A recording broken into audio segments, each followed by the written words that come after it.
Line jam, there's your play of the night right there. It's inside of Sabonis, a two-hand rip, a brilliant pass from De'Aaron Fox. KHTKAM Sacramento, KYMX HD2 Sacramento. Sactown Sports. The Carmichael Dave Show. He's on the microphone when he's not on the microphone. He's playing a song, and when he's not playing a song, he's on the microphone. And then boom, with Jason Ross. No, he didn't. Yes, he did. Call or text at 916-339-1140. It's the Carmichael Dave Show with Jason Ross.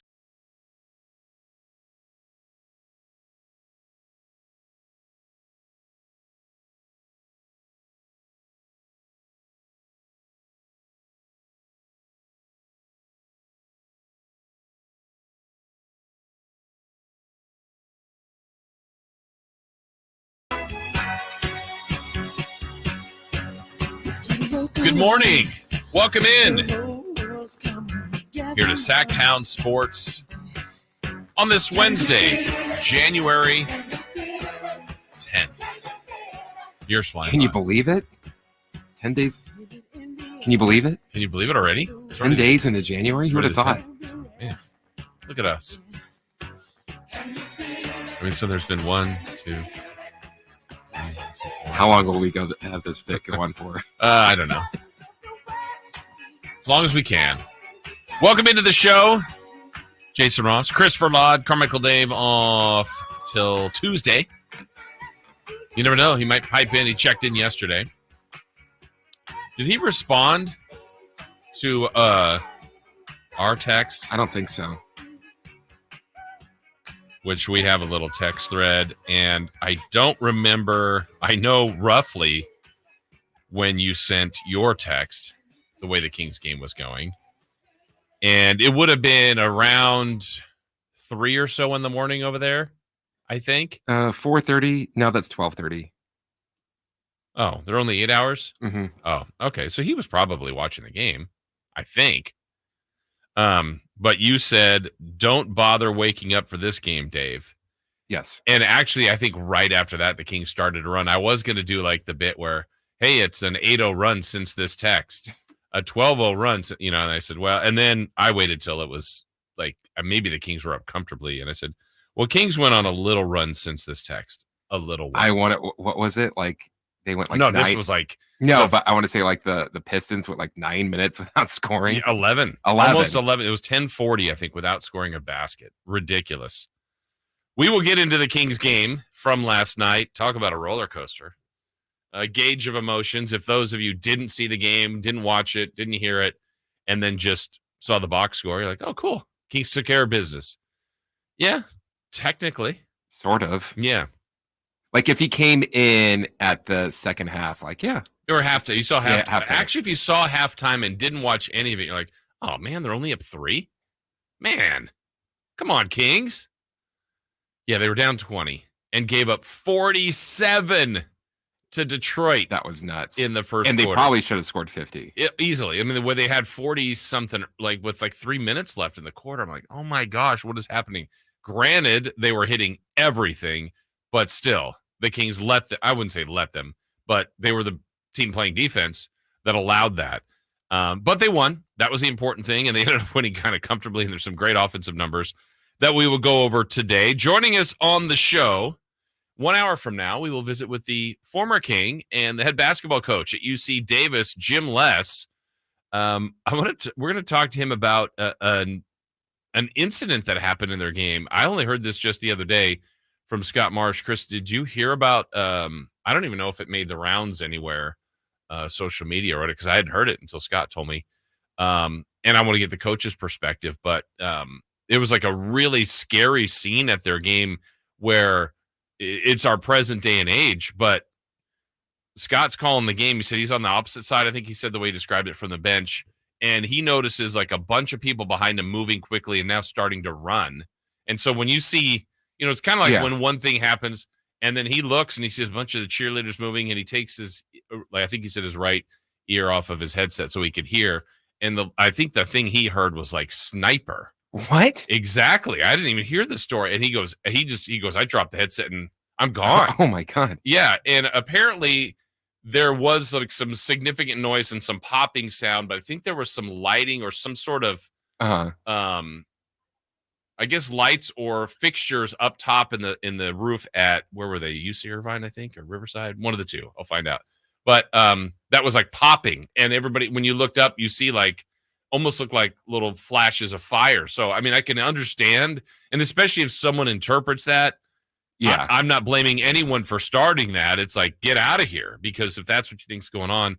But apparently the game stopped for a little bit and everything was restored. But those kind of things, my gosh, just absolutely frightening. So I want to get Coach's perspective on that. We'll certainly talk basketball, talk about the Kings, talk about his UC Davis Aggies, who had a good win and a tough loss on that trip. Coming up today at 8, the television analyst of your Sacramento Kings, Katie Christensen. I feel like every Wednesday we've talked to Katie, they've lost. And the way the game was going yesterday, I go, oh, man.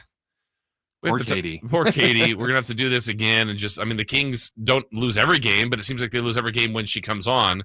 But instead, we get to talk about a victory. So we look forward to that. And then at 9 o'clock, Niners at 9, our 49ers insider, Emil Fragoso, will join us, amongst other things, throughout the show. So amongst all of that yesterday, I was kind of shutting it down, getting ready to get my Z's. And I wouldn't say that late of a text. What time did you text, Chris? 10:05. So yeah, just that was later than I thought it was. Yeah, but that was fine. I was winding down, getting ready to go to bed, and your text was, "Would you like to talk about Jeopardy etiquette tomorrow at 6 a.m.?" And I responded, "Absolutely." I have no context, no other idea. What is this about? So the game ended pretty early. Yes. Last night, and I used to watch Jeopardy as growing up, but like how my schedule worked out and stuff like that, I haven't watched Jeopardy in like years, okay, decades. They'll be talking about it for decades. So I happened to be watching the game with someone. Don't want to put their name out there. Let's just call them Simone R. Okay, I wouldn't be able to get S. Rickford. Right, let's just call them that. That's fine. Nobody would know. So they said, let's watch Jeopardy. Okay. Awesome. Sure. So the questions start coming up. I'm like, boom, boom, boom, answering them. And she's like, no, you have to give me a chance to read it so I have a chance to get the question. And I'm like, okay. And so, but then I'm put into the space of I'm waiting for her to guess. That's unfair. And then me, but then if she can't get it, then me to get the guess before the person on the which then TV becomes, gets. It was at a tight time frame, I'm guessing. Yes. Yeah. And then I was told I'm still being unreasonable. Unreasonable. Okay, was there ever... Obviously, you were reading the question faster. Yes. Was there ever any thought, I'm just trying to think of a go-between, of muting the game? Oh, no. Because then you're not hearing the contestant. Okay. You're also not hearing the question. Now, it's based on reading. You would have been faster still, but maybe, it's like... But the other problem would be you wait, and then this person, we'll just call them Simone R., says, who is Gandhi? And you're like, well, I knew the answer. Yes. But I had to wait for, like, you can't have a buzzer like Chris or Simone R. I don't know. But then if I'm going to be getting them quicker anyways, then it's just... That's what I mean. Yeah. I'm trying to figure out if it's literally, hey, I'm waiting. I mean, that's should there be a Jeopardy handicap? But I don't know what the handicap would be. If you were contestants, both of you, yes, and on the show, that's where your advantage was. It was ahead of, you read faster, right? And you would have... I think the way the buzzer works, honestly, I think it's you have to finish the question. Have to finish the question. I actually know the answer to this. Okay. Because I had a friend go on Jeopardy. Uh-huh. So they have like as the question's being read and you could read it, there's like a timer going down. That we don't see, but they do. Yeah, that they see, and you have to hit the buzzer right when it's at the end of that. Because you always see people doing like, and then it's boop, boop, someone else gets it first, seemingly. I just think you're a faster reader. I don't know the answer. I don't think you did anything wrong. Thank you. But it sounds like it got competitive, unnecessarily competitive. It wasn't competitive. I was better. It was a blowout. I was a Pacers in the Pacers. I was a Pistons in the first quarter. Yeah. And the Kings in the second half. Yes. You turned into both teams. Yeah, I don't know what the right I end up, my wife enjoys Jeopardy. I haven't watched it with her in a little while, but there was a run we were watching it quite a bit, and maybe more in the summer or when we don't have I don't have Kings games. But my thing is I usually read the question faster too. But if I know the answer, I'm generally going to say it and try to beat the contestant as well. If I don't know the answer, I am 100% going for the comedy answer. Okay. The bad thing I do is like they'll just say so when the categories come up and the first question is always the easiest one, I'll just throw out like the most obvious answer to begin with. Yeah. And then like if it's like, see? Yeah. Yeah, usually I know what you mean. Like if it's, 80s bands or whatever, and I'm like, Men at Work, or whatever. And then there's which Australian band? I'm like, Ted Garvin. Yeah. Yeah, I like to throw out like just if I could see the question or see a word or two in there and then come up with just off the top of my head something that's so random but hopefully funny. And then usually it's like my wife either hears it or doesn't, but I'm like, come on, that was great. You didn't hear that?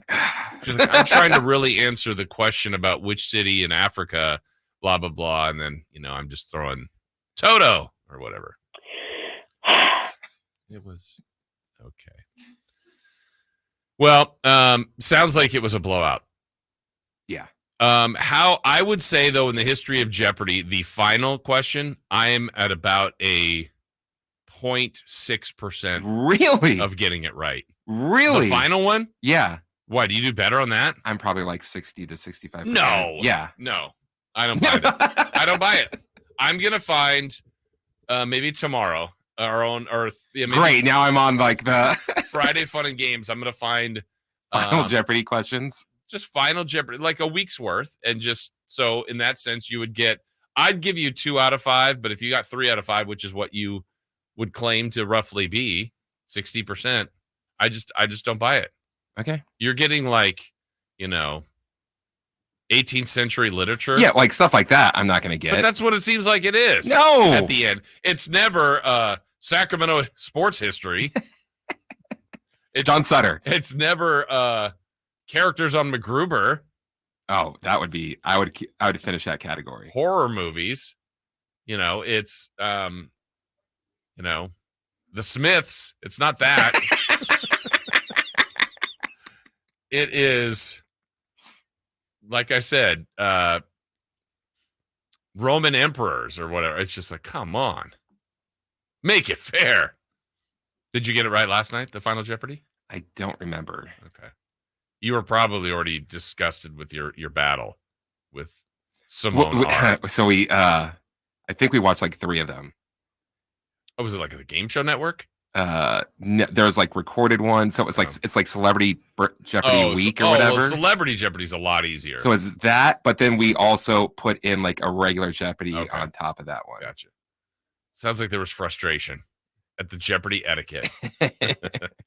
All right, we've got a big show. The funny thing is, she says that she was setting her clock for 5:55 to wake up, and she was going to call if I said something wrong. So I obviously said everything correctly. Or the alarm went off and right back to snooze. No, I think she listened to everything. She's like, you know what? He makes a great point. All right, break time for us. When we come back, we lead off. Kings had some success. It was a journey to get there. They played tonight, and a payday for Coach Eric Spoelstra. All that coming up in Leading Off. The Kings look for revenge tonight in Charlotte. Transition 3, Monk, heat check, score another one. Let the fun begin if Malik Monk can get it going. The Kings battle the Hornets today at 4 on your home of the Kings, Sactown Sports. I lock up my Old Spice Fiji aluminum-free dry spray to keep that 24/7 lasting freshness safe for myself. Fresh coconuts, palm trees in the wind. It's like catching waves in Fiji. Actually, I just talked myself into a refreshing spritz of Fiji. My Old Spice is missing! No! Wireless headphones. That'll be $200. I'll use my Capital One Quicksilver card. Now that's a hit. You used the Capital One Quicksilver card, which makes you the hero of every purchase. With Quicksilver, you earn unlimited 1.5% cash back on every purchase everywhere. I wanted running music, but unlimited 1.5% cash back is pretty heroic. Good instincts. Every hero needs a theme song. The Capital One Quicksilver card. What's in your wallet? Terms apply. See CapitalOne.com for details. All guests come to you from the Folsom Lake Honda Hotline. Folsom Lake Honda, your one-stop Honda shop. Let's do it. Leading off, the 3 top stories in the morning. Huge news. This is very important. Here's cut number 1. Inbounds pass. Pistons going nowhere with it. The rookie Thompson dribbling out the final seconds after Mojo. And for the 4th consecutive year, the Sacramento Kings have come into Detroit and have beaten the Pistons. Tonight's final was 131 to 110 in a game that saw Sacramento give up 47 first-quarter points. They got their first lead in this game at 66-65. They had themselves a slight 3-point advantage at halftime, build it up to 15, only to see the Pistons come back and tie things up at 101. And then the Kings got serious again. And defense tonight on multiple occasions was responsible for the Sacramento Kings getting a convincing victory. That was the G-Man last night on the call right here on Sactown Sports. We'll be right back on the call tonight for the Kings and the Charlotte Hornets. Yeah, what an adventure it was for Kings fans, for the Kings themselves. In Detroit yesterday, playing a 3-win team. We said you can't really look at that record, and that first quarter showed that. I mean, I take notes during the game, stuff I want to talk about in the post game, and stuff that I'll talk about in shows to come. And I every time there were certain benchmarks, I'm like, man, I got to write this down. Can you believe what the Pistons are shooting? And I put Pistons, here I go. Detroit starts 30-15.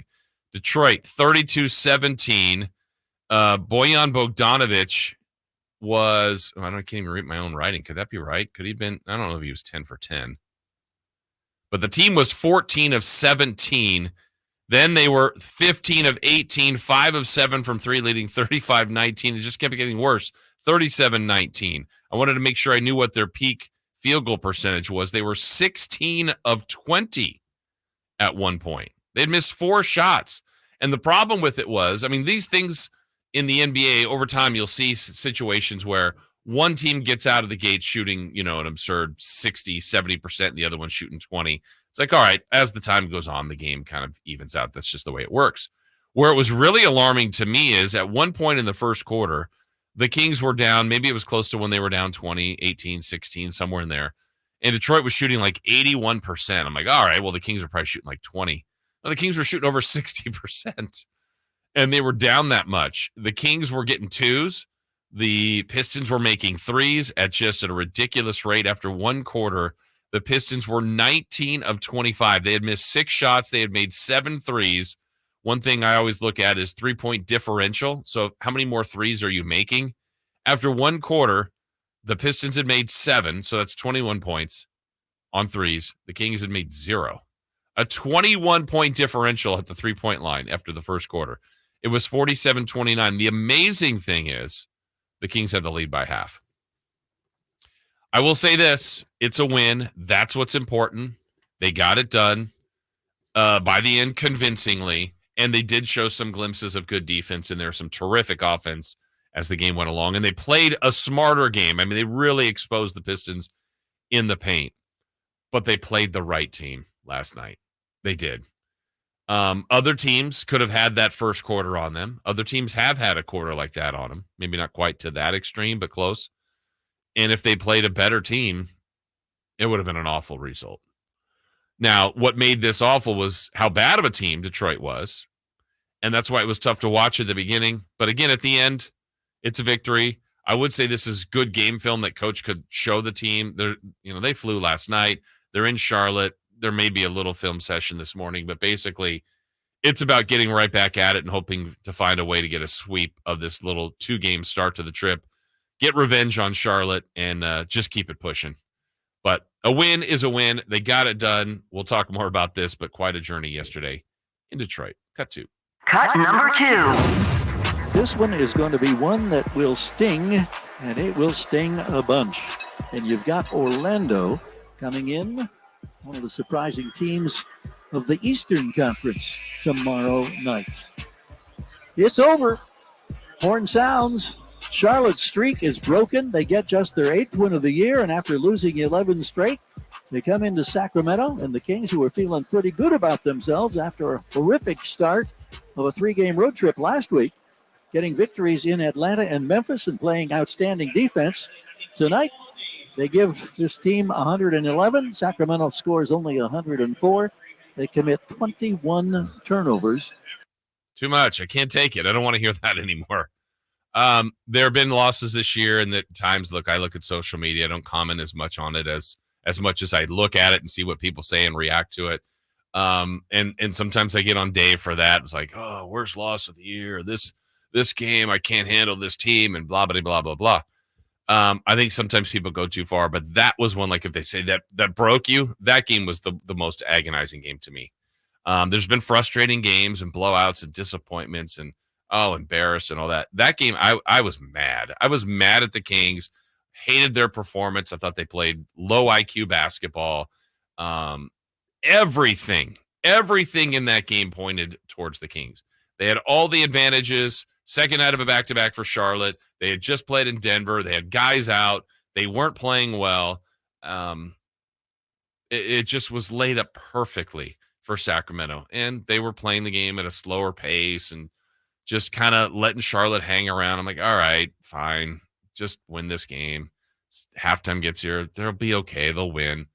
Third quarter, all right. Fourth quarter, it's right there. I'm like, yeah, they're going to win. It's just, why are they doing this? Why do they wait till the last 2 minutes to execute? And then the last 2 minutes, what I remember that game, their execution was awful. Charlotte finally passed them. It was only like a 3-point deficit, which, look, you're in a 3-point game in the last 2 minutes. You're on your home floor. You got the better players. That's a game you can win 9 times out of 10. Well, this was the one. And they got burned. They didn't play smart. And it wasn't that long ago. So the good thing about that is this isn't, a loss in October and go, yeah, we owe them one. No, this should be fresh. They should remember. And really, really important for the Kings to back it up with a win today. There's some more advantages today with Charlotte having people out yet again. They didn't play last night. The Kings did, but still, this has to be redemption and revenge for the Sacramento Kings. All right, let's get to our final cut. Cut number 3. The players and the coaches know how great Spo is. And there's this narrative that Spo is not great. And the narrative that he doesn't get a lot of respect, which he should. He prepares his team every single night. If you just watch the Miami Heat, no matter who's out on the floor, they're going to play Heat culture. They're going to play hard. They're going to play together. That's what he's always been about. And it's been you guys that have changed the narrative or has never given Spo his respect because he had D-Wade or he had myself, he had Bosh. But a lot of coaches have talent. A lot of coaches have had talent over the NBA over the course of this league. There's not one. And it's unfortunate that he hasn't gotten his respect. And every time we talk about Spo when I was there and talk about how great he prepared us, and we all talked about it was great playing for Spo and things of that nature, you guys always say, well, you have LeBron, you have D-Wade, you have Bosh. Any coach can do it. No.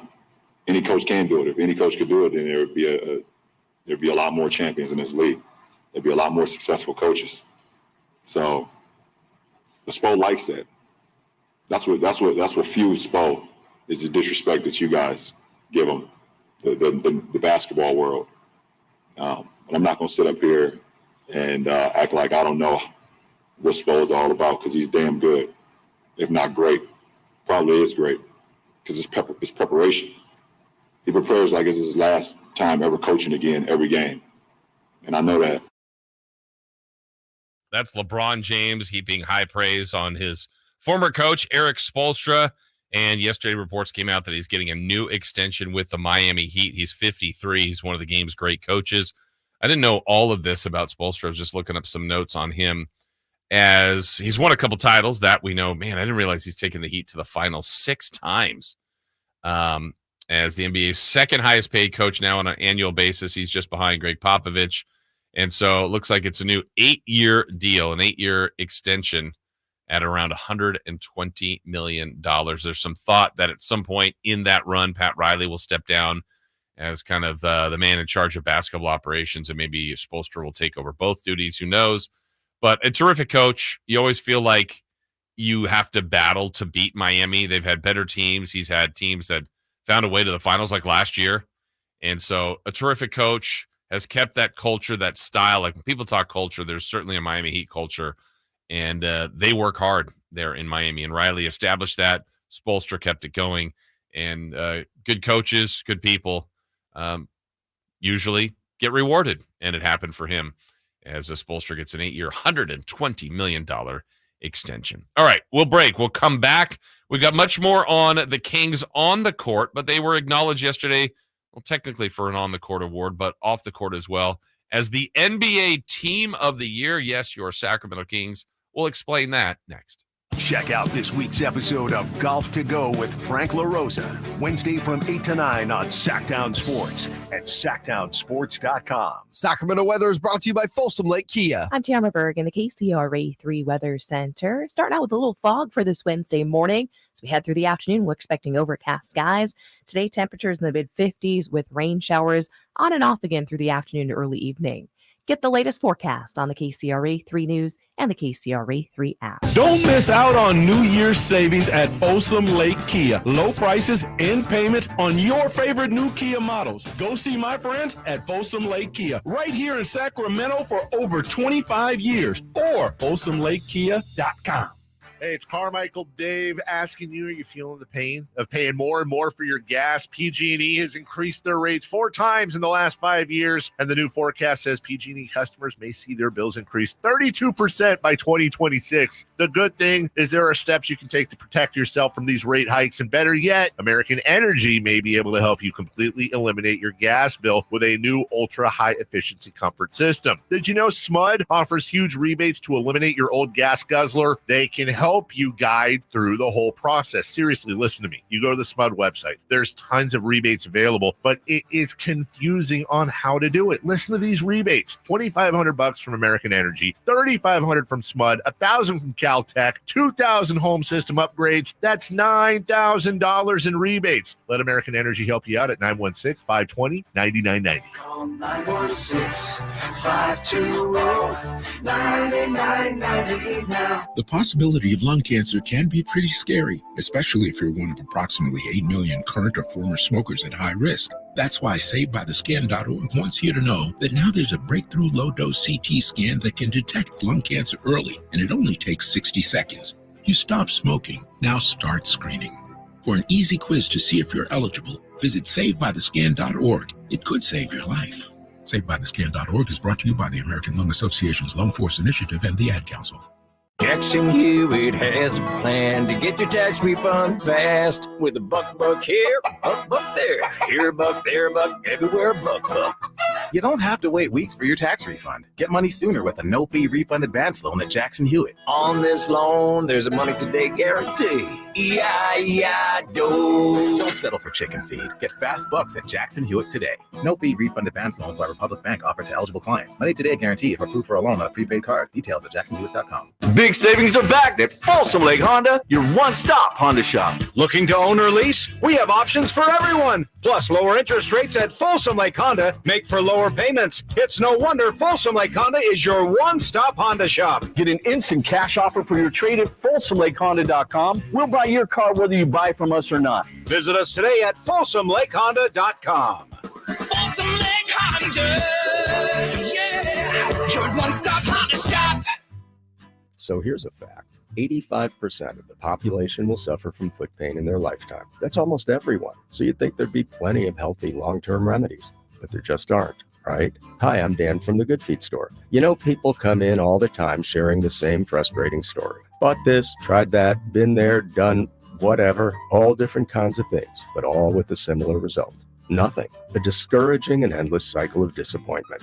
If this rings a bell, don't despair. There is hope.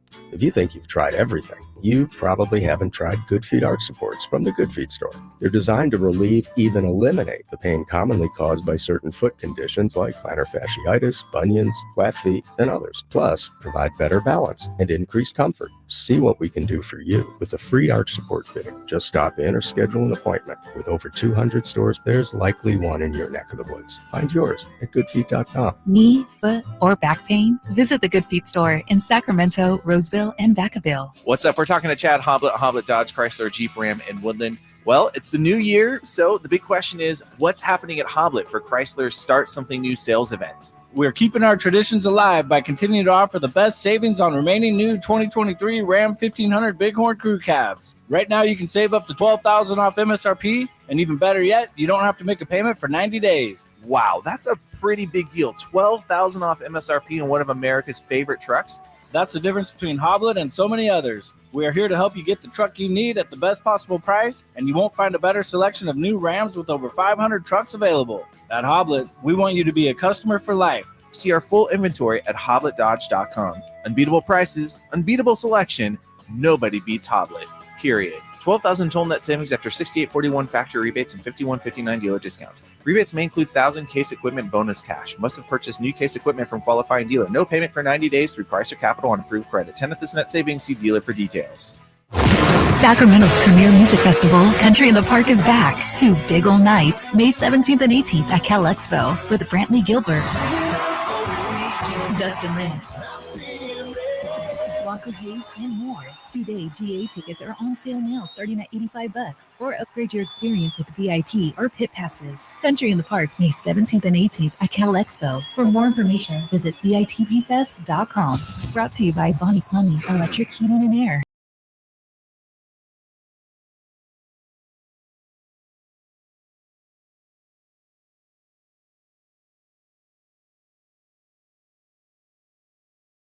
Dave Show with Jason Ross Call or text at 916-339-1140 on Sactown Sports.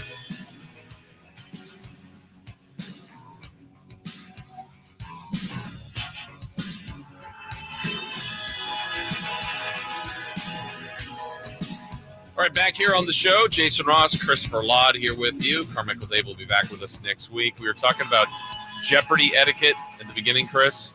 Text line at 916-339-1140.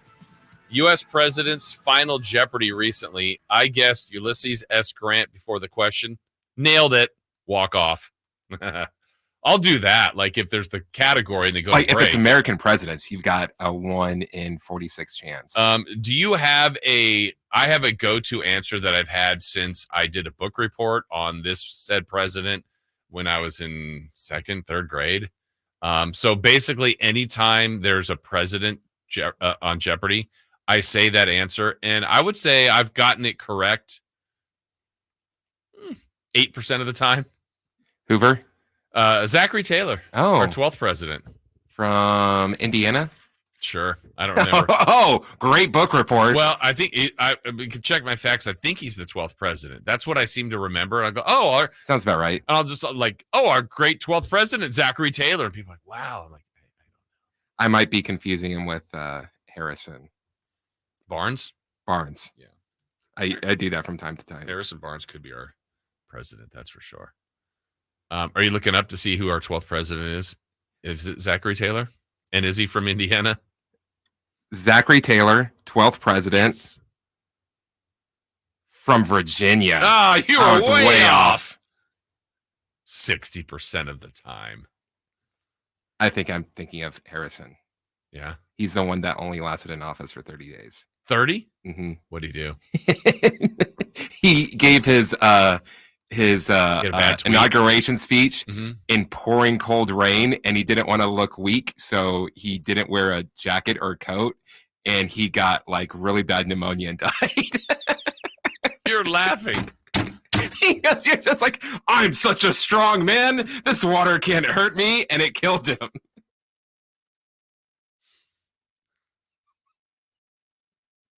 The fact that you laugh that heartily. Don't get me started on how George Washington died. Is it too soon on this? My goodness. Zachary Taylor or George Washington? How did G-Dub die? Very similar. The rain. He went sleeveless. He was like a Packer fan. He was working outside, and he was late for dinner, and he didn't want to be more late, so he didn't take his cold, wet clothes off, and he ended up getting probably strep throat. And he told the doctor to take blood out of him so he would feel better, and they just kept taking blood out of him until he died. I gotta stop you. Like they talk about these are the most intelligent men in the world. They're just like, oh yeah, just keep taking blood out of me until I feel better. Well, they also did wear powdered wigs. They lost me at powdered wigs. That is something that's not coming back, correct? Maybe. Maybe. They still wear them as judges in England. Really? I'm not making it up. We need to ask Dave to get proof of this. He needs to get arrested. All right. More news on the Sacramento Kings front yesterday. You may have seen this via social media. I know they talked about it in the Kings broadcast as well. Congratulations to the team, the decision makers over there, the front office, the fans, everybody. The Sacramento Kings were named, got a nice honor yesterday, the 2022-2023 NBA season team of the year.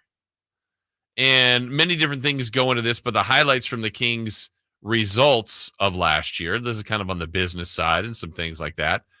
Nearly 100% season ticket renewal. Well, as a season ticket holder ourselves, we renewed. We're back. Ranked number 2 among all NBA teams in ticket revenue growth.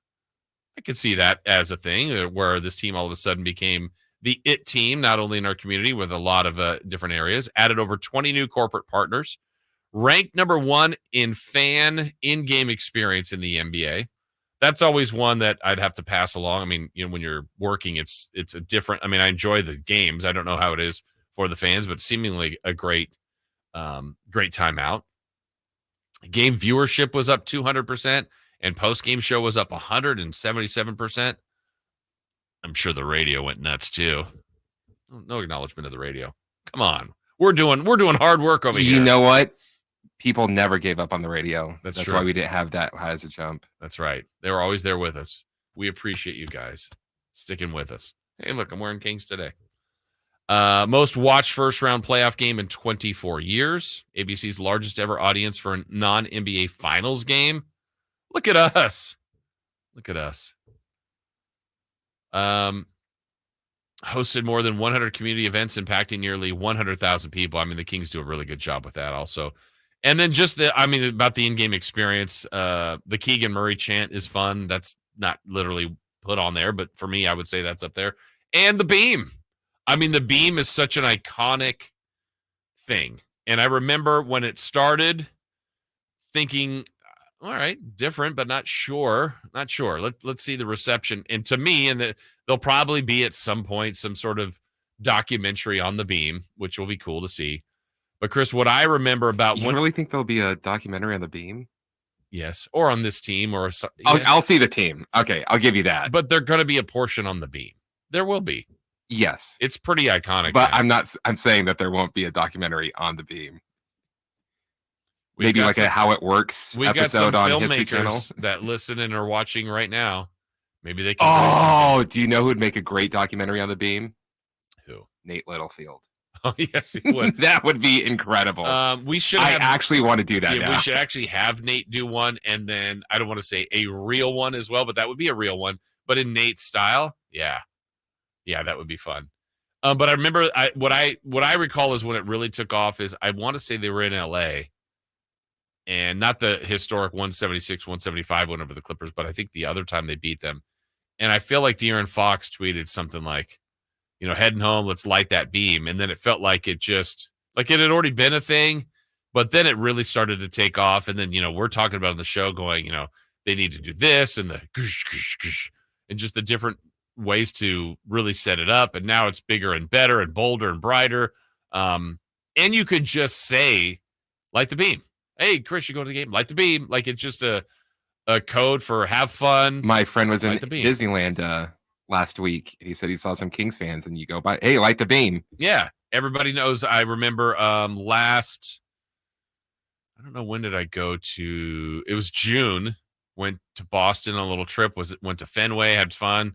But we were somewhere in some little mall area, and we were talking to somebody where I think we were looking at hats or something. And the guy said, "Oh, where are you guys from?" "Oh, we're from," you kind of start broad, like California, because you're in, Massachusetts. "Oh, what part?" "Sacramento." "Light the beam." And you're like, "Really?" And but that was a quick initial response. And I was like, "Oh man, that's a respectable job." Yeah, Kings were so much fun. That was a great series with the Warriors. And you're just like, wow, they've had an impact. So congrats to the Kings, named NBA Team of the Year and recognized with Team Innovation Award. Well deserved for them. All right, when we come back, more specifically in the game yesterday, one of the storylines going into the game, and I put it in my 3 in the key as one of my predictors that I ended up being wrong, and thankfully I was. But a matchup of Keegan Murray versus Jaden Ivey. Much like the game, Ivey was winning that early, but then Keegan went off, and when Keegan goes off, the results are good for the Kings. We got those numbers, all that and more as we continue here on Sactown Sports. Sunday on Sactown Sports, you get the best of both worlds. First at 9:30, Super Wild Card Weekend continues as Mike Tomlin has his Steelers back in the postseason as they face Josh Allen and the 2-seed Buffalo Bills. Then we switch to the court as the Kings road trip continues to Milwaukee as Fox and Sabonis battle Giannis and Lillard at 4. The NFL and NBA Sunday on Sactown Sports and SactownSports.com. Finding great candidates to hire can be like, well, trying to find a needle in a haystack, but not with ZipRecruiter. Its powerful technology actively finds and invites qualified candidates to apply to your job. So while other companies might deliver a lot of hay, ZipRecruiter finds you the needle in the haystack. See why 4 out of 5 employers who post a job on ZipRecruiter get a quality candidate within the first day. Try ZipRecruiter for free at ZipRecruiter.com/free. That's ZipRecruiter.com/free. Jackson Hewitt has a plan to get your tax refund fast with a buck here, buck there, here a buck, there a buck, everywhere a buck. You don't have to wait weeks for your tax refund. Get money sooner with a no-fee refund advance loan at Jackson Hewitt. On this loan, there's a money today guarantee. E-I-E-I-Do. Don't settle for chicken feed. Get fast bucks at Jackson Hewitt today. No-fee refund advance loans by Republic Bank offered to eligible clients. Money today guarantee if approved for a loan on a prepaid card. Details at jacksonhewitt.com. I'm Craig Ashton of the injury law firm of Ashton & Price. Whether you've been injured on a bicycle, as a pedestrian in a slip and fall, auto, Uber, Lyft, or big rig accident, you need Ashton & Price in your corner. When you call Ashton & Price, there's no chatbot telling you to hit 3 for accounting. You're greeted by a real live person who will immediately transfer you to an experienced attorney. The consultation's free, and there's never a fee until you win. Remember, for the best advice, don't think twice. Call Ashton and Price. The world has changed a lot these last few years. You can do pretty much anything from your home, including order your new Honda from Northern California's #1 Honda dealer, Stockton Honda. Check out our great selection at StocktonHonda.com or come in today and get pre-approved all in the blink of an eye. Stockton Honda makes buying a car simple and stress-free. Anytime, anywhere, it's all here. StocktonHonda.com. The new year is upon us with promises of new beginnings and new adventures, but don't let 2023 slip away without savoring the memories of all you enjoyed with family and friends. Hi, this is Frank LaRosa with a word about Naturewood Home Furnishings. Of course, looking forward with anticipation is exciting, but I have a lot to appreciate in this past year, and much of that revolves around time with family and more good times spent around my Naturewood dining table. Watching my grandson get messy with his birthday cake is priceless, and it reminds me that new life is the perfect balance between yesterday and today. Greet the new year with a visit to Naturewood Home Furnishings. See all the fine furniture and accessories on sale with Naturewood's New Year sale. Find that perfect piece of furniture that's new today and filled with memories for tomorrow. The memories you make with your family will be with you forever. Naturewood Home Furnishings, off Highway 50 at Hazel. Look for the water wheel. Jerry and Kenny here from Bell Brothers. And if you've even thought of replacing your old, outdated, inefficient windows, now is the time to take action. Right now at Bell Brothers, when you buy one window, you'll get the second one for 30% off. That's right. Buy one, get the second one 30% off. That's real savings, up to $6,000. You have to buy at least 4 windows to qualify, and you can't mix windows and doors. But beyond that, every second window is 30% off. For example, when you buy 10 windows, you will get 5 windows at 30% off. We also have 0% interest financing available for qualified buyers. Call for details. To take advantage of our buy one, get one 30% off sale, call Bell Brothers now at 916-444-1234 or find us online at theNoSurpriseGuys.com. The No Surprise Guys, Bell Brothers.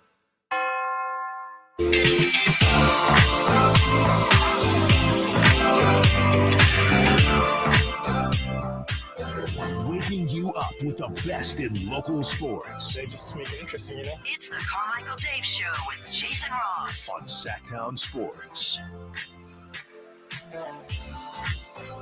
UC Davis basketball coach Jim Lest to join us at the top of the hour. Katie Christensen at 8. Emil Fergoso at Niners at 9. As we continue to roll along here. Great participation this morning on the chat. The chatters they're on one this morning. We appreciate you guys. A lot of you in here this morning, up at bright and early, celebrating Kings being named Team of the Year. Kings win over Detroit. Season high, tying 8 games above 500. Try for 9 tonight when they take on Charlotte. Now, how do they beat Charlotte? Part of it will be Keegan Murray.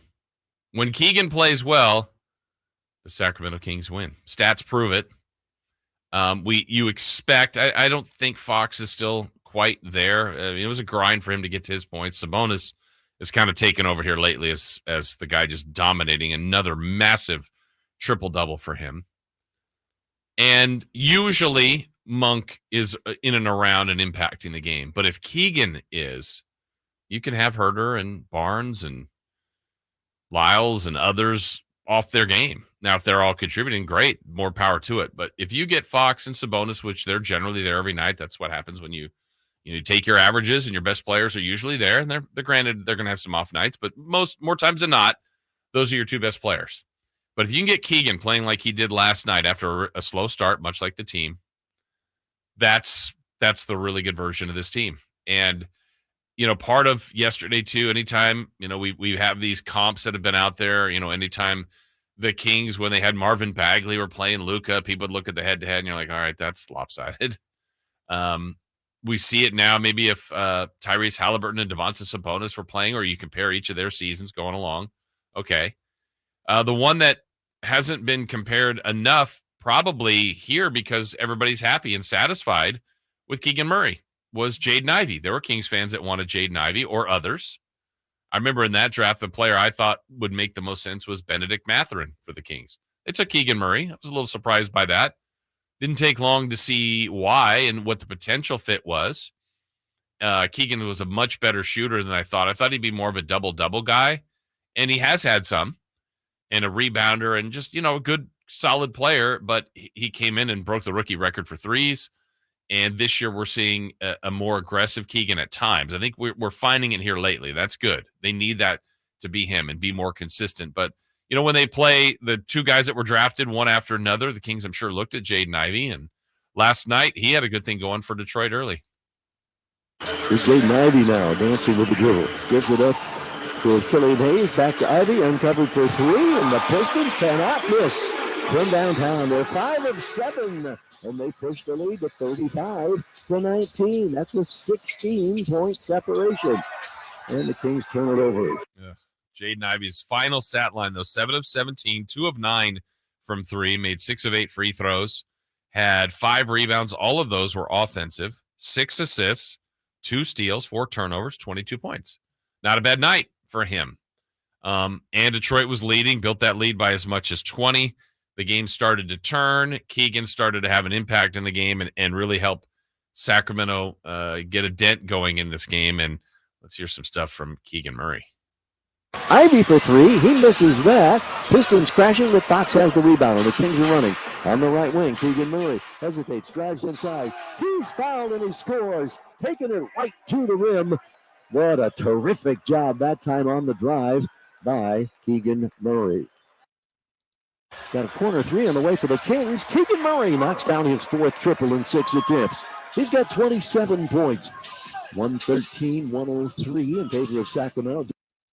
Little handoff goes to Fox from Monk to Sabonis. Sabonis ball fake inside. Hands to Monk. Rolls inside to the rim and around and out. No good. Tip missed by Sabonis. He gets it back again. Feeds it out to Keegan. Fakes the three on Bogdanovich. Steps back. Launches the three. Scores the three. Huge shot from Keegan Murray. And what a night Keegan is having here in Motown. He's got a 30-point ball game for the second time this season. He's 5 of 7 from three-point range. And the Kings lead it by 11. And he wasn't done. One more from Keegs. Here's Murray digging into the paint. Step back two. Oh, my. Dirk Nowitzki would have loved that moment right there by Keegan Murray. The step back two off 1 foot makes it 123-108. Keegan Murray's final stat line, 13 of 17, made 5 3-pointers out of 9, made his only free throw, had 5 rebounds, 2 assists, 1 steal, 2 blocks. That's when the Kings started to play a little bit better defense, a little bit better. But he was terrific. Kings had 4 players score 20 or more, and it was great to see. And when Keegan scores 20 or more, they're 20-2.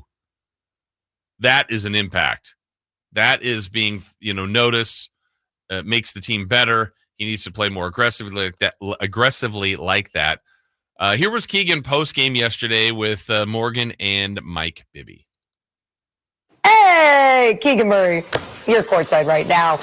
We are talking about that rough start, and you guys allowed 47 points in that first quarter. What was the mindset after that first quarter when you guys got things going in the second? Just stick with it. We kind of let the last game get us in the first quarter, and it kind of translated, and we just wanted to play Kings basketball. I mean, we had a tough practice yesterday, kind of a realization, and I feel like the last 3 quarters is how we're supposed to play. Keegan, how are you feeling? You got a back-to-back coming up against a Charlotte team that beat you at home. Are you guys excited to get back on the road and play them at their place? Yeah, I mean, we're excited whenever we get a chance to play a team that beat us before, especially an Eastern Conference team that we only played twice. So we're all excited for tomorrow. We're all healthy, and we're ready to go. Obviously, you don't need to tell me all the exact things that were said at practice, but what was some of the messaging there that really got you guys clicking here tonight? Yeah, just be more aggressive, be more physical. Stop trying to let their offense dictate our defense and things like that. And we let the first quarter kind of translate, like I said. And I feel like the last, especially in the second quarter, we got 9 deflections. That was big for us and for our confidence. Well, Keegan, glad you pulled out the win in this one. Go enjoy the win, and good luck tomorrow. We'll talk to you soon. Thank you. That was excited, Keegan. Keegan Murray, though, was terrific. And again, I think this is what they've got to try to find. I'm not expecting 32 from Keegan, but what it needs to be is an aggressive presence. And I think the best comparison, I think there's too many guys right now on this team that, look, Fox and Sabonis, and Monk, really, for that matter, are doing so much that some of the others are kind of coming in and watching. And what's interesting is, I feel like I'm going to look at 2 other starters last night that did not have really significant games. Now, they moved Kevin Huerter back into the starting lineup, and boy, he struggled again, 2 of 11. But I appreciate the 2 of 11 more than Harrison Barnes 0 for 1 in 14 minutes. Like, there's got to be a presence felt. What do you do? What can you do? What is your contribution? Nobody wants to see someone go 2 for 11, but you're out there doing. You're in the flow. I didn't really feel like Huerter was forcing shots. He was hoping to make the shots that were available and present to him. I mean, there had to be more opportunities than 1 shot attempt for Harrison Barnes, and he also had 1 rebound and 1 assist. So there are some nights I feel like Keegan lets the game come to him too much. I think there's a balance. You want to let the game, you don't want to force things, and I don't know if I've ever accused Keegan of forcing shots. But he's too good of a player to sit back. So he's got to find the balance, and I think he's working through that. And yesterday he got off to a slow start. It was just quiet. And I think when he picked up his defense, we saw Monk and others start to pick up their defense. And then Keegan's offense really started to flourish. I mean, Sacramento ended up with a season-high points in the paint, season-high assists, and just started to carve up Detroit. And I thought Keegan was a big part of that. Sabonis was too, and then Fox and Monk. But the more players they can add to the list that played well, the better chances they win. They found a way, got it done, ended up being a convincing win. But it was, like I said earlier, a journey to get there after giving up just a brutal first quarter. The Kings responded in a nice fashion. All right, when we come back, 7 o'clock hour, in this hour, much more on the big turnaround in the win, inside some of the numbers of the victory, more audio as well, 3 for Madness. But next, we'll visit with UC Davis head basketball coach and former King Jim Les. He joins us to start the 7 o'clock hour on Sactown Sports at SactownSports.com. Check out this week's episode of Golf to Go with Frank LaRosa, Wednesday from 8 to 9 on Sactown Sports at SactownSports.com. Sacramento weather is brought to you by Folsom Lake Kia. I'm Tamara Berg in the KCRA 3 Weather Center. Starting out with a little fog for this Wednesday morning. As we head through the afternoon, we're expecting overcast skies. Today, temperatures in the mid-50s with rain showers on and off again through the afternoon to early evening. Get the latest forecast on the KCRA 3 News and the KCRA 3 app. The new year is here at Folsom Lake Kia. Shop my favorite dealer, Folsom Lake Kia, for low interest rates, low payment with 0 down deals with approved credit. Folsom Lake Kia for over 25 years right here in Sacramento. California's largest sportsman's expo is back, January 18th at Cal Expo in Sacramento. Find the best selection of boats, side-by-sides, campers, and accessories, all at special prices. And get to your next adventure in style. See Toyota's all-new Tacoma. Your life outdoors at the International Sportsman's Expo, January 18th through 21st at Cal Expo in Sacramento. More info at sportsexpos.com. Have you ever envisioned having $500,000 in advertising to conquer the remodel market, but felt overwhelmed at the thought of going it alone? Now you don't have to. Join Subcontractors United and share your advertising with 2 other contractors in your trade. Get $500,000 in advertising for only $1,042 a month. We are so sure this will work that we're giving away free advertising until June 2024 to qualified contractors. Visit subcontractorsunited.com today.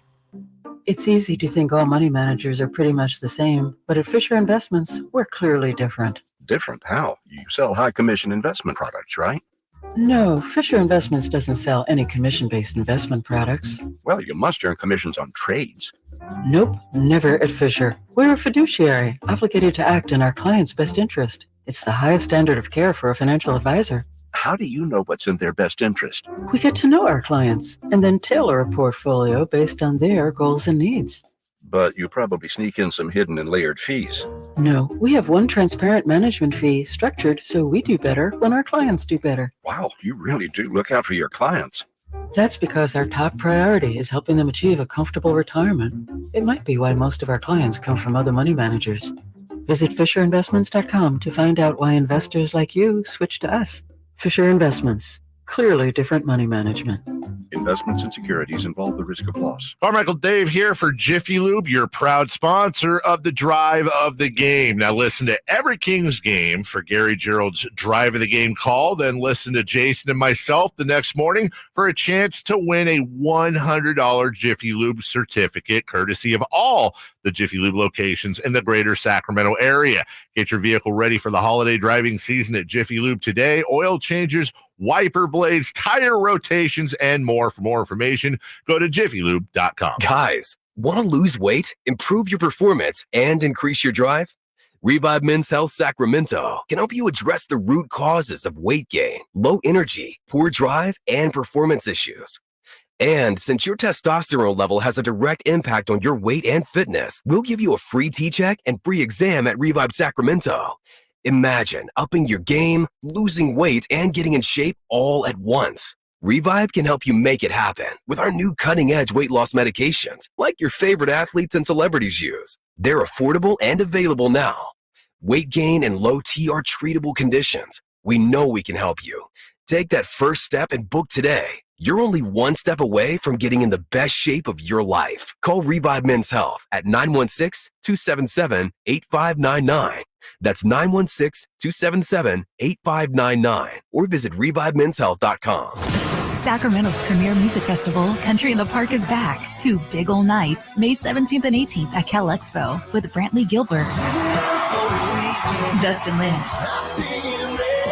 Walker Hayes, and more. 2-day GA tickets are on sale now starting at $85, or upgrade your experience with VIP or pit passes. Country in the Park, May 17th and 18th at Cal Expo. For more information, visit CITPfest.com. Brought to you by Bonnie Plumbing, Electric Heating and Air.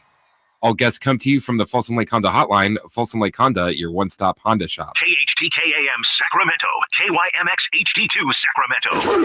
From the Power Business Technology Toshiba Studios, your new home for 49ers football in the 916. Sactown Sports. The Carmichael Dave Show. He's on the microphone when he's not on the microphone. He's playing a song, and when he's not playing a song, he's on the microphone. And then boom, with Jason Ross. No, he didn't. Yes, he did. Call or text at 916-339-1140. It's the Carmichael Dave Show with Jason Ross on Sactown Sports. Right back here to start the second hour of the show. Remember, later in this hour, we'll have our Jiffy Lube drive of the game from last night's Kings and Pistons game. So make sure you check in for that. That's about 7:45. But each and every Wednesday during the college basketball season, I'd like to check in with the head coach of your UC Davis Aggies, former King as well. Jim Less joining me, Jason Ross here this morning. Coach, how are you? Jason, good morning. How are you? I'm doing well. You hanging in there, Coach? I'm doing well. I'm checking on you guys. I know Dave's out of town, but last week when we talked, there was a little Kings hangover. Have we recovered? We have. Last night the Kings almost put us in maybe another spot. Look, when you play a team that has a record like Detroit, 3-33 going into the game, the Kings ended up winning, and that's the bottom line. I know you would say that as a player and as a coach.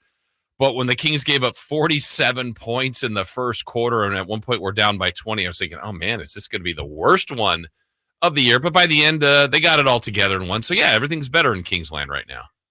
All right, well, good. Yeah, I saw that. I noticed the big guns stepped up. And yes. in that kind of game that is, and you feel for Detroit because everybody's almost looking at playing them as their Super Bowl. They don't want to be the one. Yeah. To break the streak, and you need your leaders of your team to step up and lead, and it looked like they did that based on the stats. I didn't see the game; I was out recruiting, but it looked like they did that. So that's a great sign. Well, how about you've had that? Obviously, you know that as a player, you've walked into gyms where you're that team that doesn't have the wins, and you've been on teams that, hey, we're probably supposed to win tonight. How do you do that now as a coach? If you're coaching Davis or your other stops, where each side of that, where you look at it, like, I'm sure the motivation might be easier when you're the team looking at someone else that's a juggernaut and you're heavy underdogs. It's like us against the world. But how about when it's the flip side and you're playing a team that on paper, which I know you don't play it on paper, but you should win. How do you handle those games as a coach? Yeah, I think you've got to find ways to challenge your team mentally. And, get them to refocus, to make sure that they understand the magnitude of a competition. And, it's human nature, especially with as much as that's out there now on social media. You can see everything, and people see all the stats and the records and the comments.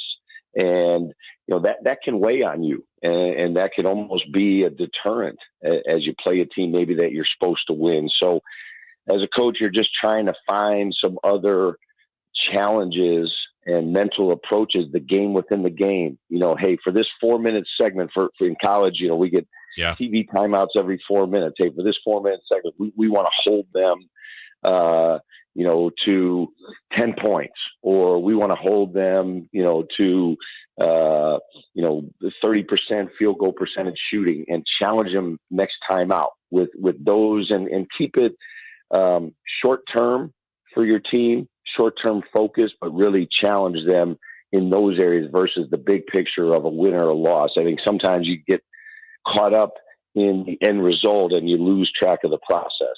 What's the balance you have, Coach, on constantly working your team, coaching your team, worrying about Davis as opposed to like this week, for example, you got Northridge. I know you're going to know what they run and what you want to stop and key players, but I guess what I'm asking is, are you worried more about what you guys are trying to do and improve upon as opposed to how much are you coaching against the opponent, if that makes sense? Yeah, I think there's always a balance, and it's not an easy balance, but we've been in a situation where we've won 4 of our last 5, and so you want to continue to build upon. And for us, that success has been our defense, our pressure, creating turnovers. We've been doing a really nice job on the boards and taking care of the basketball. So we want to make sure we're continuing to feed that fire, but also challenging them. We lose a tough overtime game on Saturday to Irvine, and we didn't really think our physicality around the rim on both ends of the floor, finishing around the rim as well as defending around the rim and rebounding, was as good as it could be. So as much as we want to accentuate the positive, we want to continue to challenge them to get better in some of those areas. And then, I always believe, you do have to spend time on your opponent, and, you're looking at their sets and you're finding some keys. I'm not going to show them 20 different sets as maybe they might do in the NBA because teams run so many things, but we want to take the 3 or 4 things that they do the most and try and take those actions away from the other team where they're having success. And if we feel like if we can do that and continue to accentuate our positive, we're going to put ourselves in a position to win games.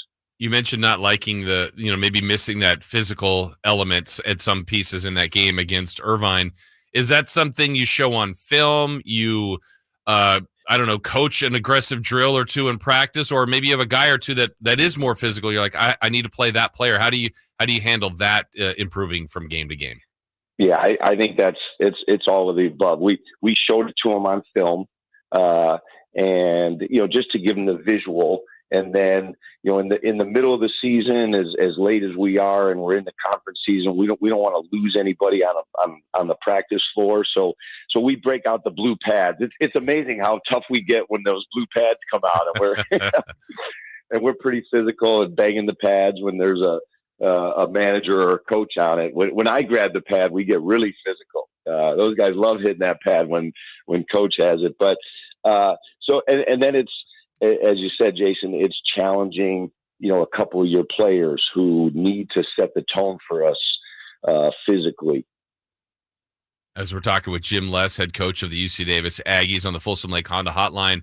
Coach, I was talking to the voice of the Aggies, Scott Marsh. He was telling me about the incident that happened in that game during UC Irvine. I'd love to get your perspective. So Scott tells me about it. There was some uncertainty what's going on. So people are fleeing on his side of the court. I guess he was opposite of you, and there was some confusion on what's going on up in the rafters, and there was concern like maybe something really, really bad's going on.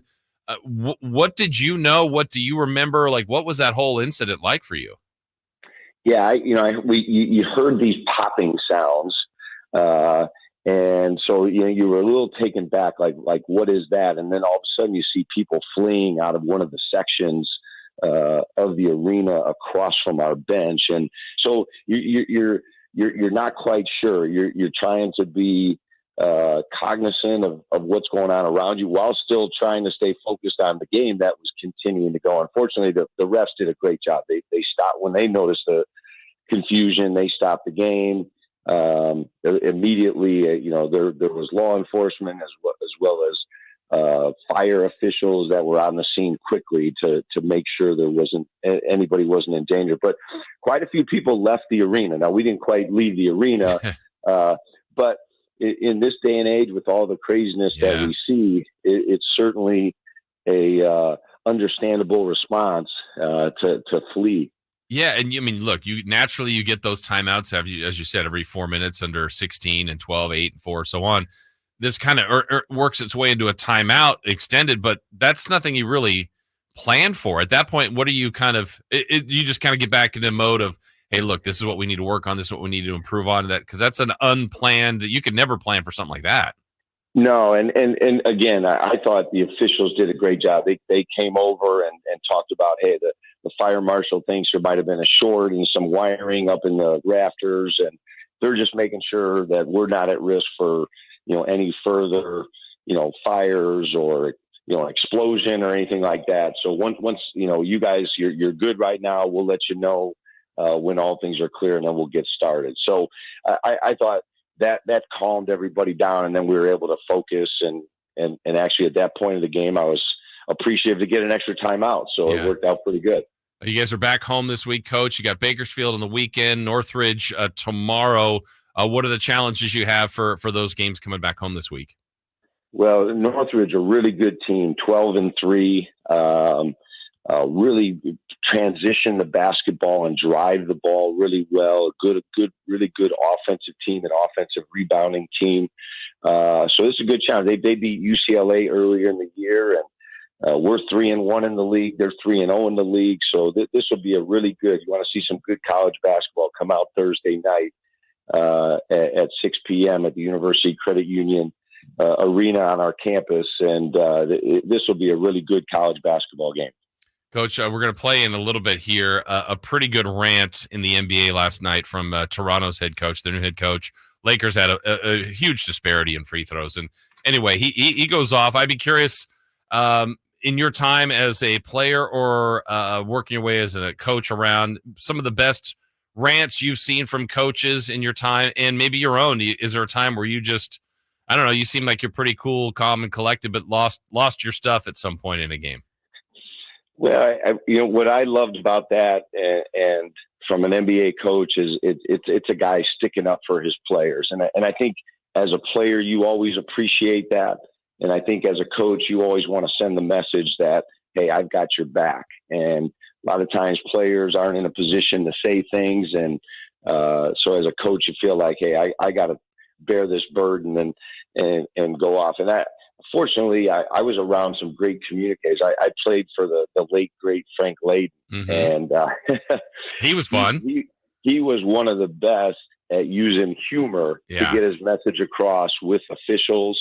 And you'd see officials laughing, but he'd be delivering, a pretty concrete message that, we think we're getting screwed over here. But he'd do it in such a manner. I don't have that creativity. I wish I did with the officials, but it certainly was impactful, and the players noticed it, and the players felt like, hey, this guy sees it, and he's got my back, and he's willing to go to bat for me. Yeah, I could picture Frank Layden back in the day with the Jazz getting a technical from a ref that's laughing at him, but giving him a technical as well. Yeah, it was a unique skill, that's for sure. Yeah, well, Coach, we appreciate your time each and every week. Best of luck this week. We encourage everybody to go out to those games this week at UC Davis, starting with tomorrow night. And we look forward to talking to you next week. Sounds good. Thanks, Jason. All right, thank you. That's head coach of your UC Davis Aggies, Jim Less. Yeah, I wanted to ask him about that scenario that we talked about this. I mean, again, from Scott's perspective, what he's telling me about is like he hears someone yell sniper, and you hear popping and things breaking up in the ceiling. You're like, yeah, get out of there. Just a bizarre scenario. I'm glad nothing of that sort happened and everyone was okay. But yeah, strange scenario. All right, break time for us. When we come back, it's Fire Wings. It's 3 for Madness. 3 questions, 3 answers. That is next. The 49ers earned the NFC's top seed. On the first play of the game, CMC Dynamite!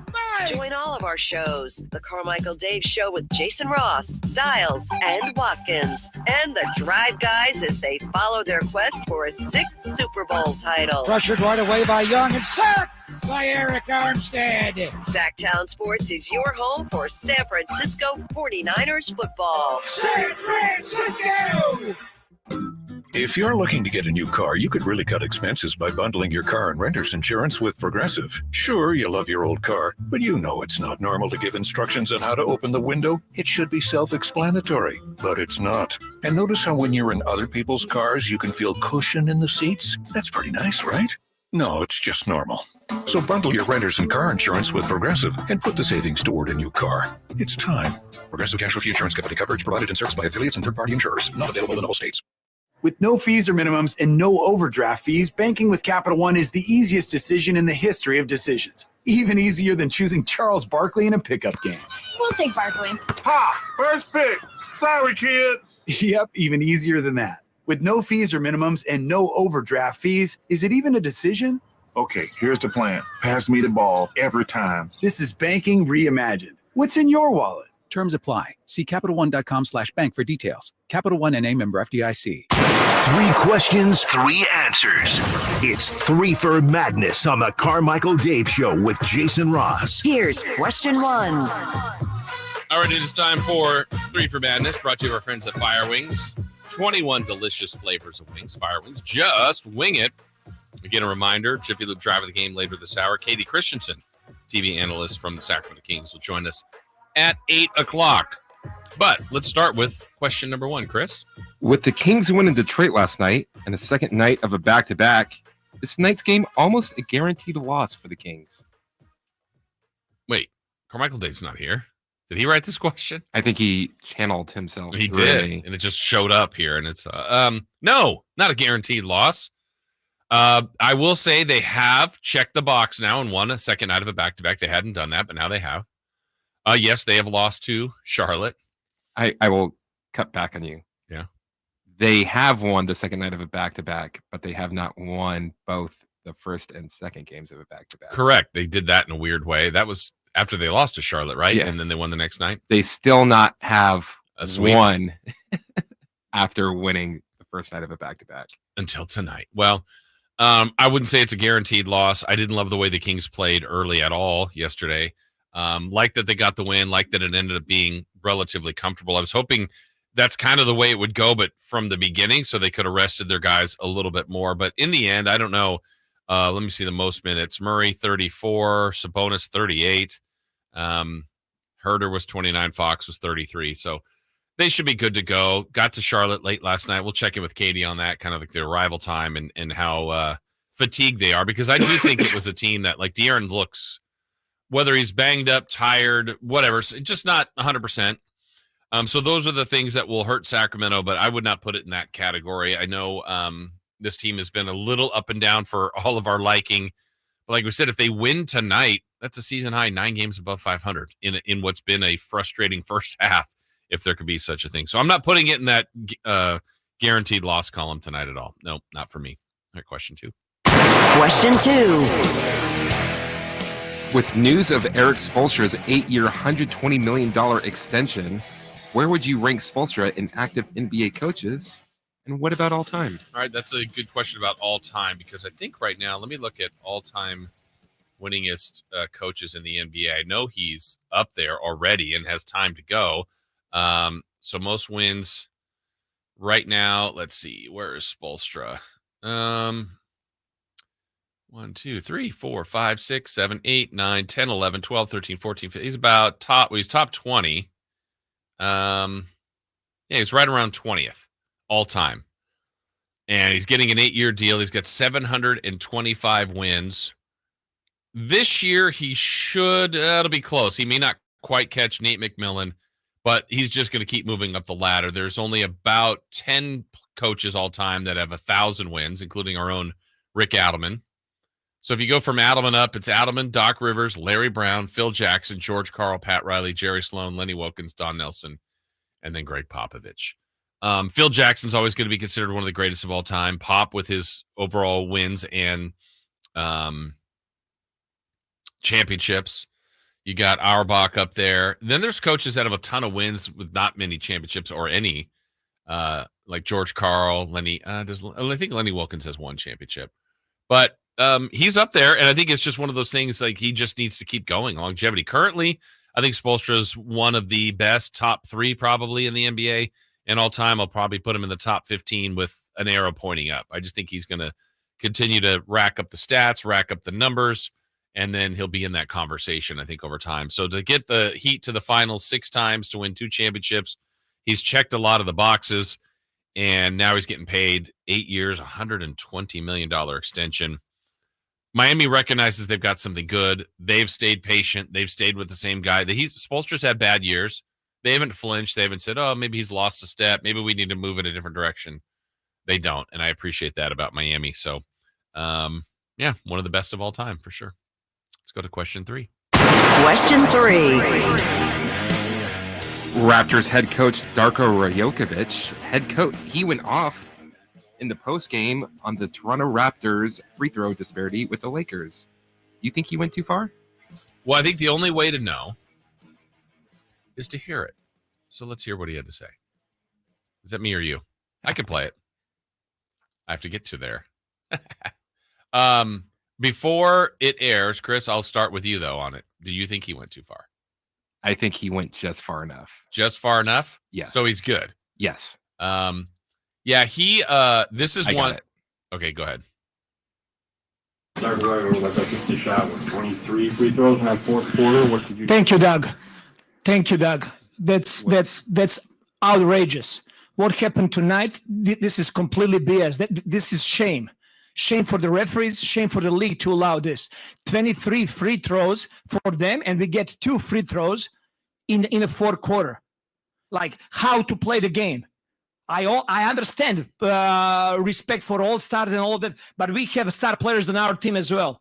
How's possible that Scotty Barnes, who is all-star caliber player in this league, he goes every single time to the rim with force, trying to get to the rim without flopping and not trying to get foul calls. He gets 2 free throws for the whole game. How's that possible? How are you going to explain that to me? They had to win tonight? If that's the case, just let us know so we don't show up for the game. Just give them a win. But that was not fair tonight. And this is not happening first time for us. Scotty Barnes is going to be all-star. He's going to be the face of this league. And what's happening over here during whole season, I've been holding it back. It's a complete crap. Coach, do you feel like you're getting any explanations at all? That offensive foul, did you see, like, get any explanation? No, there is no explanation. They just come up there, they review and they see what they want to see. They don't want to hear us, what we got to say. They don't want to hear the players. They don't just want to protect us. Over again, they got 36 free throws, 23 free throws in the fourth quarter. What are we talking about? How are we supposed to play? Is this a one-off, or do you feel this has been happening to your team a lot throughout the season? It's happening a lot. But I'm telling our guys, be professional. Keep fighting. Keep going for the next one. But until when? For how long? Anyone else? Thank you. Very respectful. Thank you. Thank you. Who's at the beginning? Thank you, Doug. Thank you. Glad the question was asked. No, he didn't go too far. Well, I guess we'll see if the league finds him, but they will. And that's fine if they do. The league's going to try to police that a little bit, and they may even go, yeah, you know what, you're right, but we got to do this. We got to fine you. They should say, like, okay, your fine starts at this, but then once they get to the 2-minute report, they should have to start taking chunks of the payment off. Yeah, exactly. Oh, we've now seen that. I think it's too common for people at the end of a game to look at free throws and say, look at the disparity. There are some things that fall in line there. Now, he's the coach. He watched the game. He's talking about specific incidents where his players are aggressively attacking the basket, not getting calls. Does the team get in the penalty early? Is it then every touch foul after that point? But I think we had the stats. I remember Dave was tracking this all of last year. The free throw differential between the Lakers and every other team last year was actually absurd. Like, wasn't it more than every other? They like doubled every other team. Yeah, I think the difference between first and them and the next team was, I can't remember the exact stat, but it was something just absolutely absurd, probably doubled. And you just go, okay, one game, there's going to be some, but when you do it over 82.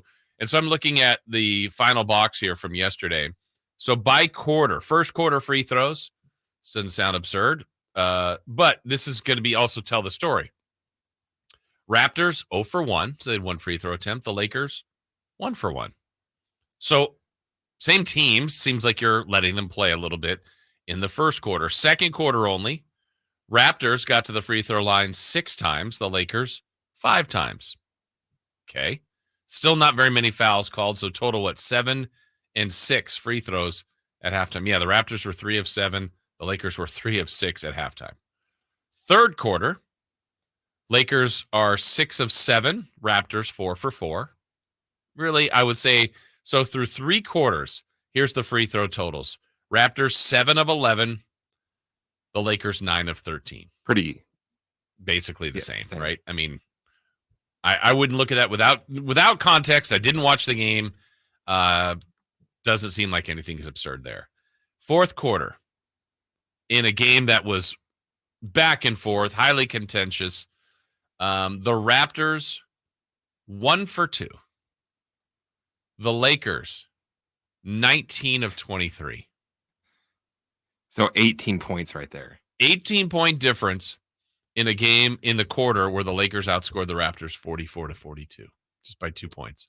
But 18 of them at the line in the difference. But they are 19 of 23. I think he's got a beef. And even if you got in the penalty that early, you're obviously calling more fouls on the Raptors. And I saw one that was erased, a 3 that was hit late. They called a moving screen on the Raptors.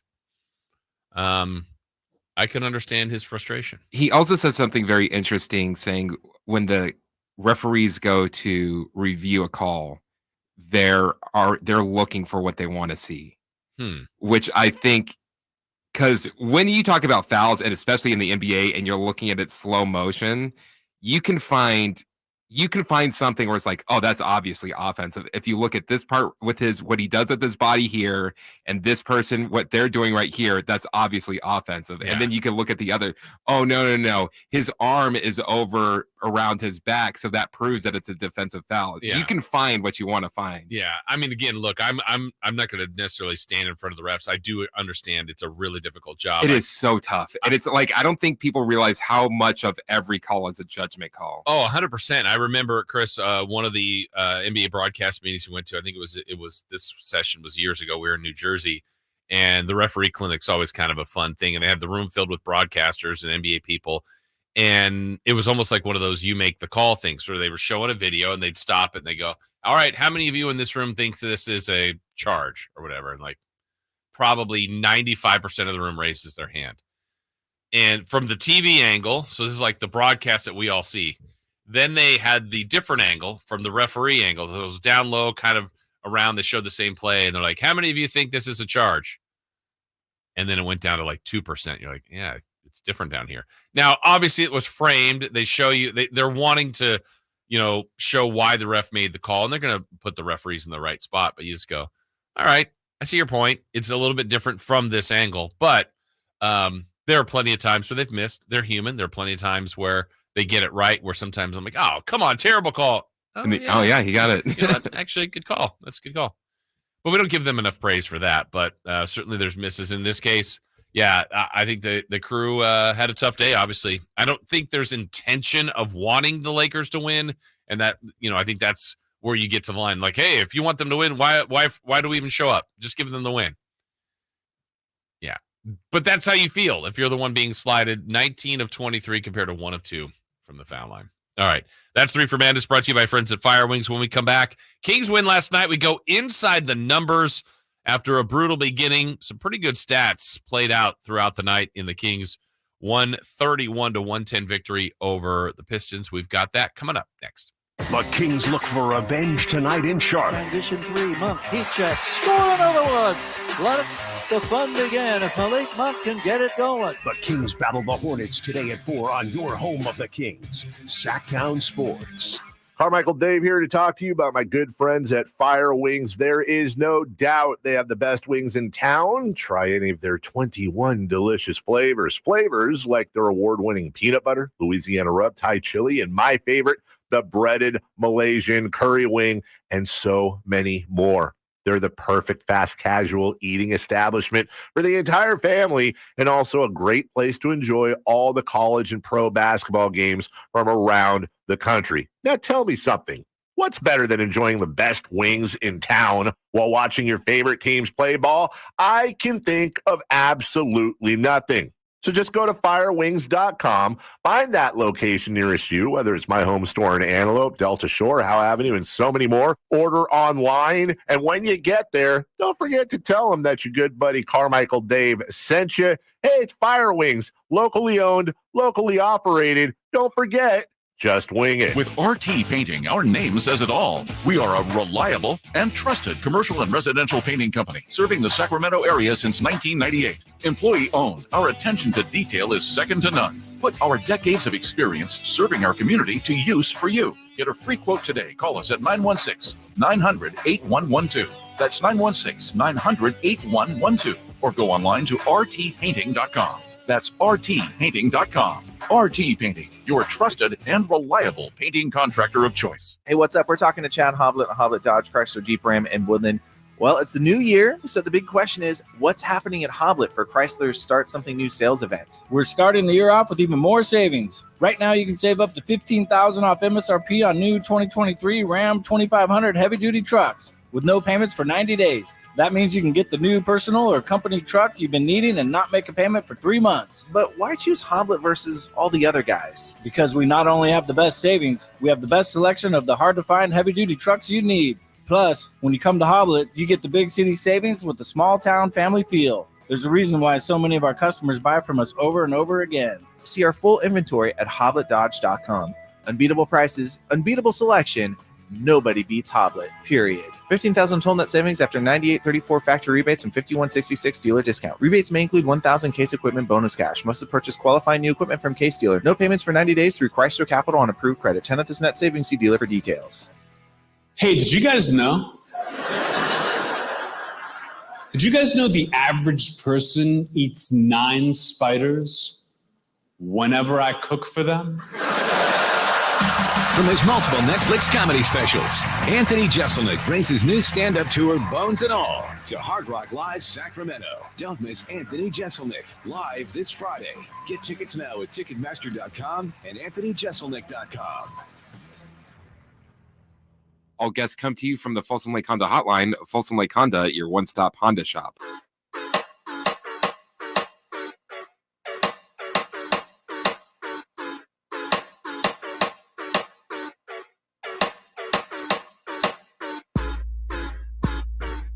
The only place in the morning to get your sports fix. Live and local. The Carmichael Dave Show with Jason Ross.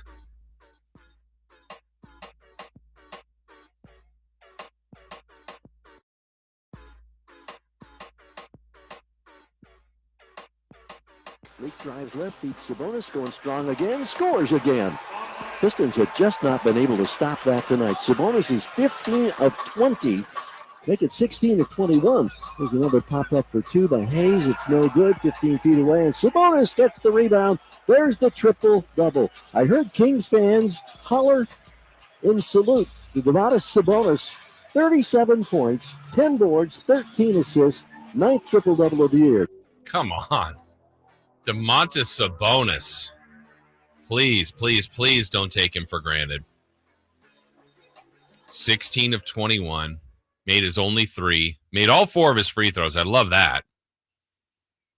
10 rebounds. The odd thing was that's the one he was waiting on. Usually it's assists. 13 assists.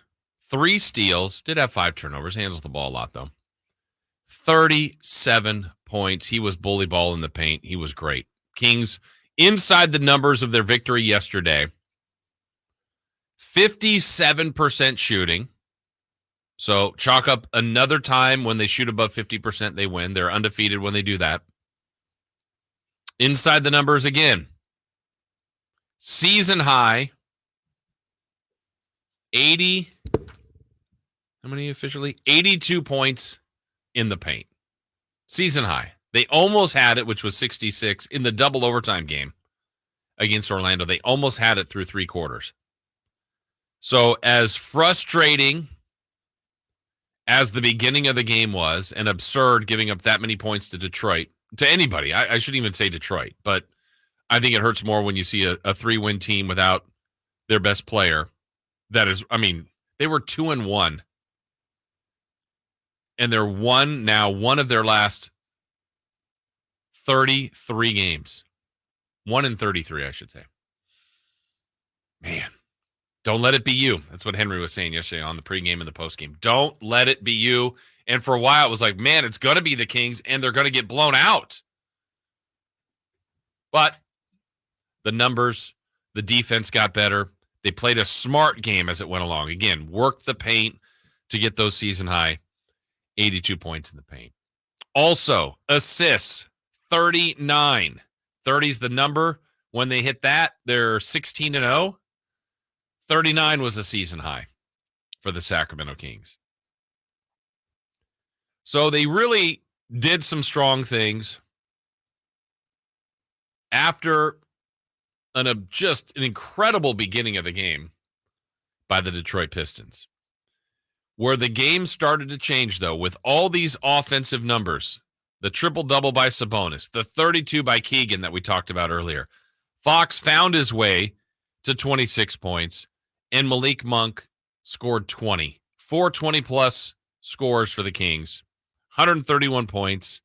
Again, when their offense is rolling, that's the good version of the Kings. When they can mix in some defense, there you go. And where it flipped to me was when they started to play better defense, a little bit more. We saw guys dive for the ball. There was a loose ball a couple times. Some of the stuff that Coach Brown literally was questioning the heart, the effort, the energy, leadership. Like, these are things that aren't said a lot publicly by coaches, especially coaches of a good team with the record that the Kings have. But the fact that they had lost so many games in the way they had, and their most recent offering before this game, they were down 50 at home and getting booed. That felt like the right time to pull that card. And in the end, the results were there. But generally when you do that, it's kind of like that speech for a college football team right before the game. Oh, they came out fired up. Well, in the end, you play 60 minutes and kind of that fire is, fizzles out just because you just can't keep that kind of emotion and passion going for a 60-minute football game. And I think it's tough to do the same for a 48-minute basketball game. But generally it's, hey, look, I've questioned you guys. I'm changing the starting lineup. I'm going to make Kevin Huerter a starter again. So let's see. Let's go. You guys were a playoff team last year. We want to improve. We want to go from good to great. I'm questioning all of you guys. Let's see how you start. 47-29. 47. The Pistons season high, I think, for a quarter was something like 30, or for a first quarter was 33 or 36. So they shatter that. I thought they were going to get 50. You're down 20 already. And by halftime, you have the lead. And where the game changed was the Kings' defense. The offense was actually pretty good in the first quarter. 29 points, shot the ball well. They just couldn't stop Detroit. Detroit was kicking things in, making everything. But it's because they could, and the Kings weren't putting up much resistance. But where it switched, there was a stretch of 10 minutes and 40 seconds without a field goal for Detroit. That's incredible. There was a three-pointer hit by Bojan Bogdanovic, and then it bridged from the end of the second quarter into the early part of the third quarter without a field goal. They made free throws in there, but the Kings went on the run, caught them at halftime, built up a lead going into the fourth quarter. Actually, into the fourth quarter, Detroit still got it close and ended up tying the game. But then Sacramento finished strong, held the Pistons to 15 points. So look at this, the way the game went. The Kings gave up 77 points in two of the quarters, so a 47-point first and a 30-point third, but 18 in the second and 15 in the fourth. That's a total of 33 points. So it was uneven. It was a win. They got serious at times defensively. And from after the first quarter, the Kings outscored the Pistons 102-63. So the theme of the 2023-2024 Sacramento Kings remains talent, potential, offensive potential, but some inconsistency and some frustration along that. And I don't think this is even an expectation thing in the win-loss column. I think that's what we need to separate when the statement is, I think expectations have grown, and they have. And right now, the Kings are considerably better than a year ago at this time. The Kings through 38 games last year were 20-18. So still, the 0-4 start, everyone's like, yeah, after 0-4, they figured it all out. Well, close to 500 near the midpoint of the season, 20-18. Then they really started to go. From near the All-Star break on, they played really good basketball, much better percentage. 22-14, so they're ahead of that pace of last year. Tracking around 50 wins. That's great. That's a good season. Haven't had many of those in the history of the Sacramento Kings. But it's a team that has frustrated probably the coach, probably the players. I certainly know, and I see from you guys on the text line, on YouTube, myself included, just the fans, it's been a frustrating group. And I saw social media, like I said last night, of course the Kings are going to lose to the Pistons. Look at this. Look at the way they're playing. And that's the way it was tracking. And they redirected, got it done. And the fact that they kind of had to do that is bothersome. You would have loved a wire-to-wire, complete control of the game, and they didn't do that. Now, they won. That's the most important thing, and you accept it, you take it, you move on. But I don't know that this team is learning lessons. And I will say this. I do want to add one more thing, and I'll probably ask Katie about this from a player's perspective, and she, is really close to this team as well. My own personal belief on teams is when you really know your role and it's clearly defined, I think you get the most out of your players. I think there's no doubt what the expectation and the role is of De'Aaron Fox and of Domantas Sabonis. Now, granted, those are the two best players, but Fox could have 7 bad games in a row, 8 bad games in a row, a bad month. Nothing's changing with De'Aaron Fox. And I'm not suggesting that it should. Nothing would change with Domantas Sabonis, assuming no injuries. But for the other players, we've seen some lineup changes, whether that's the starting lineup or even rotation changes. And I don't know what I would think if I was a player in that 6 through 10 range of the Sacramento Kings. My point being, last night, while they're struggling, I'm not even saying coach is wrong for this, but he goes to Juan Toscano-Anderson. We see Keon Ellis, who hadn't been playing. The last game in which the Kings against New Orleans, I thought they were awful, but one guy that was okay was Sasha. He doesn't play yesterday. Chris Duarte has gone from starter. Okay, I'm taking you out of the starting lineup. That's cool, coach. That's fine. I get it. He didn't play. JaVale McGee's kind of been in the mix. He didn't play. You're not going to play everybody, but I think there's been a lot of moving that around, and the moving that around hasn't really netted the results, in my opinion. Now, that could be an indictment on the players, certainly, an indictment on the coach, certainly. But I think when you kind of lock in and you just say, like, personally, I do think when the lineup change came to Kevin Huerter, I would have looked at Harrison Barnes. Huerter hasn't been great, but I feel like he's kind of a volume player. You just kind of have to, unless you're moving Monk in. I'm like, if you're going to do that, that's great. Monk's one of your best players. But if you're not moving Monk in, I don't think you need to move Keon Ellis in. I don't think you need to move Duarte in. I don't think you need to move Davion in. I think you ride with Huerter. Now, I'd look at Barnes. I really would. But I think that needs to be communicated and told. And maybe this is happening, but I think the juggling of kind of that peripheral players, the non-Monk, Murray, Fox, Sabonis players, has impacted them. Now, no one's really playing great, but are they not playing great because they haven't been consistently given the roles? And the starters have more so of Barnes and Huerter, but of that Keon, Davion, Kessler, whoever, Duarte, JaVale, Sasha, I don't think they're getting everything out of that group because it hasn't been locked in as far as, hey, you're getting 15 minutes or more. So just a thought. I'm curious your opinion on that. 339-1140 or 1-800-920-1140. Keep that number in mind, too. 339-1140, 1-800-920-1140, because when we come back, we'll have our Jiffy Lube drive of the game. If you can identify that, you will get a $100 gift card. Thanks to our friends from Jiffy Lube. You can do a lot with that. Again, 339-1140, 1-800-920-1140. Identify the Jiffy Lube drive of the game. We've got that and more coming up on Sactown Sports. Sunday on Sactown Sports.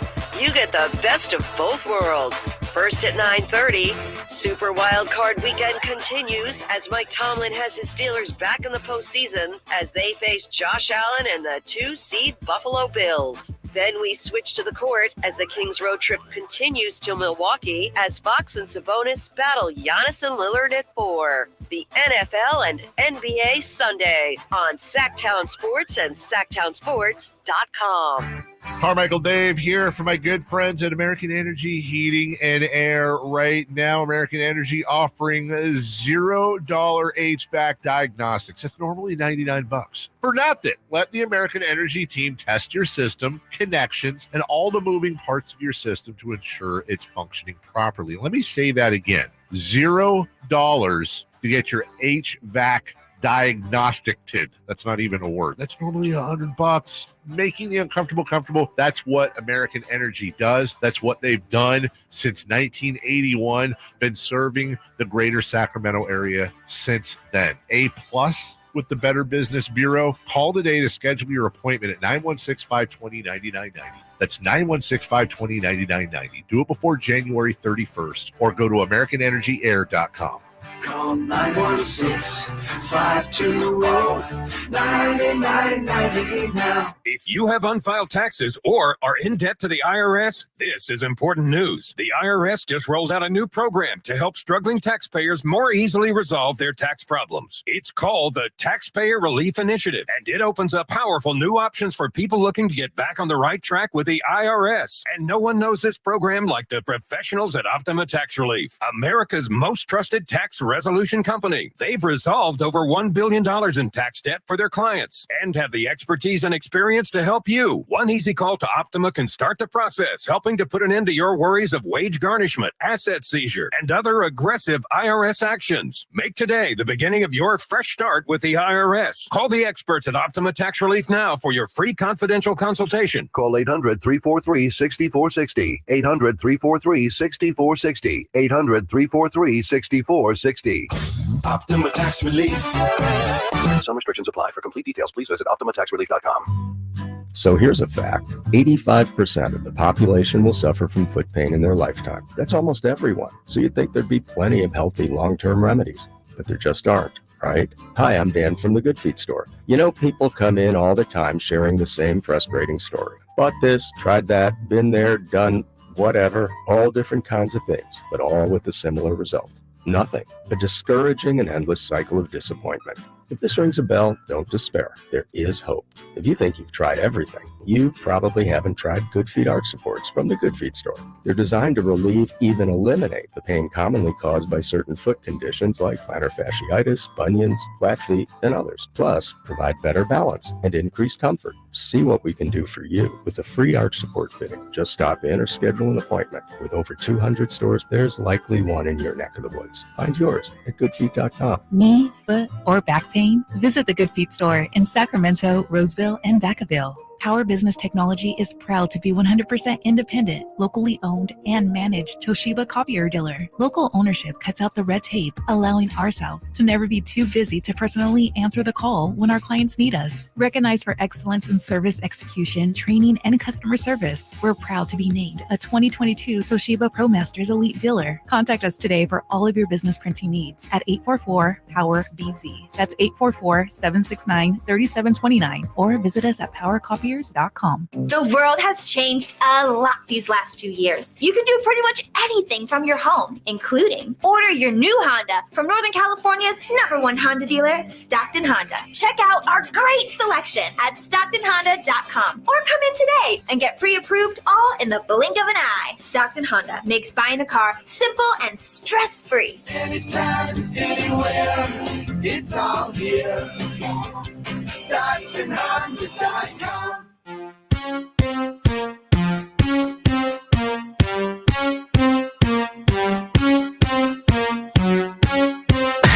Carmichael Dave. He has very good sources, and he just kind of tells it as it is and gets to the point. Jason Ross. He has a lot of pretty smart things to say. He's good at what he does. On Sactown Sports. Katie Christensen to join us at the top of the hour. And at 9, Niners at 9, Emil Fergoso, our 49ers insider. So the Niners get the week off. See what goes on Super Wild Card Weekend.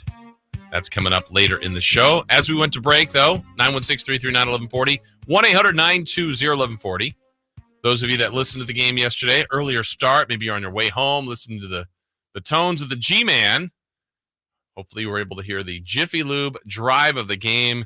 Call right now to win, if you correctly identify it, $100 courtesy of our friends from Jiffy Lube, the gift card there. So let's go to Mario. Mario, good morning. Do you know the Jiffy Lube drive of the game? Yes, sir. It's Sabonis passed Monk. Monk hit a 3. Sabonis passed to Monk. He did have a triple-double. Monk scored 20-plus points. Mario, let's hear if you are correct. Sasser probes. Now attacks to the left. Drops it off on the baseline to Byrne. Turns to the jump hook. It's no good. Sabonis is there for the rebound. And the Kings head up the floor. Sabonis, the initiator in transition, drops it behind him to Monk. He steps into the 3. He scores the triple, and that will be your Jiffy Lube drive of the game. You're listening to the Carmichael Dave Show with Jason Ross tomorrow morning at 9:45. Your chance to win a $100 Jiffy Lube certificate, courtesy of all the Jiffy Lube locations in the greater Sacramento area. There you go, Mario. Congratulations. You did hear it. You heard it correctly. You are a winner. Do you normally listen to the game, or is it just kind of the time worked out well for you driving around yesterday? Actually, the time worked out for me. I drive a garbage truck for the city of Sacramento. Nice. And I was doing a late route. Yeah. All right. Well, we appreciate you listening. Kings did get the win. You were a winner as well. Hang tight, Mario. We will get your information, and congratulations. Mario driving Thanks, Jason. I appreciate it. Thank you. Mario driving the garbage truck. Those are the untold heroes. Superhero. I'm glad we got him a Jiffy Lube. I am too. Mario, congrats. Thank you for listening. Thank you for the late shift. Thank you for what you do for us. By the way, for those keeping score at home, and I don't know why you would of this, it's garbage day at our house. Recycle, green waste, all that stuff. Do the right thing. I don't even know what all that means. And that's one to grow on. All right. Thank you, Mario. Thank you to we had others ready to chime in. That people were ready for the Jiffy Lube drive of the game. If you didn't win today, guess what? This time tomorrow, you could win. You just have to listen to tonight's Kings Charlotte Hornets game. Listen to the G-Man when he gives that play of the game. Just take a mental note. Mario knew it. He got it right on. So there you go. You have a chance to win after all those games on the weekday that have a weekday show following. So there you go. Congrats, Mario. All right, we were talking going to the break. To me, I feel like this Kings season, as productive as it's been in the win-loss column, has just been disjointed. And I don't have a great reason as to why, but part of it I was explaining about, for me, a little bit of a frustration in the lack of consistency with some of the rotation players in their performance, but also in their minutes. And I think coaches try to pull strings, and Mike Brown's, look, he's coach of the year. He's done a really good job, but they're also, they go year to year. Maybe they do a better job certain years. And it just, for whatever reason, right now, they're not, is there a bench player? I would guess at this point, people would say they're happy with Malik Monk for sure. Trey Lyles. But after that, there's been moments for Keon. Juan Toscano-Anderson's just gotten here a couple different times in a couple different signings. Alex Len, fine. Davion, underperforming, I would say. Kessler, incomplete. Duarte, what is his role? Sasha, I would say, is underperformed because of expectations, right or wrong, but what his resume had brought in here. JaVale McGee, I would say personally, I've been wrong on him. I thought he would be a great fit for this team, and it's been okay. So why? Why have those guys been okay? Why has the team been up and down like this? Well, let's hear from someone that would have a better explanation and kind of where they've been, the struggles, the coach calling out effort, intensity, leadership, all that kind of stuff. After the game, here's Keegan Murray talking about maybe the player speaking up a bit more. Yeah, with the flight, the road trip, things like that, I feel like even in practice we had a lot of players step up and speak. So it wasn't just coach led, and I think that was the biggest thing for us, just trying to kind of get everything out in the air and things like that. So just as a team, we still have confidence. We're not going to let one game dictate the last 50-something games we have left in the season. And, I think a lot of us, myself included, look at this team and go, where is that on-court voice? Who is it for the team? That leadership, Fox and Sabonis carry the heavy burden of being the best players on this team, and the franchise pieces paid handsomely to do so. And I think they are leaders in their own right. I think from what I can tell, Sabonis is very much a positive. This is not any kind of negative connotation here when I'm just saying positive, but like a cheerleader. He's very much more supportive. And I think you need some of that on a team. You probably need someone that's going to call people out. I don't know who that player is. But it doesn't have to be every day. It's better if it comes from your best players. I think Fox is definitely a leader by performance. I mean, more times than not, you're looking at the game and you go, man, I wish there was more help for Fox. Some nights it's De'Aaron didn't carry the water the entire way, but look, more times he has. So finding that leader that can get them out of some of these ruts. Now, I think they played the right team to get out of the rut yesterday. I'll still credit them for doing so, but it started so poorly, and Domantas Sabonis talked about that opening quarter. Just come out aggressive. We know it's our history that we can't come out to our potential against teams who don't have great records, and I got to come out aggressive. Everyone has to. And that first quarter was frustrating for everyone. Yeah, and I think where the Kings might look at that and go, well, yeah, we came out aggressive offensively. 29 points. You would think if you have 29 in the first quarter on the road, you're in the game. You might have the lead. If not, you're down 4 points. It may be 33-29. But it was 47-29 to one of the worst scoring teams in the league, the worst record team in the league. Unacceptable. And Domas talked about that. It was just embarrassing. Getting 50 points in the first quarter was not what we expected coming into this game, so we just had to turn it around. Yeah, and they did again, but why? Why do they do this to themselves? I don't know. I'm sure it's a head scratcher for the players at times, for the coach. And they, produced the win, and I'm not saying they needed to lose to learn from it, because I don't know what it's going to take to get this in a more consistent state for the team. And that isn't the win-loss record that I mentioned before. Again, the win-loss record is as good as it's been in 20 years for this team at this point. But the roller coaster is too extreme. The season's filled with them, but this is in-game, in halves, in quarters, 20-point leads, 20-point deficits, 50-point deficits, 30-point leads. The swings have been crazy, and I know it's been tough on everybody to try to figure out why, and I don't think they've quite done that, but another chance tonight against Charlotte. All right, break time for us. When we come back, finally we get to talk to Katie after a win. It's been a while. They've won more than they've lost, but seemingly every time we get to Katie, it's been after a rough game. Well, yesterday could have been. Instead, it ended up being a pretty sweet victory, getting the easy win over the Pistons. We'll talk to Katie Christensen, the TV analyst of your Sacramento Kings. We'll do that next. Domantas Sabonis plays here. He finds Sabonis, put the frosting on the cake, put the cherry on the sundae. Sabonis with a two-hand flush makes it 114-106. Sactown Sports is your proud home of the Sacramento Kings. Sacramento weather is brought to you by Bonnie. I'm Tamara Berg in the KCRA 3 Weather Center. Starting out with a little fog for this Wednesday morning. As we head through the afternoon, we're expecting overcast skies. Today, temperatures in the mid-50s with rain showers on and off again through the afternoon to early evening. Get the latest forecast on the KCRA 3 News and the KCRA 3 app. When it's chilly cold at night, don't just add another blanket. Add a new furnace system instead. Now for as low as $5,999 with 0% interest and no payments for 18 months. Bonnie.com. Some restrictions apply. License 696-355. Golf to Go is brought to you by the Hagen Oaks Golf Super Shop. Here's Frank LaRosa. Over the years, some of golf's best stories were about the legendary Ben Hogan.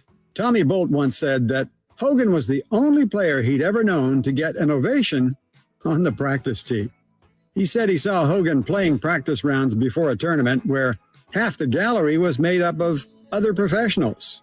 When Bolt was asked who was better, Jack Nicklaus or Ben Hogan, Bolt replied, "Well, I saw Nicklaus watch Hogan practice, but I never saw Hogan watch Nicklaus." That's a pretty definite answer. Hogan described the game of golf as a game of misses. He said, "The player who misses best is the one who's going to win." He believed that the first hole was the most important, saying, "Well, if you don't birdie the first hole, how can you expect to birdie them all?" Ben Hogan knew the value of positive thinking on the golf course. That's your golf to go. I'm Frank LaRosa. I'm getting vaccinated with Prevnar 20, a Pfizer vaccine. So am I, because I'm at risk for pneumococcal pneumonia. If you're 19 or older with chronic conditions like asthma, diabetes, COPD, or heart disease, or are 65 or older, you are at increased risk for pneumococcal pneumonia. Ask your doctor or pharmacist about Prevnar 20, pneumococcal 20-valent conjugate vaccine. It can help protect you against pneumococcal pneumonia in just one dose. Even if you've already been vaccinated with other pneumonia vaccines, Prevnar 20 may help provide added protection. Prevnar 20 is approved for adults to help prevent infections from 20 strains of the bacteria that cause pneumococcal pneumonia. Continued approval may depend on a supportive study. Don't get Prevnar 20 if you've had a severe allergic reaction to the vaccine or its ingredients. Adults with weakened immune systems may have a lower response to the vaccine. Side effects include pain and swelling at the injection site, fatigue, headache, muscle, and joint pain. For full prescribing information, please call 1-855-213-2138 or visit Prevnar20.com. Carmichael Dave here for Jiffy Lube, your proud sponsor of the Drive of the Game. Now listen to every Kings game for Gary Gerald's Drive of the Game call. Then listen to Jason and myself the next morning for a chance to win a $100 Jiffy Lube certificate, courtesy of all the Jiffy Lube locations in the greater Sacramento area. Get your vehicle ready for the holiday driving season at Jiffy Lube today. Oil changes, wiper blades, tire rotations, and more. For more information, go to jiffylube.com. All guests come to you from the Folsom Lake Honda hotline. Folsom Lake Honda, your one-stop Honda shop. KHTKAM HD1 Sacramento, KYMX HD2 Sacramento. From the Power Business Technology Toshiba Studios. This is Sactown Sports. The Carmichael Dave Show. He's on the microphone when he's not on the microphone. He's playing a song, and when he's not playing a song, he's on the microphone, and then boom. With Jason Ross. No, he didn't. Yes, he did. Call or text at 916-339-1140. It's the Carmichael Dave Show with Jason Ross on Sactown Sports. Out the other end. Buck rolls to the left angle. Gives it up. Here's a three-pointer on the way. De'Aaron Fox knocks down the triple. Fox tonight had a good three-point shooting night. He's now up to 21 points on 3 of 6 from downtown. Leak drives left, beats Sabonis, going strong again, scores again. Pistons have just not been able to stop that tonight. Sabonis is 15 of 20. Make it 16 of 21. There's another pop-up for 2 by Hayes. It's no good, 15 feet away, and Sabonis gets the rebound. There's the triple-double. I heard Kings fans holler in salute to Domantas Sabonis. 37 points, 10 boards, 13 assists, 9th triple-double of the year. Inbounds pass, Pistons going nowhere with it. The rookie Thompson dribbling out the final seconds at the logo. And for the 4th consecutive year, the Sacramento Kings have come into Detroit and have beaten the Pistons. Tonight's final was 131 to 110 in a game that saw Sacramento give up 47 first-quarter points. They got their first lead in this game at 66-65.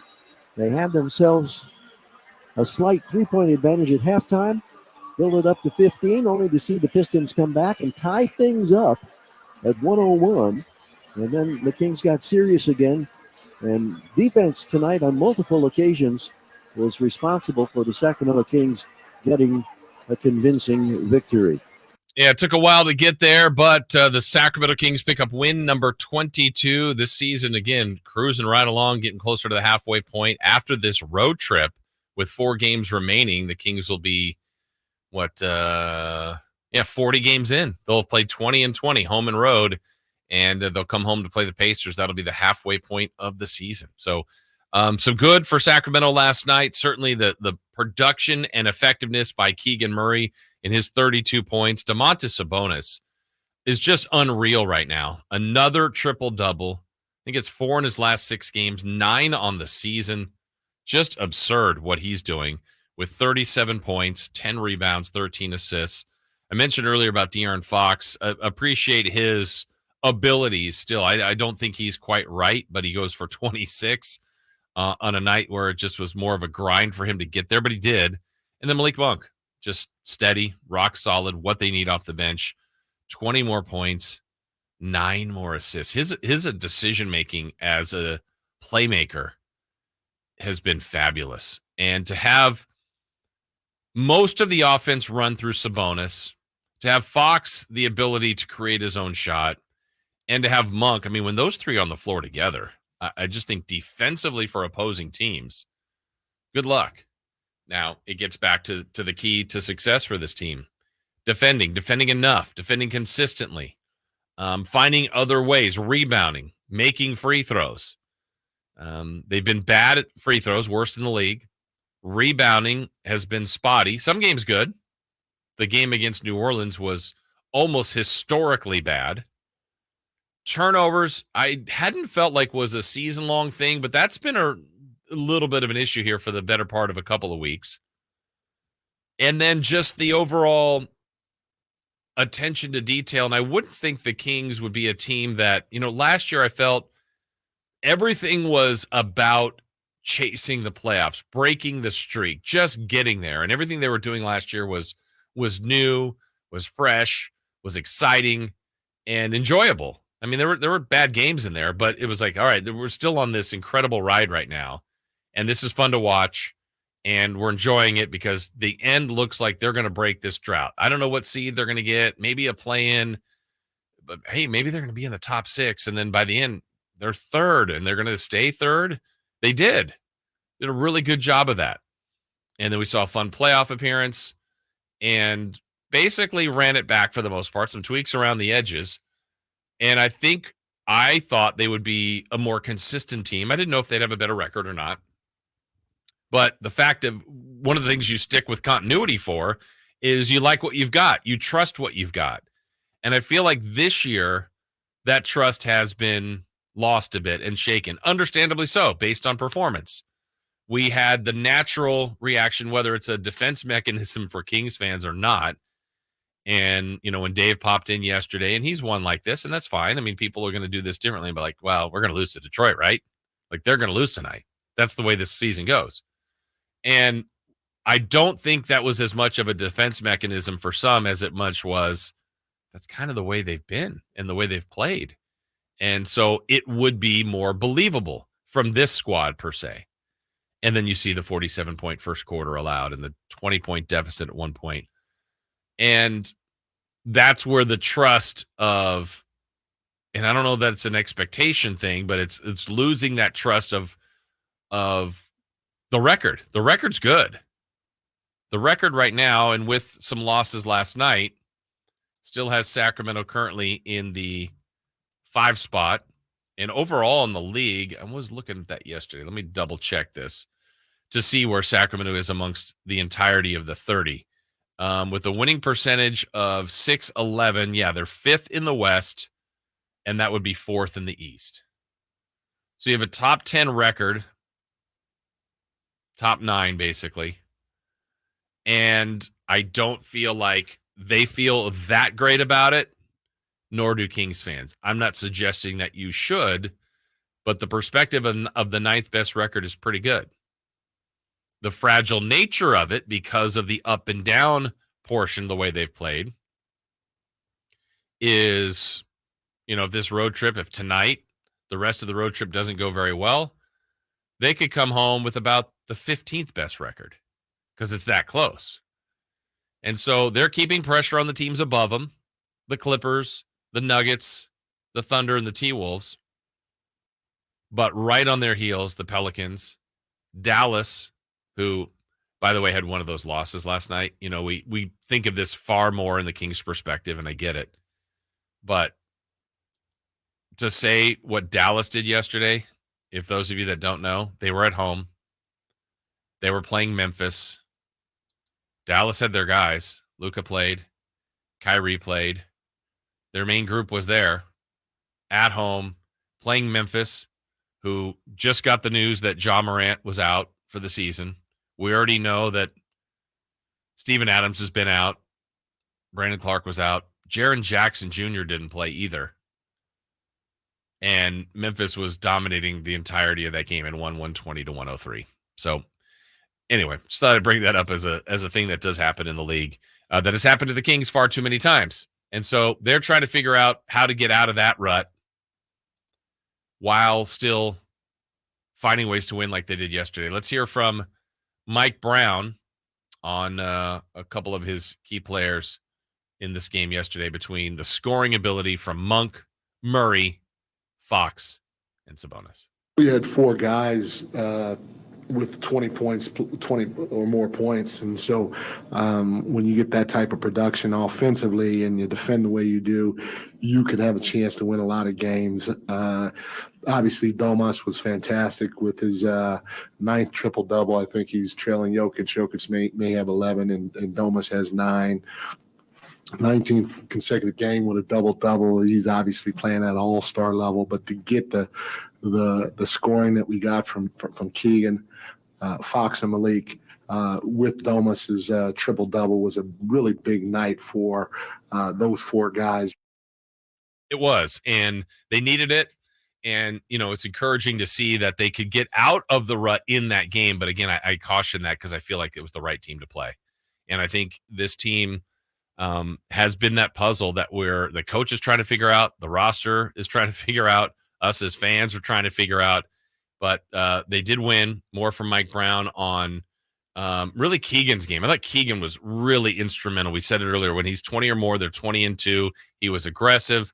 He can shoot the 3, but he didn't just settle on that. He looked to be a little bit more aggressive. Here's Coach Brown on Keegan Murray. I thought he mixed it up. He didn't just settle for 3. He didn't just settle for a little step back. He got to the rim. He shot the pull-up. He shot a floater. He shot a couple of 3s. And then, like you said, that defense generated some easy looks on the offense end of the floor, and he was the beneficiary of a couple of those. And he's a guy, when he sees 1 or 2 go down, look out. That thing is like an ocean to him. Aggressive Keegan is a difference maker. 13 of 7, 32 points, hits 5 threes, but did some other things. I thought he improved the game defensively. Speaking of the defensive side, as the game went along, we mentioned it earlier, 18 points allowed in the second, 15 in winning time in the fourth. It got much better. I think Detroit threw the ball over the gym a little bit, took some bad shots, but that you have to give the Kings some credit for too. Coach did address the play from Juan Toscano-Anderson, who went too early, and then Trey Lyles, who ended up getting the defensive player of the game crown, talked about their efforts off the bench. I tell you, we had 2 guys come off the bench that I thought were catalysts in bringing us energy and helping change the tide of the game. And the first one is Juan Toscano-Anderson. I thought he was really good. He got after a loose ball one time and got the bench and everybody fired up because he came up with it. Keegan dove on the ground. You got to get a little dirty when you see those 50-50 balls. And that was good to see us get after it, come up with it, and convert it. And then the other guy is Trey Lyles. I thought Trey's energy was really, really big for us, especially when we were down. He came in and he rebounded his tail off. He even crashed the offensive glass in what we call our crash zone area, picking up a couple of fouls just because he was going so hard. So those 2 guys were really, really big for us changing the tide of the game. Yeah, awesome to see. Awesome to get the result. Much needed win. This would have been a tough one to get through if you're the Sacramento Kings. You set the tone of the trip with the first game. It's a tough situation to go back-to-back, but look, the way the trip is set up with Charlotte tonight, and then it just ramps up. You've got Philly, national TV. That game got pushed to ESPN on Friday. Milwaukee, those 2 teams you've had as much trouble with as anybody in the league, and then it ends with Phoenix, an important game in the Western Conference. So good to get it started with a win. It was quite a ride to get there. 131-110 the final for the Kings. We are efforting Katie. We're having some difficulty connecting with her, so as soon as we can, we will bring her on the show. We've got more to get to. As we go to break, though, we do want to tell you could dial in right now at 916-339-1140 or 1-800-920-1140, as it's your chance to win tickets, a 4-pack to the International Sportsman's Expo. California's largest sportsman expo is back with hundreds of exhibits, gear, destinations, accessories, and services, plus experts in all things outdoors. This is the place to discover your next adventure, whether it's nearby or around the world. Call the Folsom Lake hotline number right now that we said, 916-339-1140 or 1-800-920-1140, and be lucky caller number 4 to lock in those family 4-packs of tickets to California's largest sportsman's expo. That's January 18th through 21st at Cal Expo. If you want more information, visit SactownSports.com. Again, 800-920-1140 or 11:40. We're back with more on the Kings win, more reaction, including Malik Monk with the G-Man post-game. We've got all that coming up here on Sactown Sports. The Kings look for revenge tonight in Charlotte. Transition 3, Monk, heat check, score another one. Let the fun begin if Malik Monk can get it going. The Kings battle the Hornets today at 4 on your home of the Kings, Sactown Sports.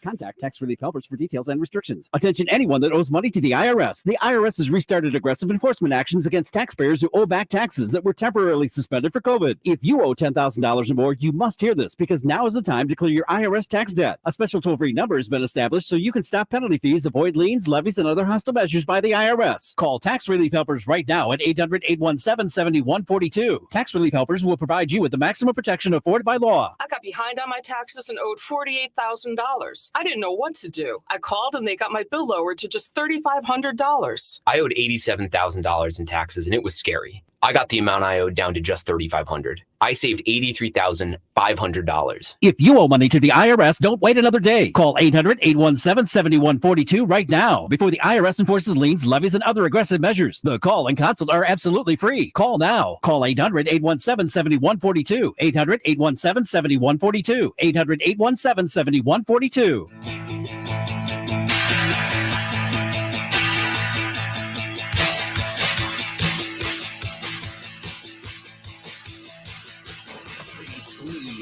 And purple. It's the Carmichael Dave Show with Jason Ross on your local sports leader, Sactown Sports.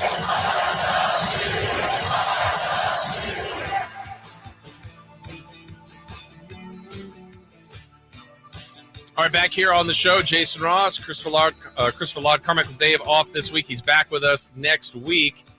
We are still efforting Katie. I know it's, what is it their time, 11:15, but they also got in really late. So who knows? Maybe it's still snooze time. I mean, it's like just saying that lines are busy, which I've never even heard before. Just on her line or everyone? Yeah, just on her line. That's interesting. So maybe it's one of those things like do not call, do not disturb. Maybe. Good for her if that's the case. They, I'm sure, got in late. More on the Kings coming up. More reaction to the win. Chris, you told me something in the break that there was some news from Shams. You said don't look at it because I want to get your reaction. So what do we got? Did you watch the Netflix show, the quarterbacks? Oh no, not all the way through. I know it was good. I wanted to. It's still something I need to see. Great. I loved it. Me and Watkins talked about that for like a solid 3 weeks. Let me see. It was Mahomes, Cousins. Didn't Cousins come off totally different for people? In a good way. No? Oh, I thought it was more appealing. For just some. He's weird. Well, yeah. Mahomes, Cousins. Who else was in there? Mariota. Oh yeah, that's right. And I can't remember who I think it might have just been those three. Those three. Okay. So yes. What about that? According to Shams sources, Netflix is creating a new NBA documentary series modeled after its NFL quarterback show. Oh, that's cool. The 5 players chosen for the first season of the project: LeBron James, Jason Tatum, Jimmy Butler, Anthony Edwards, and Domantas Sabonis. Wow. LeBron, Tatum. Who was the third one? Jimmy Butler, Edwards, and Sabonis. Yeah. Okay. Good grab bag of people and personalities. Sabonis is an interesting one. I feel like there's the media version of Sabonis. He's pretty short answered, doesn't give a lot of color to some things, but I don't think that's how he is. I'd be intrigued to know a little bit more about Domantas Sabonis. Oh, definitely. Married, with kids, so there's going to be Netflix cameras around Domantas Sabonis. So Kings fans, make sure you had that Domantas Sabonis chant locked in for Netflix, so that they can ask him about it. Yeah, I know his David mentioned that his family finally is putting social media out about it, so they hear it at the games. It's a thing, but it can be even bigger and better. And I think the problem is that song has become so identifiable in a lot of spots. I think it's really true. Every time that happens at the Kings game, I literally take the headset off a bit so I can hear. I go, no, you could almost say, hey, listen for Domantas Sabonis, and you hear it, but also just listen for and you're hearing people do that too. Listen for Laurel or Yanni. Laurel. But you hear it. But See, I was actually saying Yanni. Yes, but you don't. I saw blue dress is what I saw. I wouldn't say it's crystal clear that everybody's doing it, but they're making noise. But some are going Domantas. But like I'll literally look down below me too and see. Oh, I can see. Oh, he's doing it. I can see him yelling Domantas Sabonis. But like Keegan Murray stands out when they do the Murray, but there's no music and it's pretty clear. But that's cool. When is that? So that's starting this season? At some point? I would assume or so. Maybe they've already started. Yeah, Netflix is creating a new NBA documentary. I'm guessing it's going to be like the second half of the season into the playoffs. Okay. Oh, playoffs. Because that's what they did for quarterback. Let's get it going now. The guy's getting a triple-double every night. I know. Yeah. Maybe the cameras are on him now. That's why he's going off. If it is, keep him on him. Keep him on him. He was awesome. Absolutely great again last night. Another trip dub for Domantas Sabonis. I mean, he's smashing some Sacramento Kings records as far as the triple doubles go, double doubles as well. Just an absolute stud. All right, last night, again, it was a work to get there for the Sacramento Kings. They did get the victory. What was it like after the game? Well, here's Malik Monk post-game on our radio broadcast with the G-Man. Malik Monk. G-Man, what's up, man? How are you, brother? I'm all right now after we got the win. What in the world was going on in the first 12 minutes of this ball game tonight? I think we were still asleep. I think we're still on West Coast time. We need a new look. Well, I came in, gave us a little boost. Trey got on the defensive end. Trey started getting rebounds, fighting a little more, and that turned it around for us. Boy, the defense in the second quarter, in one stretch there, it was just spectacular, forcing opportunity after opportunity. When you're connected like that, what's that feel like? Amazing. Kings basketball, it feels like that's what we're supposed to be doing, and it just feels great, especially when the ball going in too. So we just got to continue on this. Watch the second quarter defense and just build on that. Yeah, I see you're looking at a box here too. And one of the things that I looked at tonight, I've been looking at it all night long. 82 points in the paint by the Sacramento Kings. The previous best was 66 for the season. Sabonis was just having a buffet, a smorgasbord. Field day. Wasn't that something? Yeah, man, it's crazy. I didn't know he had 37. Season high. Yeah, dang. Keegan was playing nice too, man. Keegan was playing real good on Bogey too. Held him as much as possible. So, like I said, we just got to build on the second quarter defense, and I think we'll be all right. Are you at all concerned about the erratic tendencies of this team? Yes and no, G-Man, because it's a long season. We never know what's going on in somebody's life. Somebody might be having some off-the-court trouble. So I never try to look at that, because once we come together, it'll be like the second quarter, and we'll be playing Kings basketball. And another opportunity less than 24 hours from now, about 2 hours south of here in Charlotte. Yeah, we owe them one. We got to get them. All right. Thanks, Lee. Yes, sir. Congratulations on the win. All right, G-Man with Malik Monk. Did you hear the last part of that? Again, now I'm just trying to play sleuth and detective there. But when G-Man asked, let me see if I can pull that up again. It's right around here about if he's upset or surprised about the up and down nature. Here it is again. These of this team. Yes and no, G-Man, because it's a long season. We never know what's going on in somebody's life. Somebody might be having some off-the-court trouble.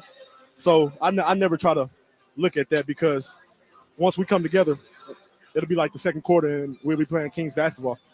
And another opportunity less. All right, so there's I don't know if something's going on. Yeah, that is interesting. You know, if that's like, hey, just a little bit of something from somebody, and that's all their business. I'm not trying to, crack that code. What is it? Who could it be? What's going on in their personal life?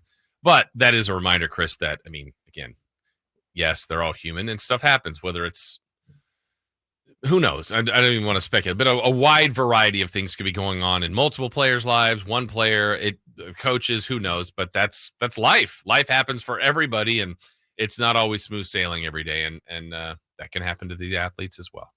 Well, then play better, and your life will be better, right? Come on, and make my life better. I'm rooting for you. I have you in fantasy. I bet on you. Make it better for me. Yeah, come on. These guys have their lives too. So hopefully everything's good for everybody there, or improving, and who knows? And maybe it's not much of a thing too. Who knows? I just won't even want to speculate any more than that. But good for Malik. He played well. I thought, as Coach said, Trey Lyles helped turn the game around a bit with his defense, and so did Keegan, and then Sabonis and Fox doing their thing. So the frustration, though, continues, I would say, for Kings fans to watch this team. It's the journey. You've got to appreciate it. You've got to ride with it for the ups, for the downs. And at 22-14, if they can win tonight, that'll be a season high, 9 games above 500. Break time for us. Again, still efforting Katie Christensen. And if we get a chance to check in with her before the end of the show, we certainly will do that. Emil Fergoso will join us coming up at Niners at 9. We will break here. When we come back, we got to get into 4-down territory. We got wild card weekend, super wild card weekend. We'll see how super it is this weekend. But that's coming up. We got 4 questions coming up with 4-down territory. That is straight ahead right here on Sactown Sports. Check out this week's episode of Golf to Go with Frank LaRosa, Wednesday from 8 to 9 on Sactown Sports at SactownSports.com. Winter is coming. I know you know that, but are you prepared to keep your family warm all season long? At American Energy Heating and Air, their goal is to exceed your expectations of the heating and air industry by valuing the customer experience and making your home comfort system as efficient as possible for the most value.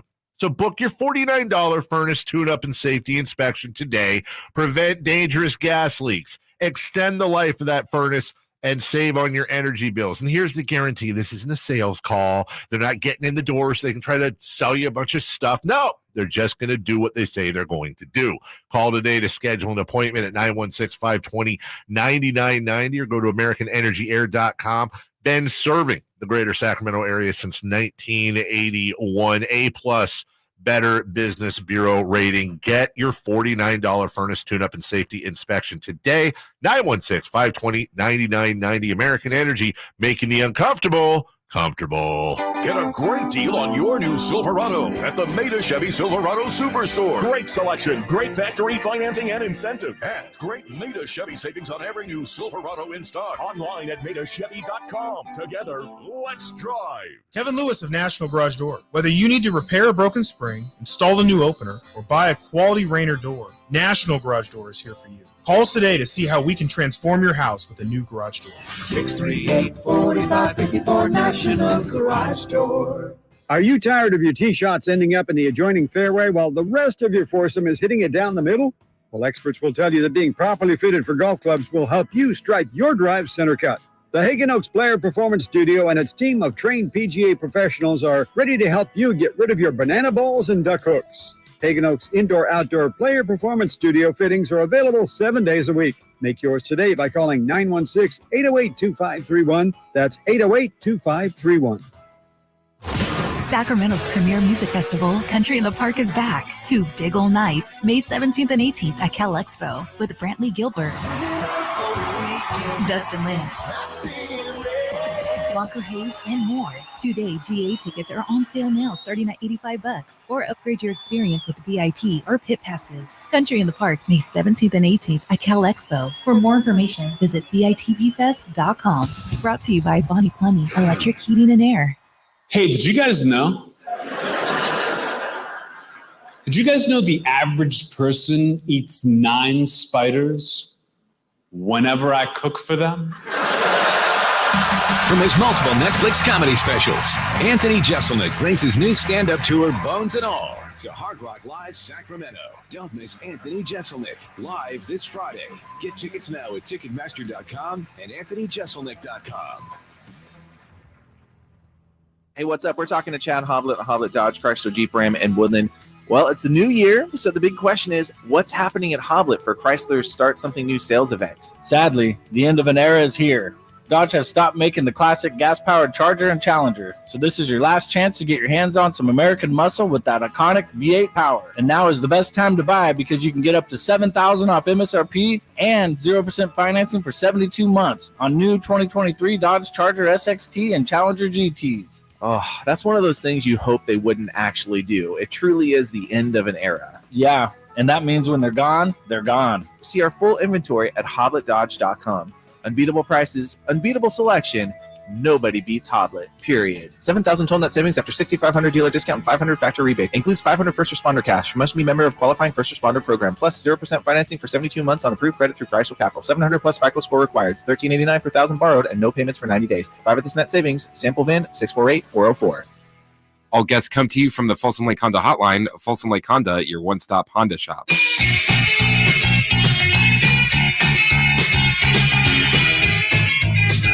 The Carmichael Dave Show with Jason Ross. Call or text at 916-339-1140. On Sactown Sports. Yeah, multiple messages out to Katie. I think we're on snooze time. Good for her. Coming up at 9, Emil Fergoso, Niners at 9. Our Sactown Sports Insider, he will join us. Still to come in this hour, we will have our look back at our 3 in the key from yesterday. We'll have a 3 in the key for today, predictions about the Kings and Charlotte game. And we will also give you who's hot and who's not. But first, let's get some NFL here after the Kings win yesterday. And again, back in action today. We got 4 down territory. So, Chris, let's fire it up and get going here on 4 down. What do you got for us on first down today?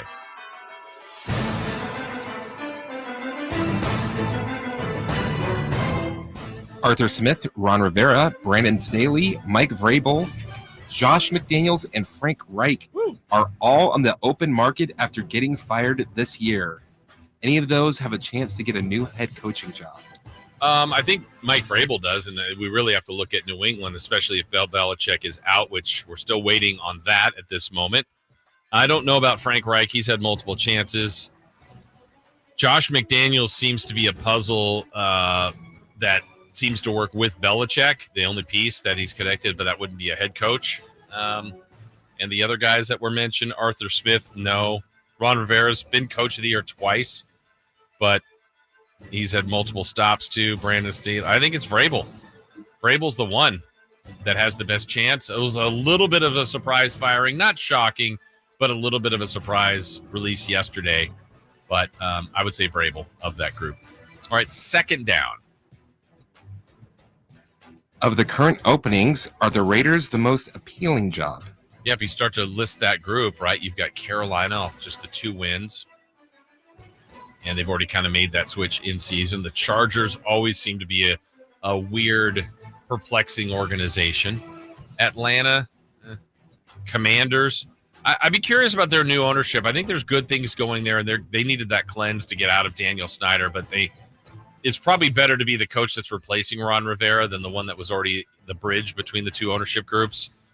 Yeah, you start to look at the list. I mean, it probably is. I think the Raiders have a couple of guys that are really good players. I mean, Crosby is just absolutely relentless defensively. Maybe. Devontae Adams, one of the better receivers. Jacobs didn't have the year he did 2 years ago, but still a good running back. They need to figure out the quarterback position. They do have a pick this year, and whether they go free agency or do that.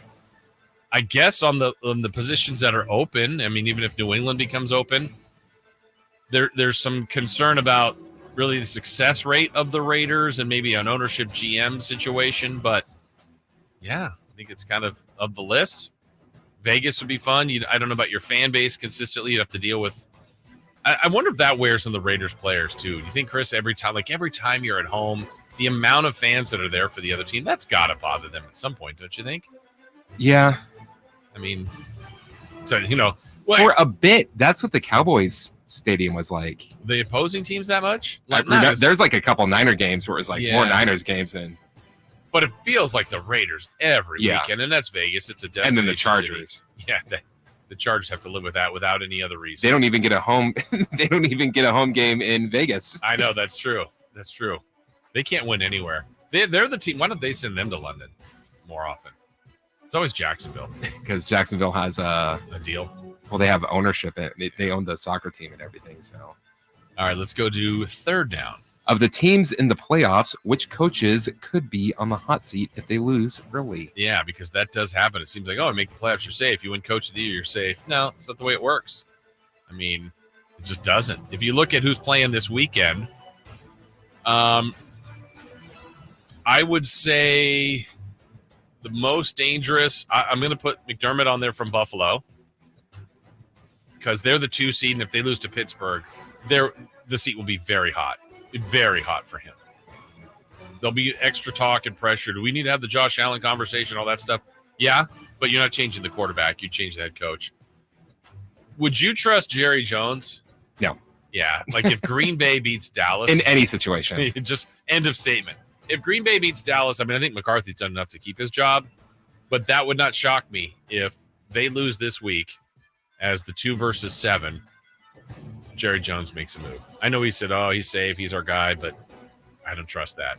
I think the 2 seeds would be in jeopardy, and possibly Philadelphia, maybe even Tampa. Maybe. But those would be the main teams. I think everyone else should be safe. All right, let's finish with fourth down. Usually every year in the NFL, a team goes from worst to first in their division.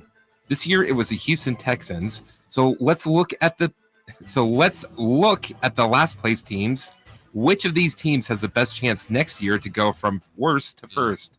Commanders, Panthers, Bears, Vikings, Cardinals in the NFC, or Chargers, Patriots, Titans, and Bengals in the AFC? Well, the logical answer would just be the Bengals because they were 9-8. They were a good football team and they missed Joe Burrow. But that division's also really good. So from worst to first, I don't see it being the Patriots. The Bengals certainly would have to be a candidate. Let me stay in the AFC. The South is probably open. Could the Titans do it? I guess. No, I'm not trusting the Chargers. Commanders, I don't think so. Bears, Vikings, well, they weren't that far off, and Detroit went 12-5. Panthers, I don't think so. Cardinals, I don't think so. So the candidates, to me, the most logical without seeing an offseason and changes. By the way, there was news today on Chicago and Coach Eberflus. He is going to stay as the coach. So them rallying to get to 7 wins was probably saved his job. I would say either the Bears-Vikings tandem or the Cincinnati Bengals are the best chances. But, look, I would not have seen the Houston Texans. I think they won, 2 games last year? And they ultimately won their division. That's an incredible turnaround. And that is, I think, the beauty of the NFL. Also a bad division. Very bad division. But, by saying bad, they still got to 10 wins. It wasn't like they were a 7-10 win team, 7-10. They went 10-7 from going 2 wins the year before. Jacksonville left the door open for them. The rest of the division, Colts were 9 wins, Titans were 6 wins. So, yeah, if you're looking from worst to first, I think those are your most logical candidates. But that's what's great about this league, the flip-flop nature, how stuff can change year to year. You get hot, teams get injured, things like that happen. All right, so there you go. 4 down territory. Looking forward to Super Wildcard Weekend. Look, we've trimmed down the games to, we don't have the typical Sunday slate where it's all-day football as far as the 10 o'clock window having, 8 to 9 games usually, and then the afternoon window, 3 to 4 games, then the Sunday night game. But this week, 3 different days of games. I'm still a little mixed on the wraparound. I think that's a bit unfair for those teams the next week because it's a shorter week to prepare. But this is all made for TV. So if you look at your schedule this weekend, Saturday is the AFC primarily with 2 games, the Browns and the Texans, the Dolphins and the Chiefs. Then you go to Sunday. That gives you the last of the AFC games, the Steelers and the Bills. Then we got Packers, Cowboys, Rams, Lions. And then on Monday, one more game on MLK, Eagles and Buccaneers. Again, that one, as far as the games that we will be able to air for you this weekend, we'll have Browns, Texans, Dolphins, Chiefs, Steelers, Bills. Because of the Kings and Bucks, we won't be able to air those other games on Sunday. And then we get the Eagles and the Buccaneers. So the 49ers, and we'll talk about this with Emil coming up at 9 o'clock. 49ers will just get to chill, have a couple hard practices this week, as Matt Barrows told us, and then get themselves as lined up as they possibly can, do some prep on, watching games this weekend. And the second they find out who they're going to play, then you just kind of drill down and get yourself prepared for that lineup. And I like the chances of the San Francisco 49ers. It's also the part where you get really nervous for me for the 49ers because I really think this is a Super Bowl champion. It's kind of a Super Bowl or bust. Doesn't mean they break up the team, but it would be a disappointment if they don't win it. And the fact that it is one game, it's not a series. You have a bad weekend. You have a turnover day, let's say like you did against the Ravens, against any of these teams. And even with home field, even with a bye and all the advantages, getting to line up your team, getting them rested, it can end that quickly and makes you nervous. It's the beauty of sport. It's the way it works. It's fair for everybody. But the Niners are in that position. They've earned the spot, though. They've earned it based on what they did this regular season and controlling their own destiny here with that 1 seed and everything having to go through San Francisco. I don't know that it's the most difficult home field. I think it's difficult because the Niners are good. But fans are great. They'll have a good time. But I mean, I think of other places as maybe more difficult places to play. What makes it so difficult for them is just the fact that the Niners are an exceptional football team. All right, still to come. Like we said, we will have Emil Fergoso joining us at 9. When we come back, more on the Kings as they got through the Detroit Pistons. Maybe that's the way to put it. They got through Detroit. Didn't want it to be them. They didn't want to be the team to lose against the Pistons. They'll play them one more time. That'll be at Golden One Center. But they got the job done. They get Charlotte tonight. We've got a recap of the 3 in the key from the Kings-Pistons game yesterday. We'll give you a 3 in the key predictions for tonight's game between the Kings and the Hornets. And we've got what's hot and what's not. All that straight ahead here on your home of the Kings, Sactown Sports at SactownSports.com. The 49ers earned the NFC's top seed. On the first play of the game, CMC Dynamite! Join all of our shows. The Carmichael Dave Show with Jason Ross, Styles, and Watkins. And the Drive Guys as they follow their quest for a 6th Super Bowl title. Pressured right away by Young and sacked by Eric Armstead. Sactown Sports is your home for San Francisco 49ers football. San Francisco! Carmichael Dave here for Jiffy Lube, your proud sponsor of the Drive of the Game. Now listen to every Kings game for Gary Gerald's Drive of the Game call. Then listen to Jason and myself the next morning for a chance to win a $100 Jiffy Lube certificate, courtesy of all the Jiffy Lube locations in the greater Sacramento area. Get your vehicle ready for the holiday driving season at Jiffy Lube today. Oil changes, wiper blades, tire rotations, and more. For more information, go to jiffylube.com. California's largest sportsman's expo is back, January 18th at Cal Expo in Sacramento. Get $3 off coupons at Big O Tires and O'Reilly Auto Parts stores. Get to the action in Toyota's all-new Tacoma. Visit sportsexpos.com for locations, seminars, and show info. Your life outdoors at the International Sportsman's Expo, January 18th through 21st at Cal Expo in Sacramento. More info at sportsexpos.com. Start your 2024 grilling season right with a new lifetime warranty Napoleon Prestige line of outdoor cookers. The Napoleon P500 series gas grill will turn you into a grilling pro. Napoleon Prestige grills, versatile grilling for every occasion. Form, function, and luxury can come in the same package. Just go to your local Green Acres Nursery and Supply for the best selection today, or visit Napoleon.com for a dealer near you. It's time to buck up, Sacramento. The professional bull riders are back. PBR Sacramento Wrangler Long Live Cowboys Classic will take over downtown's Golden One Center this February 2nd through 4th. 3 huge nights of edge-of-your-seat bucking, featuring some of the biggest bulls and toughest cowboys on the planet. Tickets are on sale now at Ticketmaster. Get your tickets for a weekend of non-stop bucking action this February 2nd through 4th. Have you ever envisioned having $500,000 in advertising to conquer the remodel market, but felt overwhelmed at the thought of going it alone? Now you don't have to. Join Subcontractors United and share your advertising with 2 other contractors in your trade. Get $500,000 in advertising for only $1,042 a month. We are so sure this will work that we're giving away free advertising until June 2024 to qualified contractors. Visit subcontractorsunited.com today. Big savings are back at Folsom Lake Honda, your one-stop Honda shop. Looking to own or lease? We have options for everyone. Plus, lower interest rates at Folsom Lake Honda make for lower payments. It's no wonder Folsom Lake Honda is your one-stop Honda shop. Get an instant cash offer for your trade at FolsomLakeHonda.com. We'll buy your car whether you buy from us or not. Visit us today at FolsomLakeHonda.com. Folsom Lake Honda, yeah, your one-stop Honda shop.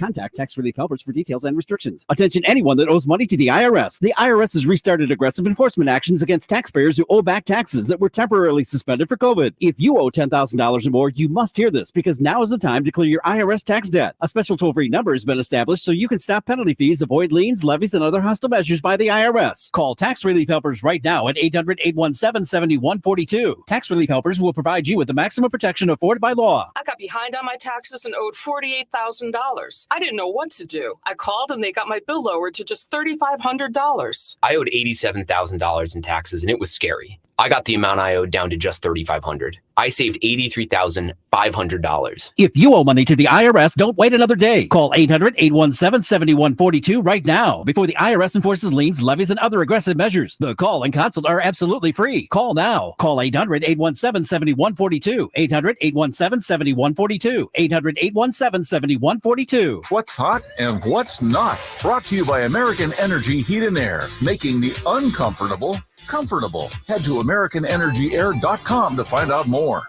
What's hot? Yeah, hot. Real hot. And what's not? It's not good. Brought to you by American Energy Heating and Air, Sacramento's complete heating and cooling company, and second opinion partner. All right, let's do it. Chris Verlod, who is hot? Domantas Sabonis. Yeah, he is. Explain. Tell me why. Last night, he scored 37 points to go along with 13 assists and 10 rebounds for his 8th triple-double in 8 games. He only trails Nikola Jokic in triple-doubles this season. He also shot 16 of 21 from the field, 1 of 1 from the three-point line, and I'm reading this a couple of times. It doesn't seem to make sense. 4 of 4 from the free throw line? Let me double check. I actually have the official box score. Yeah. Whoa. 4 of 4. Was it him? Maybe he takes his mask off and it's his dad. It's Arvydas Sabonis. Yeah, he made them all. That's big for him because the free throw percentage is dead last for this team this year.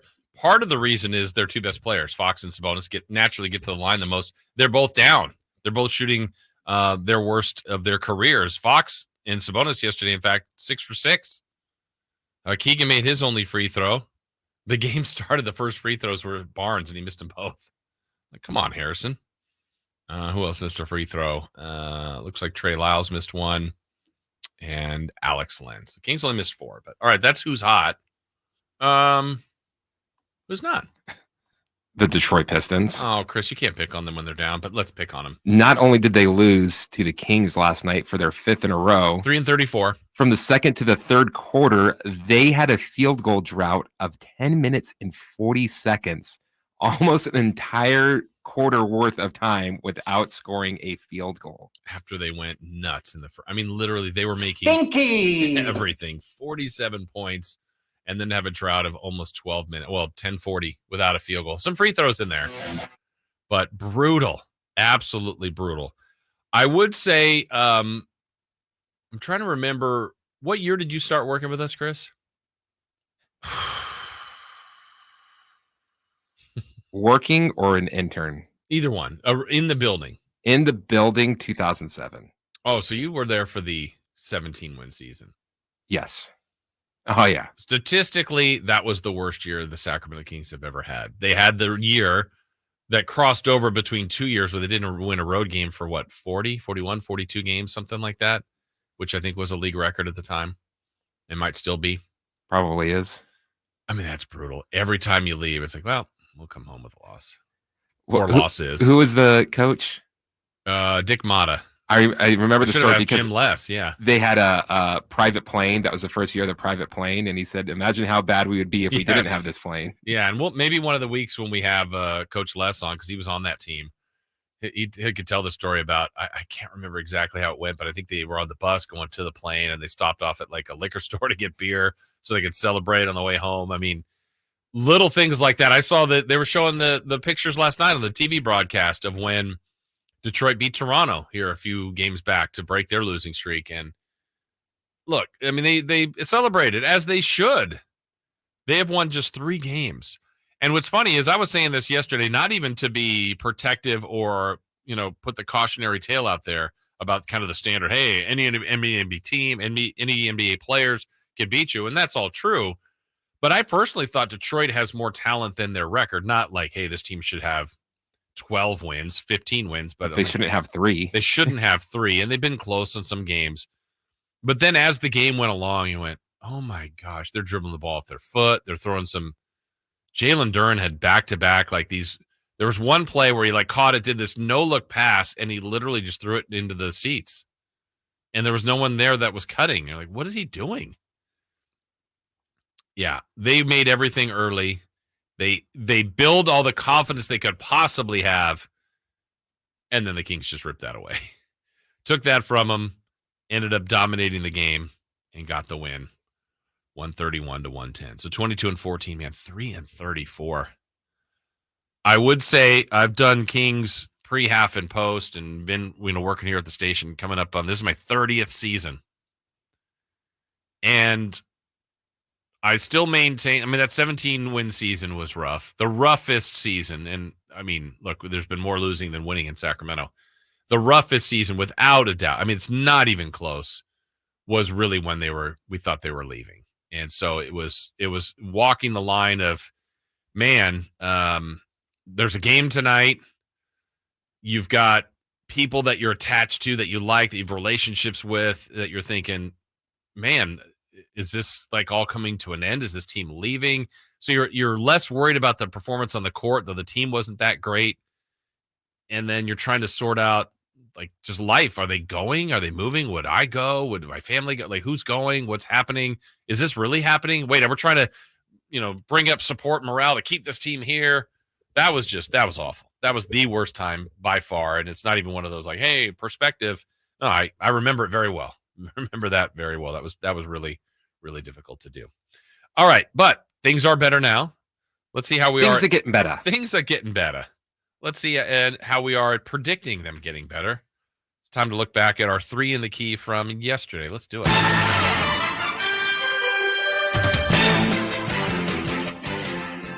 All right. We did get Carmichael Dave to chime in yesterday. He gave us it was a weird ring too. It was like, yeah, we didn't quite understand. He did pop in on the show and give us one audibly. He also sent one via text for his portion of 3 in the key. We asked the question, what would be the Kings' largest deficit? They had just come off a game where they were down by 50 to the New Orleans Pelicans. I said they would trail by as many as 7. Chris, you were confident. You said none. Wire to wire. Dave said 12. Well, the largest deficit was 20, and it was in the first quarter. Yay.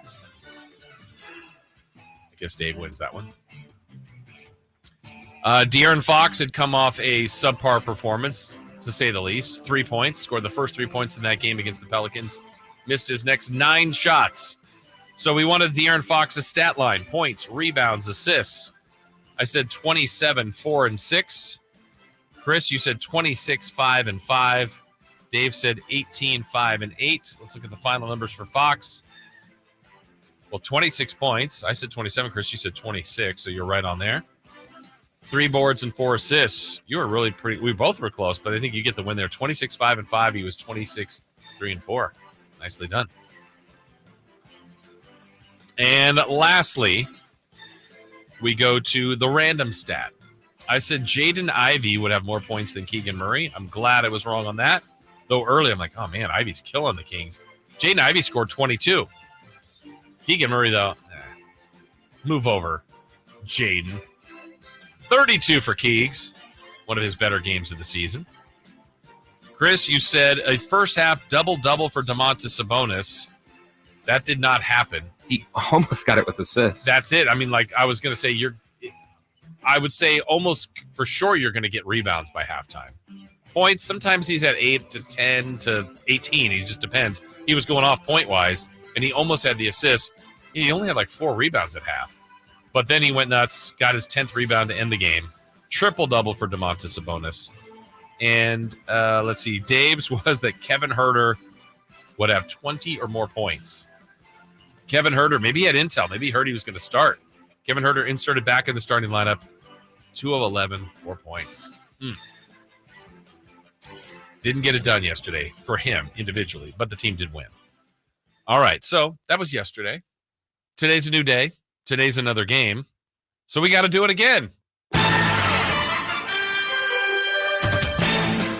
All right.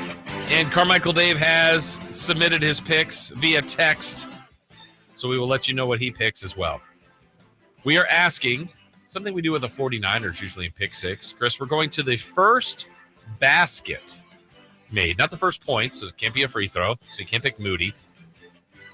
First basket by the Sacramento Kings. Dave has weighed in with De'Aaron Fox. I am going with Keegan Murray. Murray. Well, he's not going to get it. Oh, wow. Because it's going to be, Domantas Sabonis. Okay. Wow, none of us pick Herter or Barnes. What do we think about Herter and Barnes? Well, we're going to find out because question number 2, those two guys really struggled yesterday. Harrison Barnes, no points. Kevin Herter, 4 points. So, Chris, we're asking the Herter and Barnes points production today. Carmichael Dave says 18 for Herter, 8 for Barnes. I have 11 for Herter, 6 for Barnes. I've got 9 for Herter, 16 for Barnes. HP in the building. Lastly, random stat. I'm going to allow this one from Carmichael Dave, but it feels, you guys will know this sounds very Carmichael Dave-ish. His random stat, I'm going to read it word for word from the text. The Sacramento Kings will beat the Charlotte Hornets. You'll allow that because how insane he is, he would never just state that as You're right. fact. Yeah, but he put it on. There's a paper trail here, from the digital world. And you know how much he believes in jinxes, so if they lose tonight, Kings fans, you know who to blame. It's on Dave. I have something similar, but not quite the same. I have Kings will win while having less than 30 assists and shooting less than 50%. Those are their 2 magic numbers. They always win when they hit those, but they're not going to hit those, and they're still going to win. Chris? Juan Toscano Anderson will have 5 points or more tonight. JTA. Quickly, when are you getting the jersey? I don't know. They released him and then gave him a 10-day contract. After the 10, they got to re-sign him, and then are you in? I think does his name wrap around? It wraps around. I need to get a jersey. I got to get it signed. Oh, I think that can be done. Yeah. But you don't wear a I don't wear jersey. I don't wear basketball jerseys. jerseys. But if it was signed, I don't think you wear that, right? Does that then become unwearable? Yes. I did have a signed Vlade Divac jersey that I wore once, and they lost, and I never did it again. When did you wear that? Oh, this is like I was in high school. Where's that jersey now? In the closet somewhere. Okay. Oh, you didn't put it in a frame or anything? No. How did you get it signed? I want to say my mom got it at like one of those auction type things or whatever. I was gonna say we used to do quite a few Kings Talk programs out on remote. I could actually probably find out right now. Okay. We'd show up at different places, and sometimes some players would show up, and that was pretty cool to see the lines of people that would come to get autographs. My cousins and I went to Tower Records to get autographs from Vlade and Peja. Uh-huh. And that was a line we waited for hours. And it was one of those hey guys, there's too many people. We've been here for 2 hours. Because if you were in the line for hours, the event was probably an hour. Yeah. The actual signing. Well, we got there super early. Yeah. And it's crazy to even the weird thing is so it was me, my cousin, and my other cousin, his sister. And what we would do to because you can't look on your phone to just do something. You're just sitting there doing nothing. So we would all take shifts going into Tower Records to what CD do I need? Yeah, I'm going to pretend to look for something. Yeah, part of me wonders if that was just a different time, but let's just say there was a signing for De'Aaron Fox somewhere today. Is that I know people are showing up. I'm not trying to say they would, but do you think it's a line around the block, or how do you think that would go? I don't think so. Because what's weird is too, it's also easier to get autographs. Do you know what I mean? If I'm a huge De'Aaron Fox fan and I want De'Aaron Fox's you can find autograph, I could get it on eBay. Yeah, someplace. You're right. It's easier to be accessible, but in this case, if these are free to get, that's a different thing. Or if it's a small fee as opposed to paying what you're paying for on eBay. Yeah, it's a tough one. I don't know. But like when the bobbleheads were being released and different things like that, I mean, they were literally like Carl's Jr., that was the partnership at that time.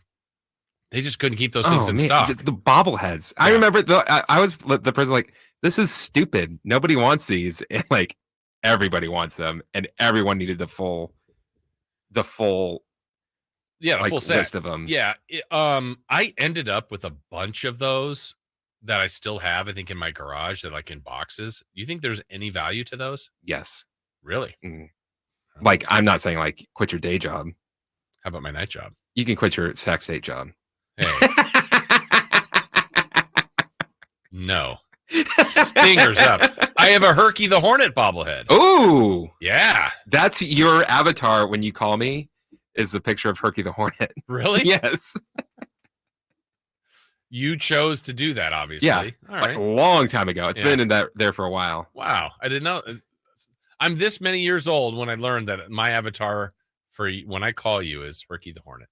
That's cool. I should like sing the fight song when I pick up. Just to keep the bit going. Or just bzz, bzz. All right. Again, I don't.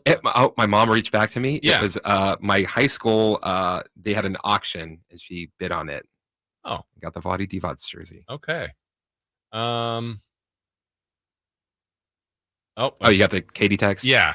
So we'll effort to get her in this 9 o'clock hour. We'll see if we can get her maybe at 9:15 or so. So appreciate that. We do have Emil Fergoso, though, joining us. Niners at 9. That comes your way next here on Sactown Sports. The Philadelphia Eagles have limped into the postseason. Tampa Bay won their division on the final day of the regular season. These two collide on Monday to close out Super Wild Card Weekend. We have all the play-by-play action Monday at 4:30 of the Eagles and Buccaneers on Sactown Sports, your home for Super Bowl 58. Capital Casino has been serving the greater Sacramento area in the same convenient downtown location for over 20 years, with plenty of close-by, well-lit parking monitored by security staff and offering the most variety of table games in the region in a safe and friendly environment. Best food, best service, and the best action. That's Capital Casino. For more information on tournaments and gaming, check out their website at capital-casino.com. And please remember to gamble responsibly. 1-800-GAMBLER.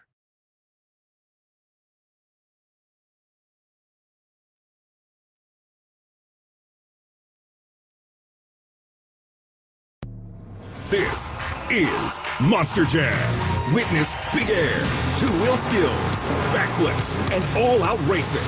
It's the only place to see the world's best riders tear up the dirt in your favorite Monster Jam trucks, like Gravedigger, El Toro Loco, Megalodon, and more. It's big-time fun for the whole family. Monster Jam, as big as it gets. Coming to Golden One Center, January 26th to the 28th. Brought to you by BKT Tires and Great Clips. Visit monsterjam.com today. So here's a fact. 85% of the population will suffer from foot pain in their lifetime. That's almost everyone. So you'd think there'd be plenty of healthy long-term remedies, but there just aren't, right? Hi, I'm Dan from the Good Feet store. You know, people come in all the time sharing the same frustrating story. Bought this, tried that, been there, done whatever, all different kinds of things, but all with a similar result. Nothing. A discouraging and endless cycle of disappointment. If this rings a bell, don't despair. There is hope. If you think you've tried everything, you probably haven't tried Good Feet arch supports from the Good Feet store. They're designed to relieve, even eliminate, the pain commonly caused by certain foot conditions like plantar fasciitis, bunions, flat feet, and others. Plus, provide better balance and increased comfort. See what we can do for you with a free arch support fitting. Just stop in or schedule an appointment. With over 200 stores, there's likely one in your neck of the woods. Find yours at goodfeet.com. Knee, foot, or back pain? Visit the Good Feet store in Sacramento, Roseville, and Vacaville. Sacramento's premier music festival, Country in the Park, is back. 2 big ol' nights, May 17th and 18th at Cal Expo with Brantley Gilbert, Dustin Lynch, Walker Hayes, and more. 2-day GA tickets are on sale now, starting at $85, or upgrade your experience with VIP or pit passes. Country in the Park, May 17th and 18th at Cal Expo. For more information, visit CITPfest.com. Brought to you by Bonnie Plumbing, Electric Heating and Air. Hello, Sacramento. I'm Emran Pilati, owner of True Sports Cards and Collectible Store here in Rockland, California, and the host of the True Sports Cards Show that airs right here on Sactown Sports 1140 every Saturday from 10 to 11 a.m., where we discuss the latest trends, hottest products, and deliver exclusive interviews with other industry leaders. And don't forget to visit our shop, True Sports Cards, at 6661 Stanford Ranch Road in Rockland and see what we have for all your sports card and memorabilia needs. KHTKAM Sacramento, KYMX HD2 Sacramento. Take it on the local level. Live and local, 6 a.m. to 6 p.m., Monday through Friday. From the Power Business Technology Toshiba Studios, Sactown Sports. The Carmichael Dave Show. He's on the microphone when he's not on the microphone. He's playing a song, and when he's not playing a song, he's on the microphone, and then boom, with Jason Ross. No, he didn't. Yes, he did. Call or text at 916-339-1140. It's the Carmichael Dave Show with Jason Ross on Sactown Sports. All right, here we go. Rolling into the final hour of the show for today. We mentioned earlier talking to UC Davis head basketball coach Jim Less. We were efforting Katie Christensen. We tracked her down. She was in film session with the team, so always working. Katie will join us here in a few moments, but now it's Niners at 9. We bring in our guy, Sactown Sports Insider, Emil Fragoso. There he is, looking ready to go this morning. Good morning, Emil. How are you? Good morning, Jason. I'm doing all right. Just trying to get my morning started. It started like an hour ago and just trying to get ready for the day. And all of a sudden, Players All Pro list is out and 4 more 49ers make it. So who knew? What do you got? Who are the new ones on that list? Yeah, so Trent Williams, Kyle Juszczyk, Christian McCaffrey, and Fred Warner have made the second annual NFLPA All-Pro team this year. I'm trying to think to that list. I mean, potential snubs, I guess, Purdy, right? Yeah, look, it can get weird, but there only is one person on this list. It's not divided up by conference. It's for the whole league, and it's voted on by players themselves. And the one quarterback that did make it is probably going to be the MVP, Lamar Jackson. So there's that. No receivers as well. It went to Tyreek Hill, I believe CeeDee Lamb as well. Makes sense. Look, it's a shorter list too because it's a players only All Pro voting list. So only the players vote on this stuff. And to have 4 49ers, which is the most of any team, is still a great accomplishment. Absolutely. To have 4 out of what do they probably do 22, maybe a few more positions, and then there's 32 teams. That's kind of dominant, to be honest. Mm-hmm. It really is, and it's just a sign of this team being the best in the NFL besides the Ravens. And there's a reason why they have a week 1 bye, just like Baltimore. Yeah, they earned it. So last week, I don't really take much from that. I mean, look, they still played enough of their guys. They could have won the game. I think there's a difference from kind of wanting to win and needing to win.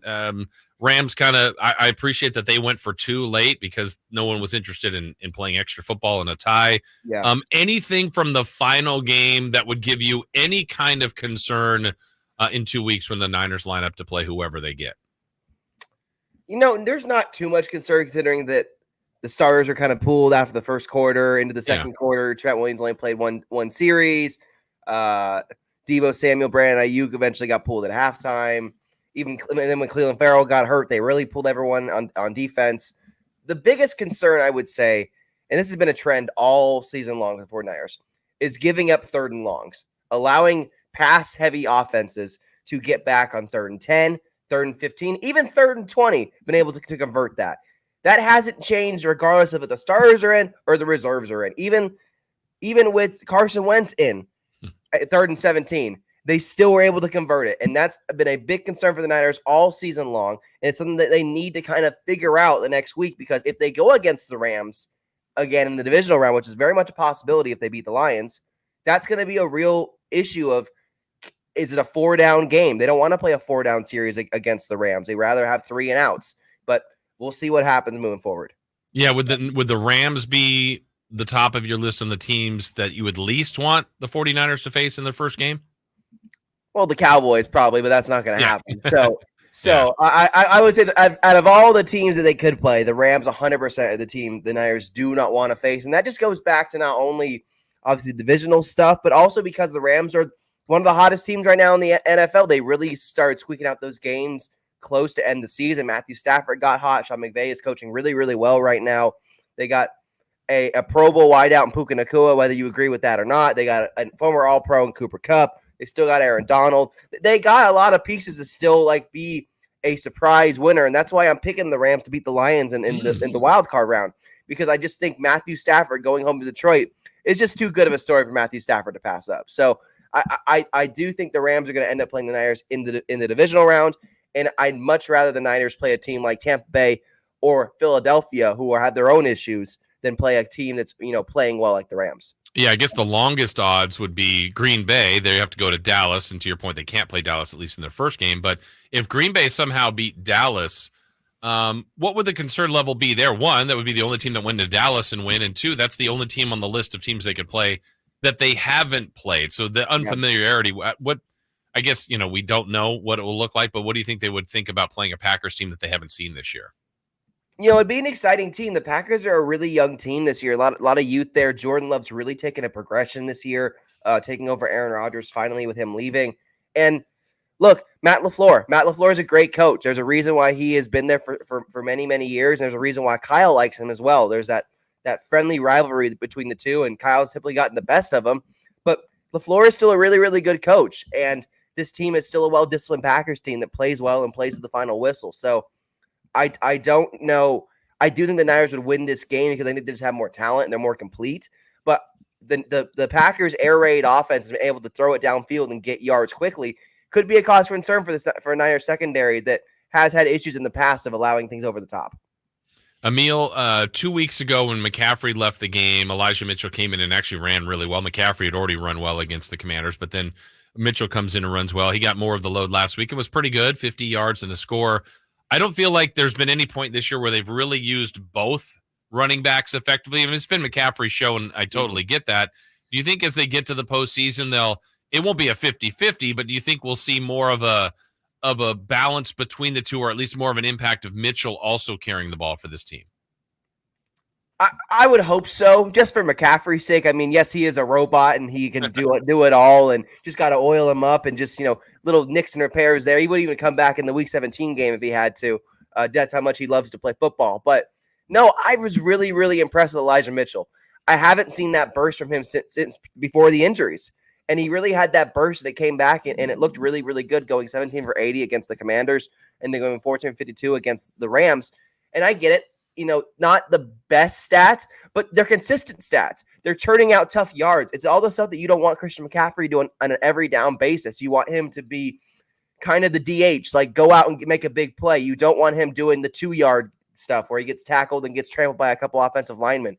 If they can use Elijah Mitchell in that change of pace role, get him 8 touches a game, that'd be fantastic for McCaffrey, because it allows him to not only keep the wear and tear off his legs going forward in the run game, but it also allows him to be used in the passing game more as a slot receiver, which he is very, very good at.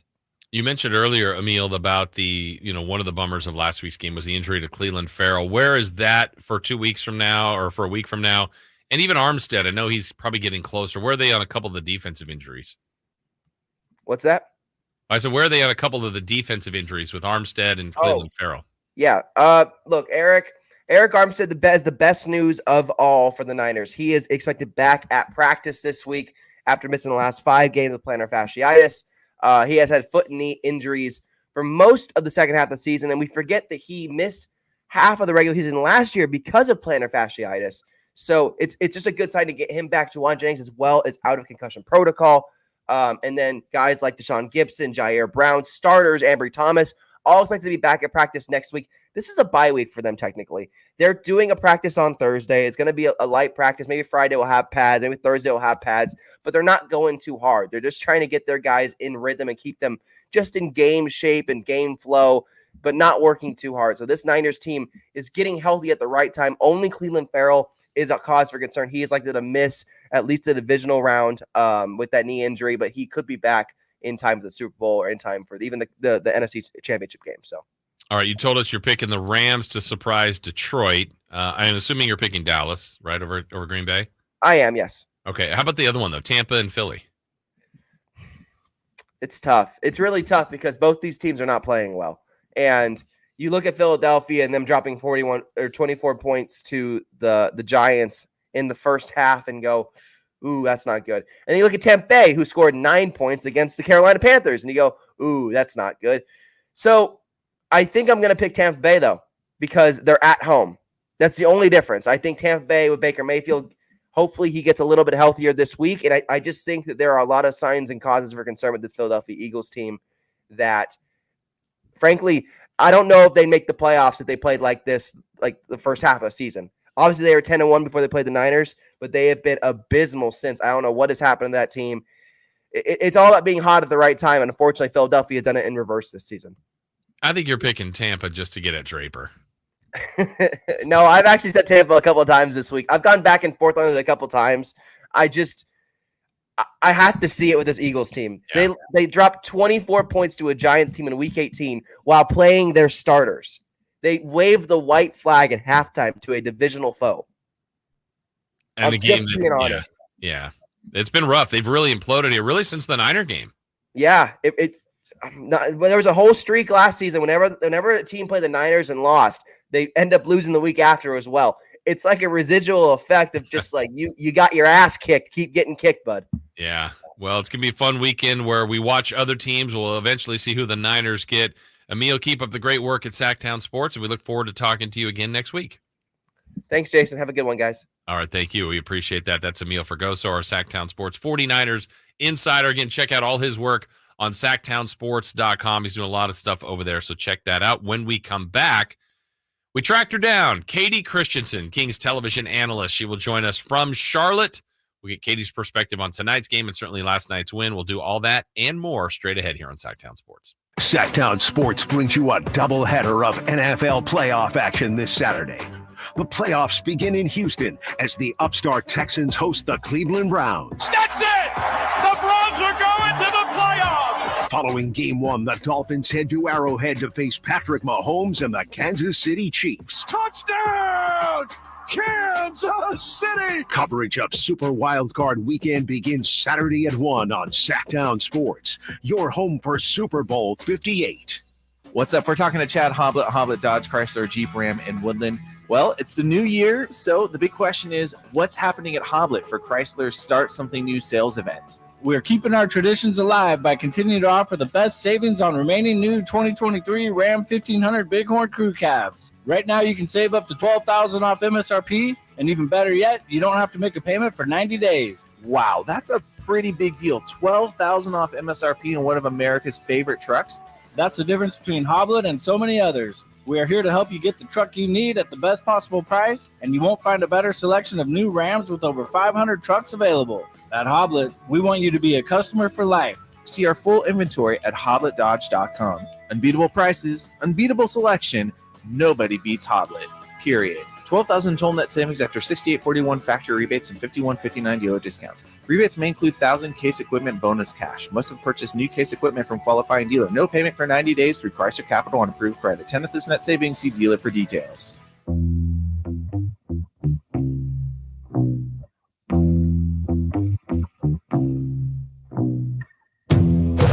Waking you up with the best in local sports. They just make it interesting, you know? It's the Carmichael Dave Show with Jason Ross on Sactown Sports. Montesaponis. Heard the chant, heard the call, heard the song, gotta play it. Late drive left, beats Sabonis, going strong again, scores again. Pistons have just not been able to stop that tonight. Sabonis is 15 of 20. Make it 16 of 21. There's another pop-up for two by Hayes. It's no good, 15 feet away, and Sabonis gets the rebound. There's the triple-double. I heard Kings fans holler in salute to Domantas Sabonis. 37 points, 10 boards, 13 assists, 9th triple-double of the year. Do not take this man for granted. He makes it look easy. It is not. He walks in and gets a double-double. He pushes a little more, gets a triple-double. He has got gifts. He's a king, and he had a monster game yesterday. Kings, after a brutal first quarter rally, they win 131-110. And let's bring in the television analyst of your Sacramento Kings on our weekly visit with us, Katie Christensen. Katie, thank you so much for joining us. I owe you an apology first and foremost because we were trying to track you down. I said, I think Katie probably got in late. She's snoozing, and I totally get it. But you were working. You were doing film study. What did you learn in film session this morning? It Yeah, no, I'm sorry. First of all, I was up, definitely up. We did get in late, but that's just kind of life on the road. But yeah, I had put my phone on Do Not Disturb. I was in the film session. No, it was really good. They showed basically the turnaround, right? Defense, how it changed in the final three quarters, and Mike Brown giving a lot of love to the guys for turning it around. So. And then it's about getting ready for Charlotte. So here we are, second night of a back-to-back. Let's see how the Kings respond. Yeah, I'm curious because, when you win a game like that, I don't know, and I guess you explained it. He showed the turnaround because you could really highlight the first quarter and just kind of go, guys, what's going on? Or pick the positives and say, look what happens when you did this. Because all along when they gave up the 47, to me, naturally, as I'm looking, I'm like, yeah, I see Detroit's making everything. The Kings are probably missing everything, and they really weren't. The Kings were shooting something like 60% and still down almost 18 points. But, what was your thought on the approach of the coach, just kind of showing the bad and the good all together like that? Yeah, you can focus on the bad, or you can focus on what you did well and what it resulted in, right? And you show defensive clips and how it led to offense. And, you look at the first quarter, and the defense certainly wasn't where it needed to be. Offensively, the Kings had 29 points, but the difference really, I think the Kings hit just 2 threes in the first quarter, and there was 7 for the Pistons. Again, another team kind of like Orlando. That is not a good three-point shooting team, but this is the NBA, and anybody can get hot. And we all know how, you see the ball go through a few times, and then it kind of has this synergy where everybody starts feeling confident with that shot. But, you look at defensively what the Kings did in the final three quarters, and, a lot of love for Kevin, Malik, Juan. They did a really good job of the little things that a lot of people aren't going to see just watching the game live, getting to the nail spot, shrinking the floor, going over screens and fighting over those, on-ball screens up high, and how it kind of shifts, and they were able to get verticalities. And they, the second quarter where they have 3 or 4 blocks, I think, in the second quarter, and, guys chasing guys down from the help position and getting blocks from behind, just a really, really good job. And when this Kings team, what did they have? 13 fast break points in the second quarter. You play defense, and it leads to really easy offense. And that's really what the turnaround was about. And it was great to see Juan Toscano-Anderson, get some time early in the game, and just signed back to a 10-day contract yesterday. And Mike Brown went with him early, and he had 2 or 3 fouls. He was playing really, really physical, but when you get him off ball, he does a really, really great job of being in the spots he's supposed to be. And so I like that. As a player, you can always point out the bad, but you also, the bad. Like, you just went through it, you lived it, what went wrong. And so, I like the approach of showing the good things, right? Because you're going into a game today, you want to focus on the good things. You don't want to focus on the bad things. And then, of course, showing film of that first game against Charlotte at Golden One Center, what was it, just a week ago? And just reminding guys, hey, we owe this team one, because we did not play our best basketball.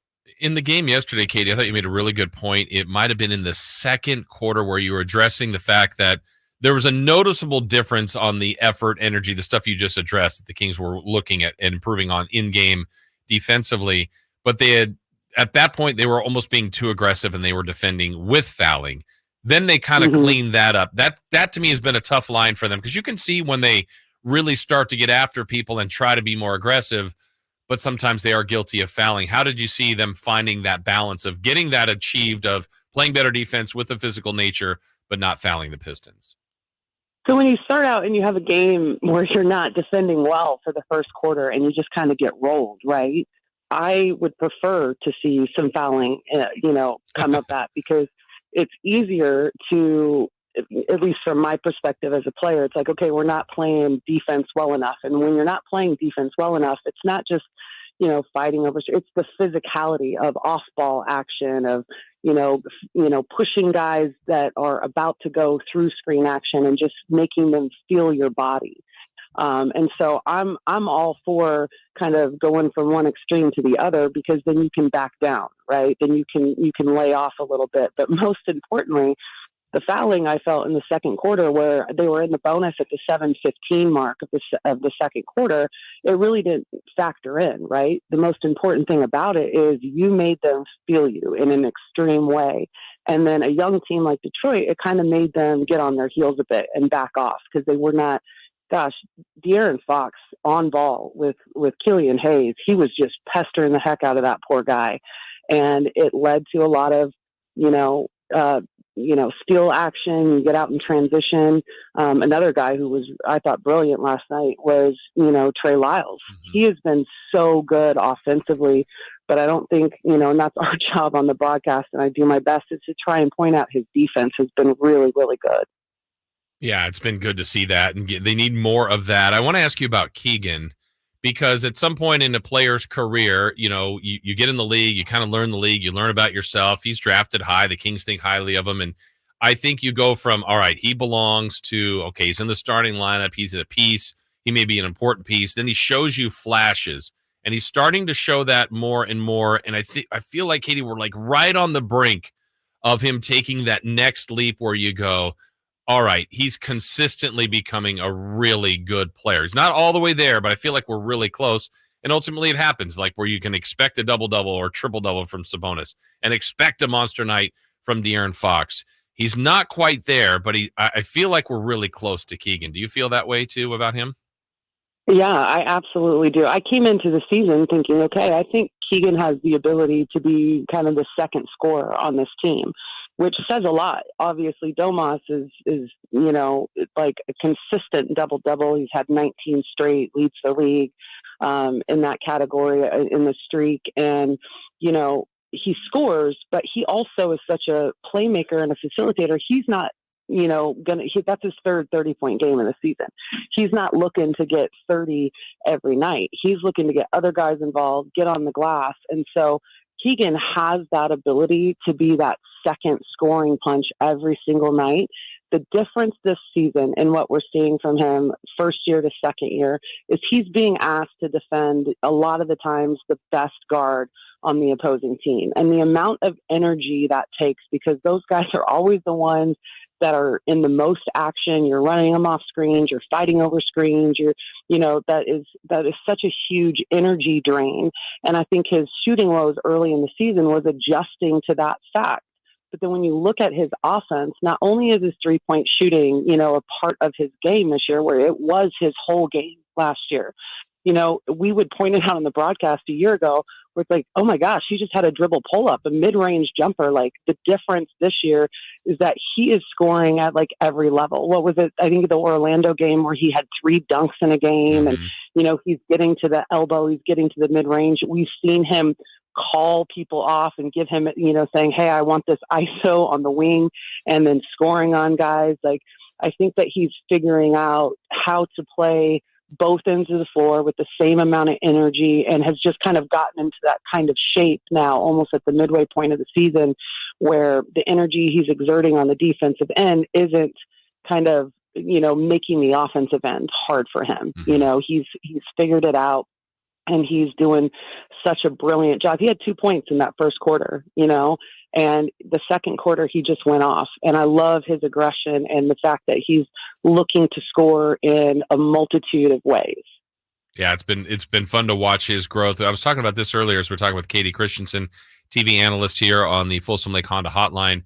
I get it. Not everybody's going to play their best game every night. That's a virtual impossible ask to get from a team. But if I list like Mitchell, Herder, Barnes, Sasha, Duarte, I mean, there's a pretty lengthy list of, I want to say, like the other guys that haven't been consistent. And part of it is maybe their minutes and in the rotation. I know that's got to be tough for those guys and their roles, and tough for the coaches, not knowing what you're going to get on a nightly basis from some of those guys that I would say have played better than they've played this year. Have you had a good read on kind of those role players, on why they've been so up and down this year? Well, I mean, the Kings have been up and down, right? True. When you look at the wins versus losses, the wins, you're playing the way we expect you to play, playing to your identity, playing fast, threes, all that stuff. And then the one like huge difference from this year to last that I've noticed is that if this team does not hit threes consistently in a game, that's where they get down big, because it's such a big kind of piece of their offensive pie, right? And so, it's when you look at kind of minutes for people, one thing I really, truly appreciate about Mike Brown is his open communication with his players. And, I think last night on the pregame show, Mike Bibby was asked this question about kind of minutes. Kevin Huerter back in the starting lineup last night.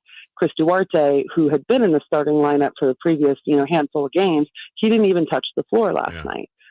And then Keon Ellis, who had not, been in the rotation, it had been Davion Mitchell. He played a big role last night early. Well, you look at the end of that game in New Orleans and what happens. Keon goes in there. He plays great defense. Offensively, he's productive. He's scoring. And so Mike Brown gives him the early call in the game yesterday against Detroit. What I do appreciate about Mike Brown from a player perspective is, yes, I get what Mike Bibby was saying about he doesn't like the up and down, right? Because the player wants to know. Yeah. But at the same time, Mike Brown is so open communication, has such open communication with his players that they're aware of everything that's going on. And you can appreciate that as a player. It's when they don't talk to you and then, you're playing and then you don't play where you get a little confused. But the thing is that I like about it is like you can struggle for a few games. You can fall out of the rotation because you're not being productive. And then when you are, he immediately gives you another opportunity. It's not like you fall back out of the rotation. He gives you that opportunity. And I think what that does for a team concept, right, is for everyone to stay locked in and engaged, because they know that things can change. And it's about their own personal performance. If they go out there, they have a good game, they know they're going to immediately get another opportunity. And I love that about this team. And tonight, I hope that, losses happen. If they had lost to Charlotte, in October or November, yeah, they might have said we owe them one. But this was so fresh from last week, and it was the way they played. So I really feel like we're going to have a motivated Kings team tonight. I hope that produces good results. But do you get that same feeling that wound is still pretty fresh with Charlotte? Yeah, I think so. I think, it's like you said, it was last week, and it's something that you still remember. If it did happen earlier in the season, you can tend to forget something like that. But, I think it's easy to say that they did not play their style against Charlotte. Yeah. They were just really lackadaisical on both ends of the floor, and Terry Rozier and Bridges just did a great job of coming out and being a constant form of pressure on your defense, right? They score in a multitude of ways and just really make it hard on you. And so I think that, short-term memory in this league, well, last week is short-term memory, right? Like, you remember it still stings a little bit. For sure. Well, Katie, keep up the great work. We're glad we tracked you down today. We're glad we got to talk to you after a win finally. I know. And I'm so sorry. I tell you what, traveling, you have no idea what time it is, what time zone you're in. You just know, I got to get the film. So I'm glad I was able to get on with you guys. I apologize for it. No worries. You got a job to do as well. So thank you so much. Have a good call tonight, and we'll talk to you again next week. All right, guys. Thank you. That's Katie Christensen joining us. Yeah, busy working all the time. I'm glad we were able to track her down and give us some good insight on what was going on this morning. Obviously, Kings got that film session, saw some good, saw some bad, some ugly from yesterday. But at the end, it was a victory. Now they got to repeat that tonight against Charlotte. All right, we'll take a break, come back, what to watch, of course, and listen to Kings basketball tonight, some other NBA games of intrigue, and still have crosstalk with Styles and Watkins. That's all coming up here on Sactown Sports. The Kings look for revenge tonight in Charlotte. Transition three, Monk, heat check, score another one. Let the fun begin if Malik Monk can get it going. The Kings battle the Hornets today at 4 on your home of the Kings, Sactown Sports. It's no secret to golf enthusiasts that Timber Creek and Sierra Pines in Roseville are one of the region's most unique and scenic places to enjoy a great game of golf. 27 holes, boundless options. Elevate your game on our newly renovated driving range, putting green, and chipping area. Whether you're aiming for fun, lower scores, or all-around growth, we've got you covered. Experience golfing dreams in Roseville and book your tee time at timbercreekgc.com. Timber Creek and Sierra Pines, your ultimate golf haven. Years we've won just about every injury case you can think of. Slip and fall, falling merchandise, fell through rotted decking, we won those. Dangerous stairs, falls into holes, dog bites, won them. Injured while pedestrian or on a bicycle, auto, motorcycle, big rig, company vehicle, Uber, or Lyft accident, we've won them all. And the best news is there's no fee until you win. So no matter how you got injured, remember, for the best advice, don't think twice. Call Ashton and Price. Hey, it's Carmichael Dave asking you, are you feeling the pain of paying more and more for your gas? PG&E has increased their rates 4 times in the last 5 years, and the new forecast says PG&E customers may see their bills increase 32% by 2026. The good thing is there are steps you can take to protect yourself from these rate hikes, and better yet, American Energy may be able to help you completely eliminate your gas bill with a new ultra-high efficiency comfort system. Did you know SMUD offers huge rebates to eliminate your old gas guzzler? They can help you guide through the whole process. Seriously, listen to me. You go to the SMUD website. There's tons of rebates available, but it is confusing on how to do it. Listen to these rebates. $2,500 from American Energy, $3,500 from SMUD, $1,000 from Caltech, $2,000 home system upgrades. That's $9,000 in rebates. Let American Energy help you out at 916-520-9990. Call 916-520-9990 now. Folsom Lake Ford has trucks. The F-150s are here. Explorers, Expeditions, and a huge selection of Broncos and Bronco Sports. They're in stock now at Folsom Lake Ford. Shop Folsom Lake Ford, your truck headquarters, right here in Sacramento for your favorite Ford models at good, fair prices. Short on cash? Buy any new Ford with 0 down. Save big with low interest finance rates. Plus, Folsom Lake Ford is paying top dollar for all trades. We want your vehicle regardless of mileage or condition. This could be the best time to buy a new Ford. Check out the huge inventory online at FolsomLakeFord.com or stop by the dealership and see the most recent arrivals. Looking for something special? Give them a call and tell them Doug Christie sent you. Folsom Lake Ford in the Folsom Auto Mall, your trusted dealer, my trusted dealer for over 30 years. FolsomLakeFord.com. 0 down with approved credit. Guys, want to lose weight, improve your performance, and increase your drive? Revive Men's Health Sacramento can help you address the root causes of weight gain, low energy, poor drive, and performance issues. And since your testosterone level has a direct impact on your weight and fitness, we'll give you a free T-check and free exam at Revive Sacramento. Imagine upping your game, losing weight, and getting in shape all at once. Revive can help you make it happen with our new cutting-edge weight loss medications, like your favorite athletes and celebrities use. They're affordable and available now. Weight gain and low T are treatable conditions. We know we can help you. Take that first step and book today. You're only one step away from getting in the best shape of your life. Call Revive Men's Health at 916-277-8599.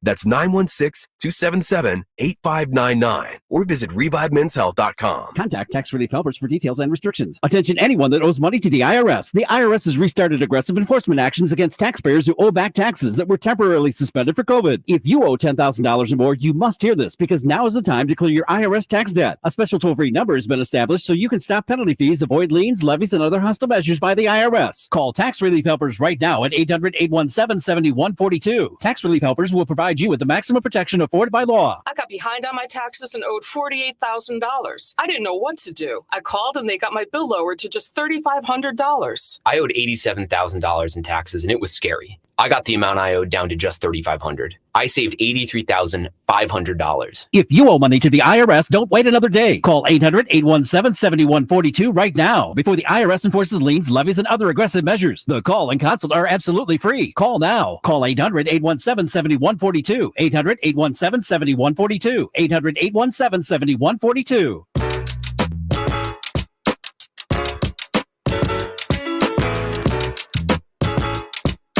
The only place in the morning to get your sports fix. Live and vocal. The Carmichael Dave Show with Jason Ross. Again, Carmichael Dave off this week, back with us next Tuesday when we return after MLK Jr. holiday. Thanks again to Katie Christensen being flexible there to switch around and get the schedule in, but always working. I was accusing Katie of sleeping through, especially when you said Not me. That was me. All me. My bad. When you were saying, what was it? You were getting like all signals busy or? Yeah, all signals are busy. Well, so like I called a couple times and that's the thing I'd get like, it would ring once and then say, oh, we're transferring you to voicemail. Yeah, I'm like, that doesn't, I go, well, maybe, okay. I don't, maybe she just shut her phone off. It's like, I'm sleeping and didn't set an alarm, and I get it. But no, she was up and working. And, yeah, you don't want that going off in the film session when you're around the team. So, anyway, she was joining us, giving us some perspective from now Charlotte as they made it there against the Hornets. Jason, I know this is what to watch segment, but I might have a who to watch segment. Huh. Different than the Sabonis one you had earlier? I mean, it is local news. Okay. So Alex Akala, he's from Stockton, California. He is 18 years old. When he was 16, he signed 14 or 15. He signed with LA Galaxy's Academy. He's been down there playing for them. Well, in 2020, Manchester City, my team, and arguably one of the best teams in the world, kind of got an option for his, like, once he turns 18. So they just now made it a long-term deal agreed. They are buying the option from Galaxy. He is going to be joining the Manchester City Academy. Wow. That's cool. Good for him. His nickname is the Mexican Messi. Oh, yeah. Well, no pressure there. No pressure there. My goodness. I mean, that's that's cool really cool. Like, my cool... little cousin used to play him. Really? In like soccer tournaments. Soccer and I was talking to my cousin. She's like, his team wasn't that good, but he's like incredible. Yeah. That's like one of the coolest nicknames you could have, but like, talk about pressure. And it's like, remember when you talk about like the draft comparisons? Like, so Michael Jordan. Like, yeah. Come on.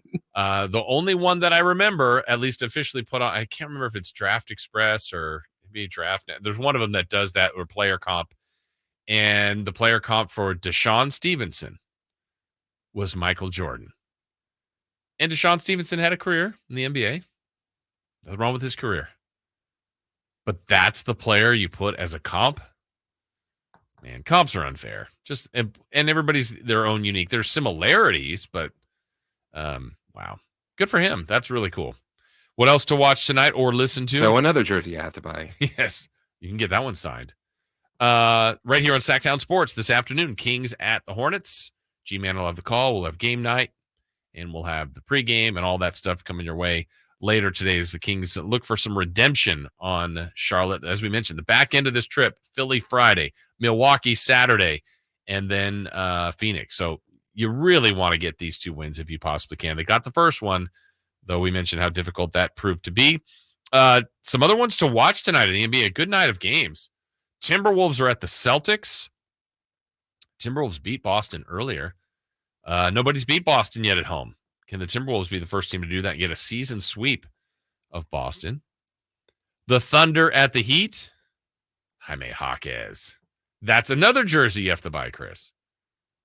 Yeah, this is costing a lot of money. Your fandom.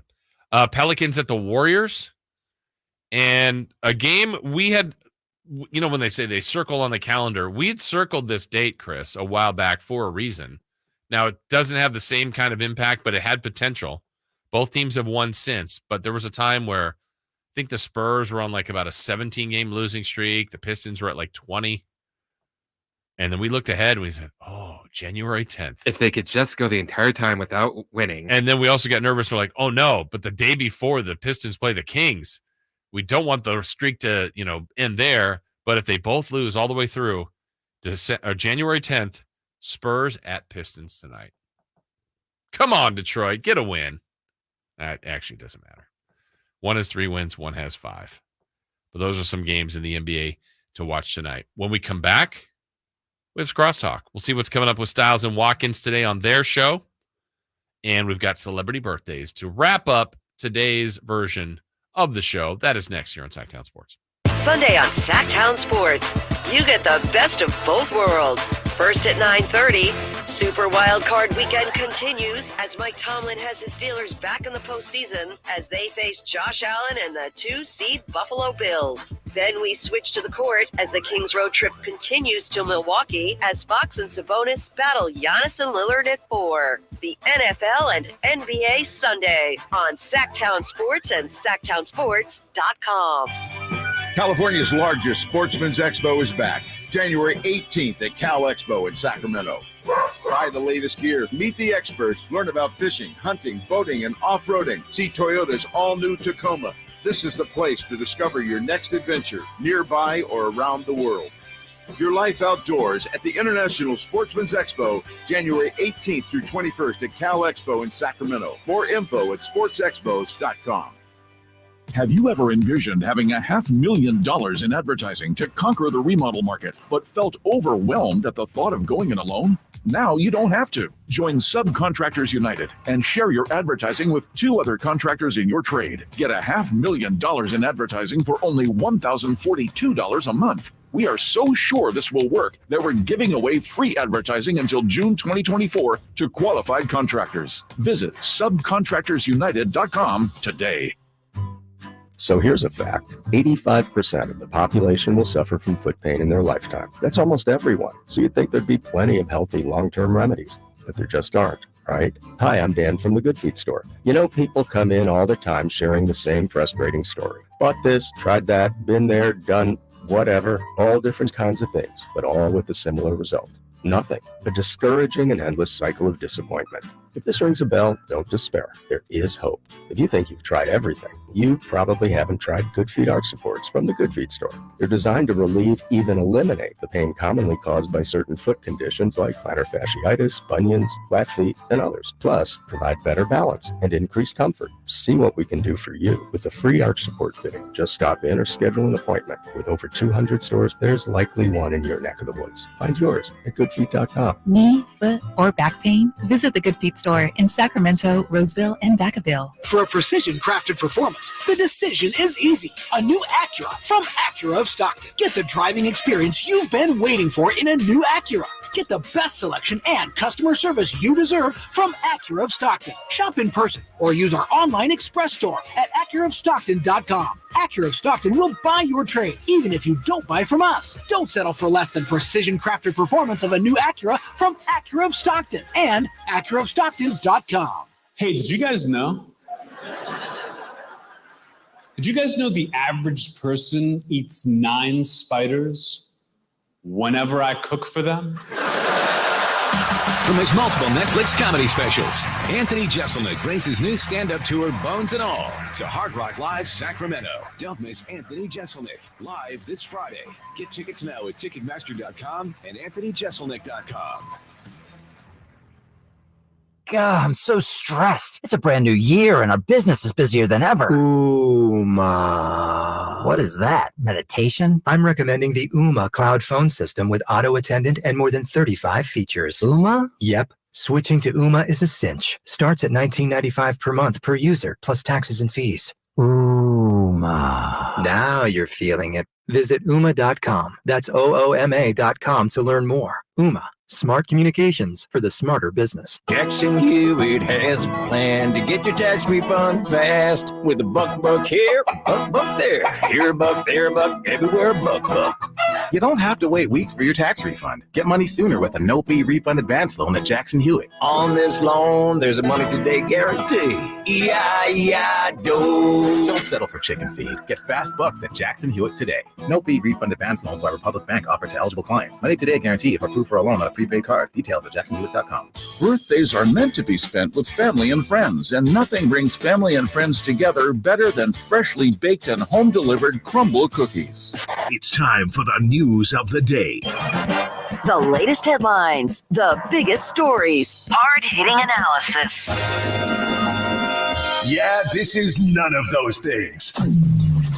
And now, here's Carmichael Dave and Jason Ross.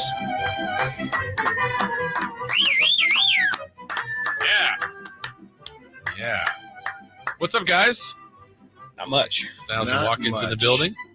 Yeah? Yeah. It's coming up on the show today. Yeah, I guess we have to talk to- about last night, right? Well, we don't have to. It's about how nice we're going to be. Kings obviously beat, and they beat handedly the Pistons. It just didn't feel like that. But we have our Kings roundtable that is at 12:30. So we see y'all in the YouTube. Hang around because it's going to be a good one. Yeah. Would this have been a better day? Like, it's our jobs to watch the game. And I mean, I like to watch the team play. Where if you literally didn't see the game and just saw the box score, you're like, yeah, that's right. Good night. Like, Well, we talked about like trying to control the game, get a big lead, win Yeah. comfortably, and rest your guys.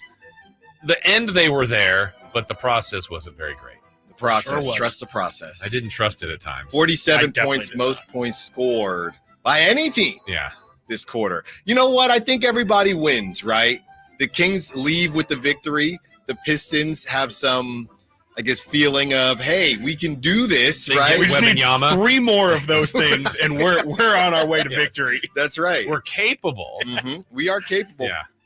Did it against a playoff team. Without Cade. Without Cade. You know, everybody wins. There's someone there going, yeah, light the beam. Oh, yeah. Mocking the Kings at some Well, that would have required people in the stands. I don't know if you saw. I saw some of the Kings cutaways fans. were crazy. Yeah. Some of the cutaways legitimately looked like there was a high school game going on. I saw another one. It's the Spurs. They play someone today.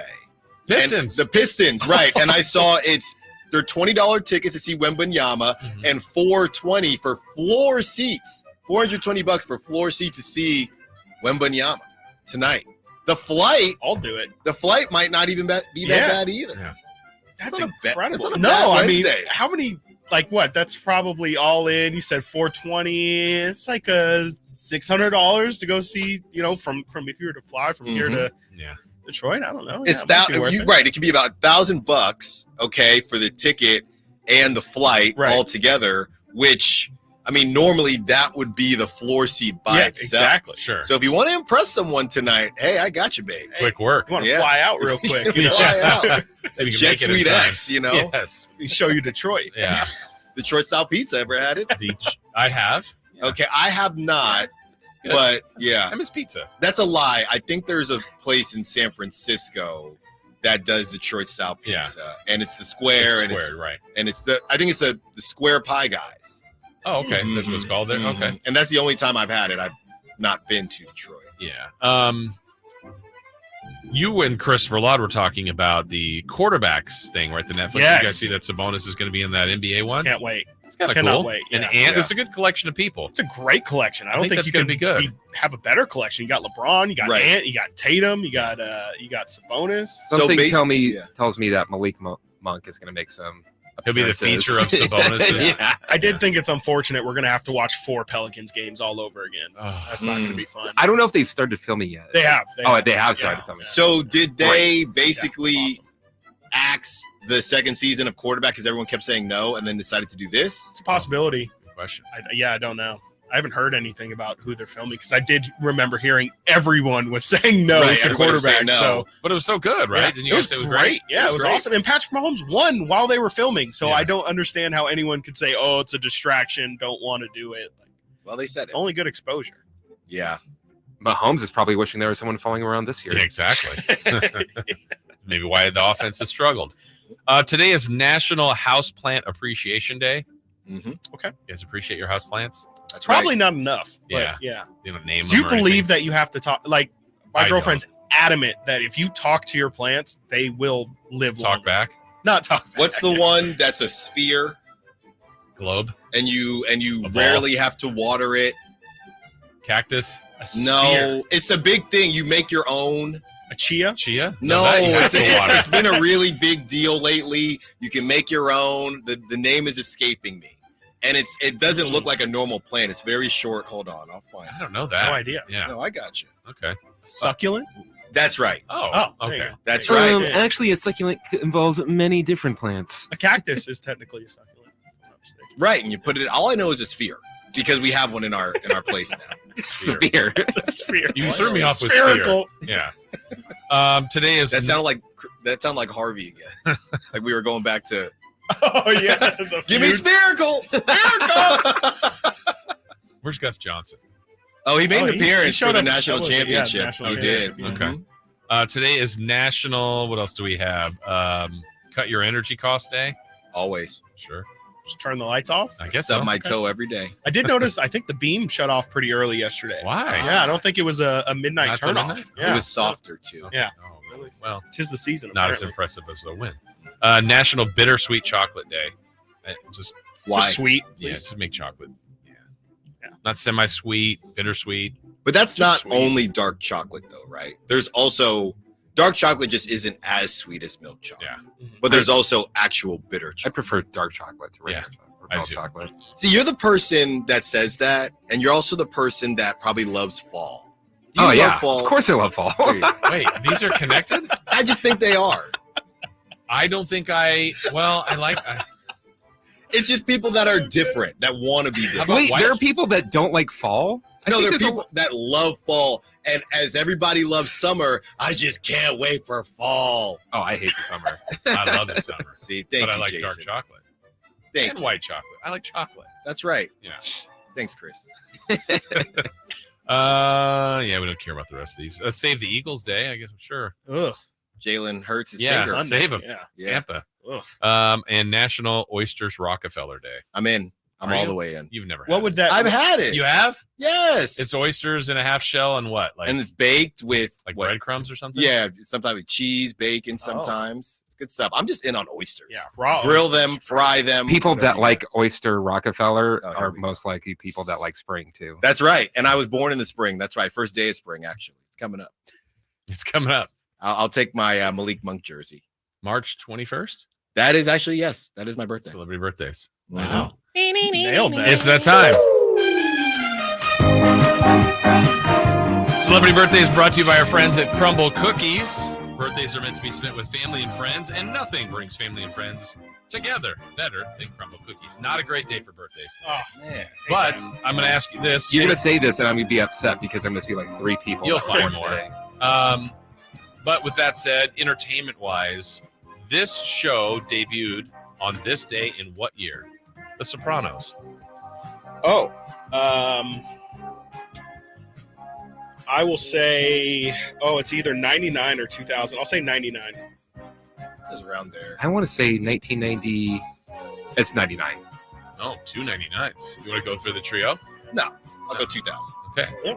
1999 is the correct answer. They show the World Trade Center in the intro, so it's kind of Good work. Yeah. Happy birthday today to Rod Stewart. Streeter. Gotta be Woodson. Okay. Rod Stewart is correct. How old is Rod Stewart today? Oof.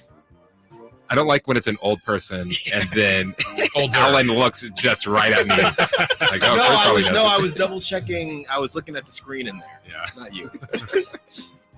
Ugh. Rod Stewart. I'm gonna say I was 76. gonna say 78. I normally look at Dave. It's because Dave's not here. I'm going to say 79. 79, 76, 78, 79. We have a correct answer. Good job, guys. It is Alan Stiles, 79. That's right. Happy birthday to Glenn Robinson. Kuiper. Stillwell. Glenn Rice. Glenn Robinson is correct. Didn't we have Glenn Robinson the third the other day? Yeah, we did. Really? Now I we think that hear- was yesterday. Yeah, It it's might have yesterday. been. So we have the original big dog, I guess. Glenn Robinson. How old is Glenn Robinson today? There's a third running around. His son was 30, if that helps. I'm gonna say 53. That's a good guess. I'm It going to say is. 56. I'll say 55. 51. Chris. Wow. Law Adam from Young. Happy birthday, George. Stephanopoulos. Carl. Contos. George Foreman. But which George oh. Foreman? No, that George Foreman. Great grills. Yes. Yeah. Saved me in college. He is 73. Mm-mm. 75. 76. We have a correct answer. Give me a grill. And it is Chris Watkins, Oh, 75. wow. Love Good a good job, panini. guys. Yes. Have a great show today. Hopefully Thank they you. can light the beam again today. They got to get revenge on Charlotte, right? They have to. They have to. I'm worried, but I'd be more worried if it was a different team because I think that the normal lull that they have for the second game of the back-to-back, they shouldn't have that because it is Charlotte. It's the right team to play tonight. That's for sure. All right, that's it for me. We do have Styles and Watkins coming your way next here on Sactown Sports. See ya. The 49ers earned the NFC's top seed. On the first play of the game, CMC Dynamite! Join all of our shows. The Carmichael Dave Show with